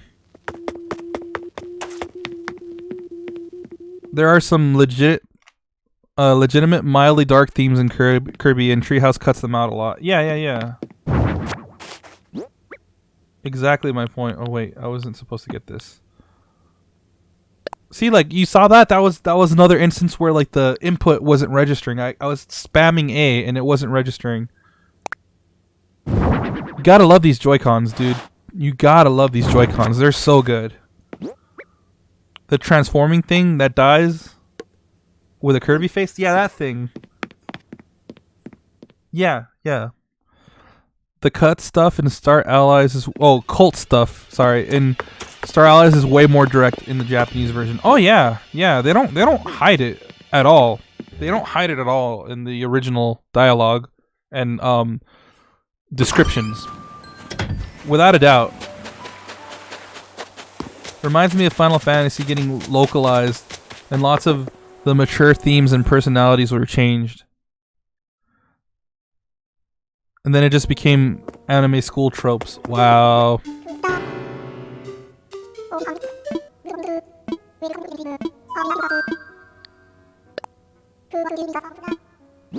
Bruh, tell me you got some new shit from this, yeah?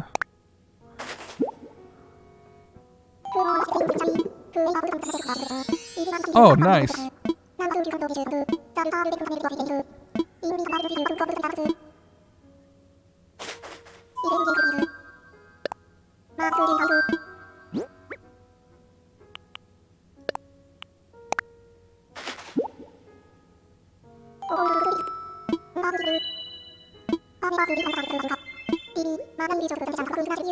Yeah, lay it on me, my dude.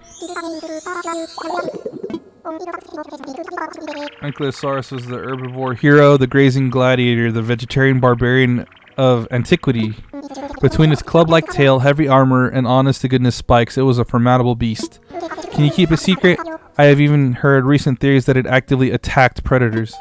Can you imagine such behavior in an herbivore? It simply beggars the imagination. And that is what I have to say about that. Anywho, I'll gladly accept your generous donation. Hope we can find what remains of this fossil and display it in its fully assembled form.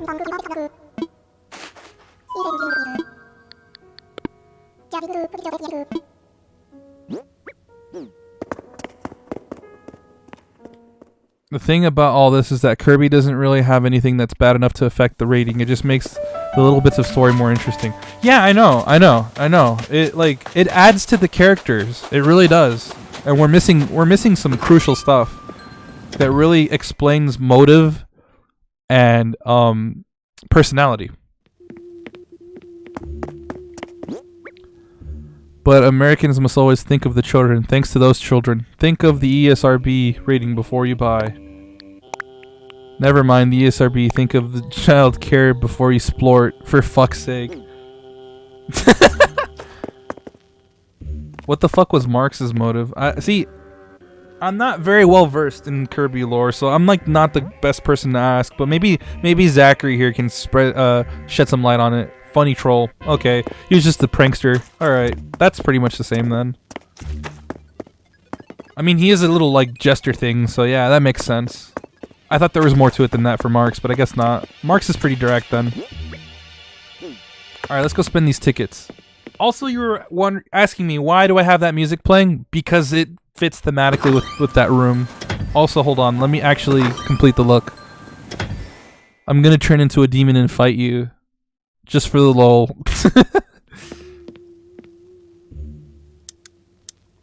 There you go.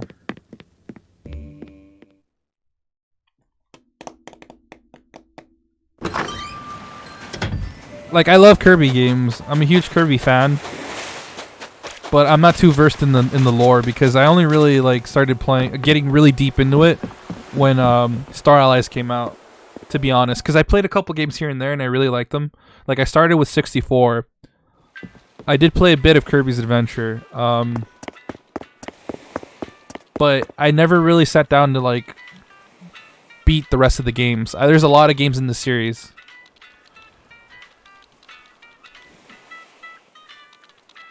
KK Dukes, because when I hear this song, I think of that meme. Scooby, did you like something in this weed? Oh yeah, it's not weed, Shaggy. Star Allies is actually my least favorite Kirby game. I like it from a gameplay standpoint.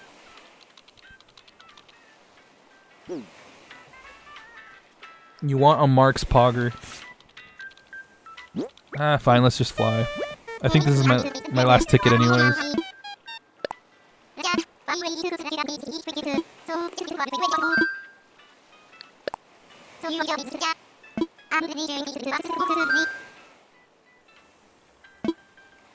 That's the part you don't like? You don't like the gameplay?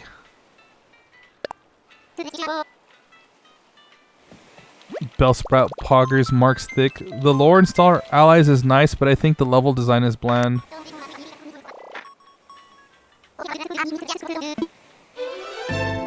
I mean, in my opinion, I'm biased when I say this, of course, because like I said, Kirby Crystal Shards was the first one I played. In my opinion, I think the dual abilities was the best thing ever, and I'm really upset that it never came back and it was just a one-off thing. Your problem was that the game was too short. Yeah, the main game is pretty short, but I mean, if you're gonna 100% it, you do get your money's worth, I think. It was short and reused a lot of assets. I mean, you could say the same thing about modern Kirby in general, though. Really, it goes as far back as Return to Dreamland. I think that's where it all started. That feeling you're getting of like, oh, wow, like a lot of stuff here is being recycled. I played that game too. I actually like that game. It's not the worst game ever. I just shit on it a lot. Bear. Oh, did you get the bear in the mail finally?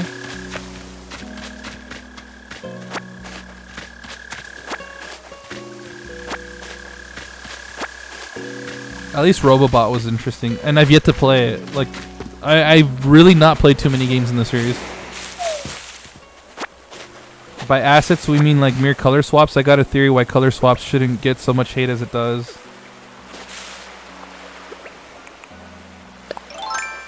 Kumazaki's Kirby games have gotten kind of bland.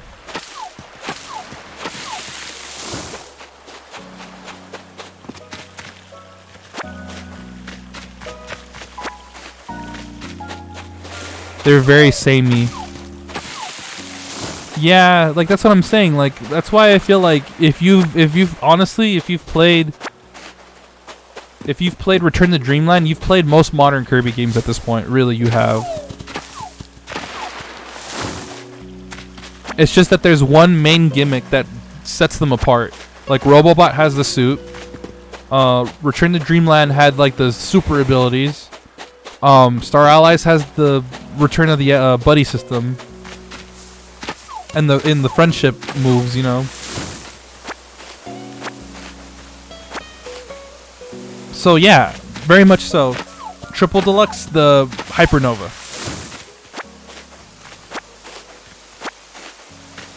Planet Robobot is the most standout one because of the aesthetic. Yeah, it makes sense, and it definitely does set itself apart visually. Did Triple Deluxe have anything? Yeah, Hypernova and Taranza and Sectonia.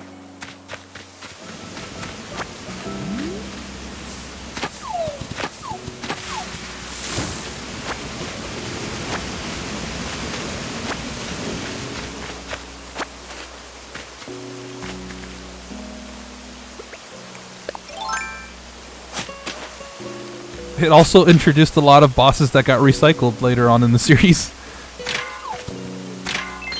On that topic, like, yeah.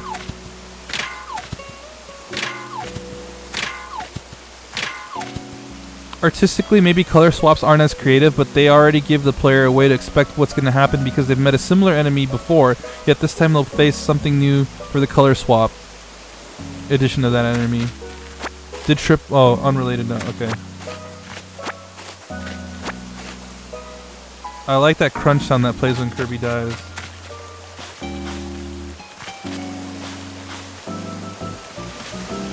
What?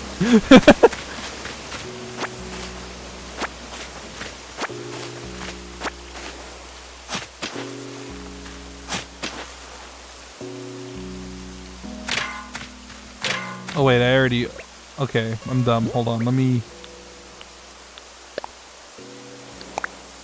Your nostalgia goggles are on way too hard, so your favorite is still Superstar. Superstar is great. Like, that game really does stand the test of time. And yeah, if you want to play that, Ultra's the best way to play it, obviously, but... Like, yeah, I mean, if you even make that comparison, if you really do look at most Kirby games now, it's crazy, right? A lot of games now, especially with Star Allies, like... Superstar set the standard for what a Kirby game is. It's a main game with a secondary story that you unlock after doing all the mini-games. And that's literally been every single Kirby game since. It's really crazy to think that, but that's honest truth. It's the honest to goodness truth. I don't know why I keep digging these holes when I'm just breaking stuff like that. Ah, man, I'm on autopilot. Smash also couldn't exist without Kirby Superstar. Yeah, pretty much. Yeah. So Sakurai era Kirby and post Sakurai era Kirby, like immediately after, heavily influenced the Smash series, dating as far back as Melee because Air Ride's UI was heavily based on Melee's, Brawls was still heavily based on it. And a lot of things that happened in the Kirby series also made its way into Smash with like directional rolling, air dodging, and things of that nature. Directional dodging, I mean, sorry. So it's like they're two halves of the same whole. And that's also because, in terms of the UI at least, I think Sakurai's wife is the one that made the UI for both series. So for Smash and for Kirby games. If I'm not mistaken, I remember hearing that his wife was the one that works on the UI or something. Go talk to the bear. Oh, fuck me. God damn it, I pushed the wrong button. It was left instead of right.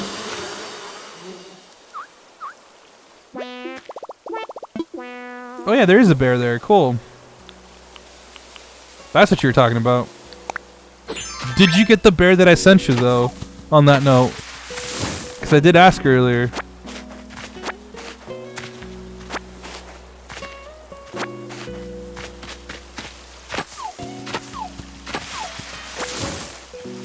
I'll talk to them. They'll be my 10th. It's fine. They're cute looking. I got your dresses. Honestly, I'm not a huge fan of the Sakurai's wife menu design. I actually really like it.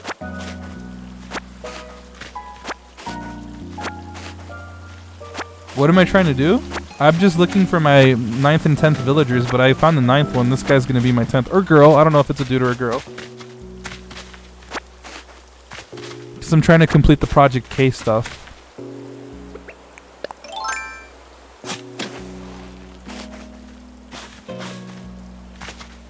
Oh, this one's in a really shitty spot.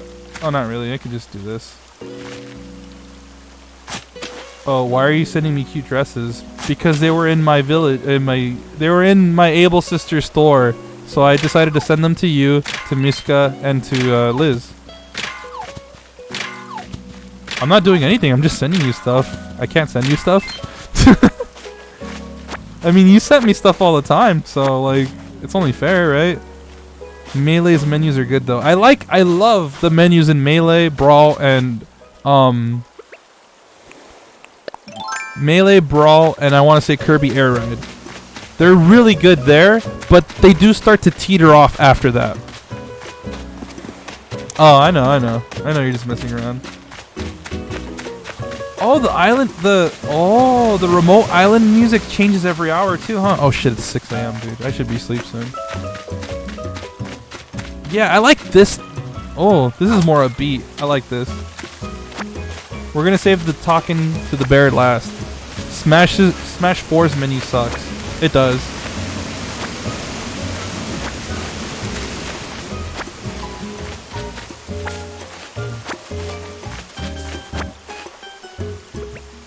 Dude, yeah, 6 a.m. deserted island music. Shit goes hard.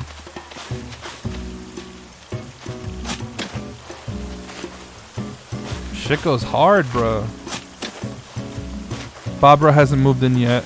They began unpacking. A lot of things about Smash 4 sucks. Well. Oh, she was supposed to move into your town? What? No way. I thought she already had. That's... Oh, wow. Maybe I did steal her then? No, don't wear it. No, give me my hat. I mean, that's a good shade. It goes with my sweater, but only Ed has moved in.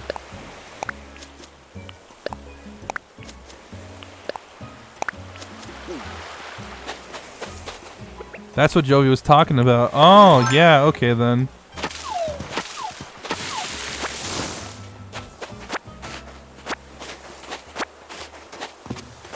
Makes sense now. That one was out of my control, though. Yeah, it goes on my striped sweater, dude. It really did. Like, that particular shade went well with my sweater.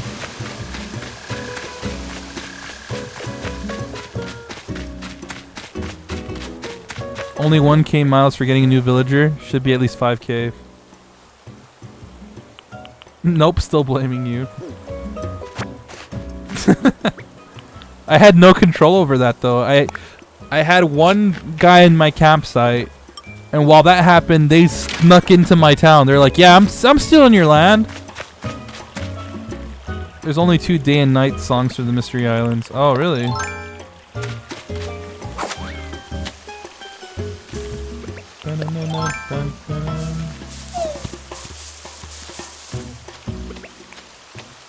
Oh, I think that's Puck, right? Yo, what up, man?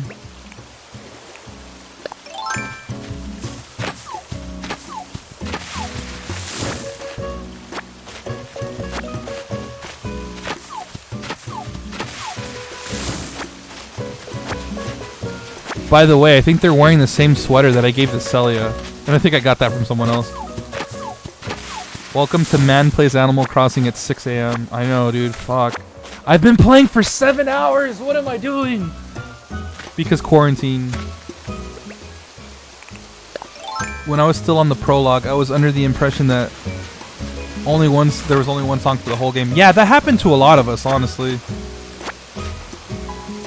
If there's anything that I learned from the stream is that Daily is racist towards lions. Oh yeah, I was very open about that. I even made that joke too. I was like, I'm about to go commit a hate crime towards this lion right now, because I assaulted him with my net earlier. Because I got like 4 of them in a row, dude. I spent 4 goddamn tickets and I got 4 lions in a row, and I don't want them on my island. I'm a very open lion racist. I wasn't even trying to hide that fact, dude. I'm like, dude, I don't like them in this game series. And that's when May was making the joke was, so you don't like Dimitri from Blue Lions? I'm like, oh yeah, it took me a millennia to get that joke, but yeah.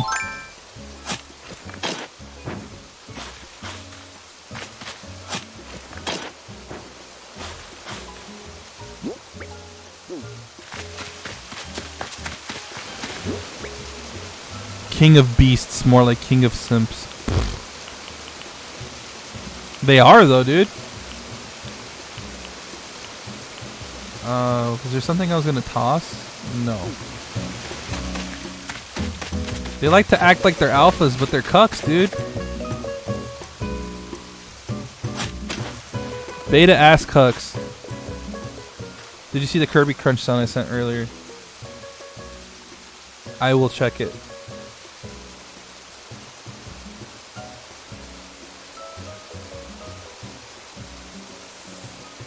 Where did you send it, by the way?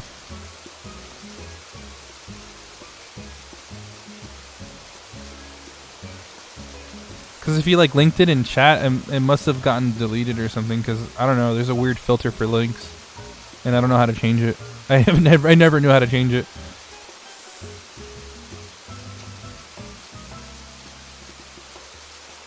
YouTube chat, really? Yeah, I think it got removed. Just remove the .com or whatever, and then I'll paste it.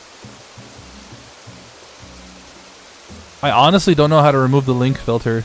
Like, I never did know how to do that.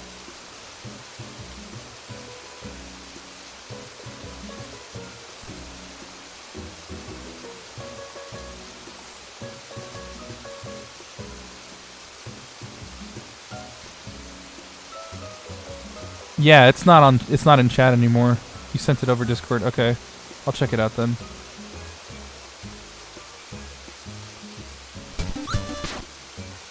Oh, yeah, that one's good. Mr. Daly, you're single-handedly responsible for making my sleep schedule multiple hours worse than it already was. Well, I would say I'm sorry, but truth be told, that's the case with me too. I was like, dude, I was supposed to be asleep like hours ago. Does anyone have extra cherry blossom recipes? I do not. But hey, welcome. Don't worry, many of our sleep schedules have been ruined since this game came out. You have an extra cherry wand DIY. I need that.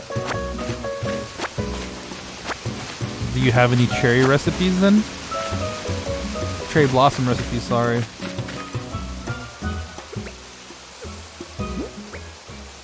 I could check on my island real quick once I get back. I'll just talk to this villager, finish gathering resources here, which I'm almost done doing, and I'll see if I could send you something then. Quick dash. You actually avoided staying up too late playing this game so you could see the morning announcements when you wake up. Dude, like, I wanted to do that. But I stayed up so late, I saw the morning announcements, and now the sun is out. Okay, thanks. Yeah. Oh, man.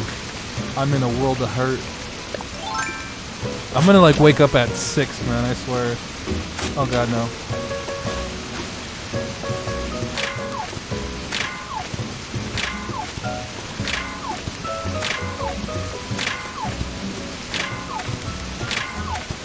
Yeah, I stay up too late and don't get a chance to hang out on my island during real life daytime. Yeah, tell me about it.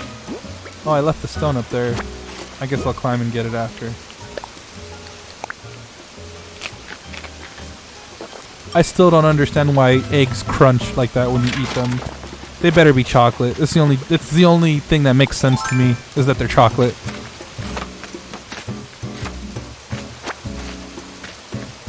Like, I understand mechanically that they're just reusing, like, assets, but still. Alright, let's talk to this person. Eggshells. No! Hi, fat to meet you. I'm Blue Bear. Are you visiting from another island too? New Hyrule? Wow, that's a big trip just to come hang out with me on this neat little island. Hey, let's get to know each other while I'm here, Peach. You're adorable. Come to my island. The only thing better than kicking back and chilling on an island would be to do it forever. Spending time on an island is the best way to find your inner calm and hug it as hard as you can. If I lived on an island, Peach, I'd be the calmest, most relaxed bear cub pop star you ever met. Ooh, you have the same personality as Bubbles. Maybe you guys will get along and become an idol duo. Move to New Hyrule?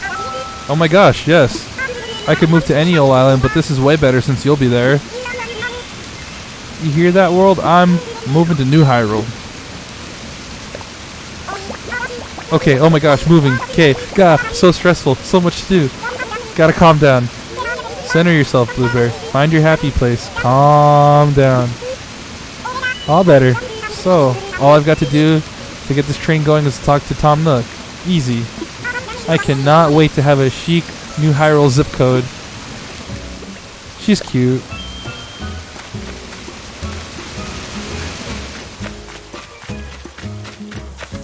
When you looked up Blue Bear on Google, you saw a body pillow. You want to see? Go Google search. No New Hyrule zones.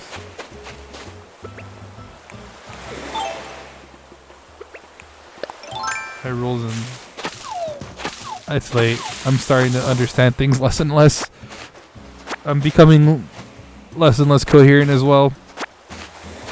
No body pillow. Damn. So okay. Oh, New Hyrule zones. New Horizons. Ah, I see what you did there. I get it now. I'm very slow and stupid. It's late, dude. Super late. Super, super late. Oh, I almost skipped that bottle.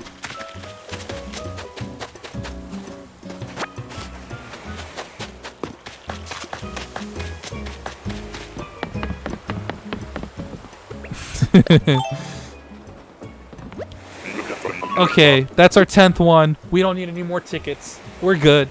I'm ready to go home. I told myself I was going to finish Doom tonight and ended up watching someone else play a game I own instead. Story of my life, dude. Story of my life. I was going to do the thing, but then I watched someone else play a game. Oh, shit. Liz has only one eye. Oh my god, that's so funny. Yeah, that's... I forgot that you... You're like, oh shit, is that alright for you guys to be making those jokes? Because like, you legit thought that was the case for a bit. That's funny, man. That's funny. It's also late, and I'm like... losing it slowly because of that. Okay, let's read this message in a bottle. I was messing around on the old tool bench and came up with this DIY idea that you're holding right now. My great idea's in this bottle here. Take a chance on it. You'll see. Take a chance and try it out. Now get to work, Rocco. Clothesline. I think I know how to do this already. Alright.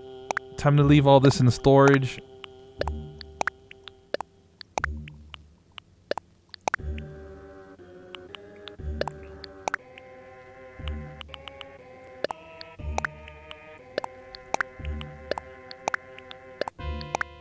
TBH, I might not even stream today, because, like, fuck, man. How long until the Rainbow Dash bottle washes ashore?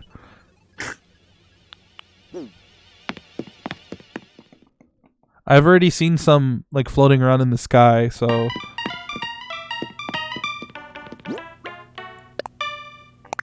Wait, I was gonna drop it.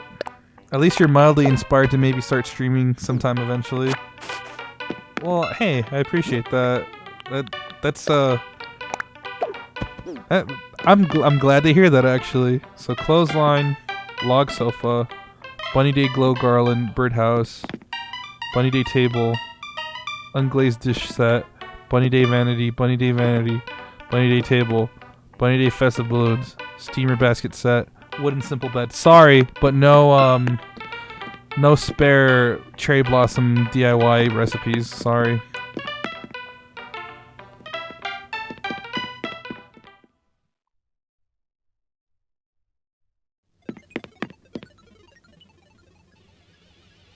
I read that as KK Dirge plays. That's scary. Thanks for checking. Yeah, sorry, man. Alright, guys. I think I'm gonna end it here. I've been streaming for 7.5 hours. What the fuck, dude? This game is ruining my life, but I love it. So, I'm gonna start Jet Set Radio on Monday. Jet Set Radio Future, sorry. And I might mix in some more Animal Crossing here and there. Show you guys things. Oh, before we go though, sorry. There is one last thing. I need to go say hi to Barbara. Only problem is you have like 50 megabytes per second internet that's shared with the whole family. Oh my god, I love her walls.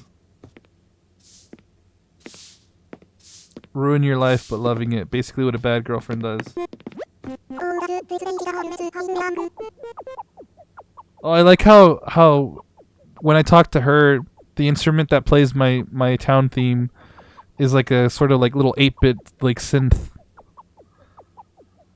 This place is a terrible mess. How embarrassing. I have a good excuse, my dear. I just moved here today. After all, still, I hate for you to see it like this. Goodness, where are my manners? Your name is? So nice to meet you. My name is Barbara. Oh, I think she's an old deer lady. This is so cute. Now, I don't mean to be rude, but let's continue this chat once I put everything in its proper place. I love this woman already. Let me say goodbye to you, please.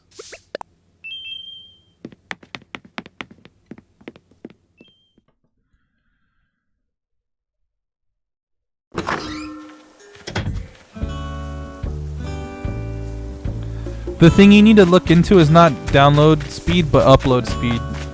The more upload speed you have, the better.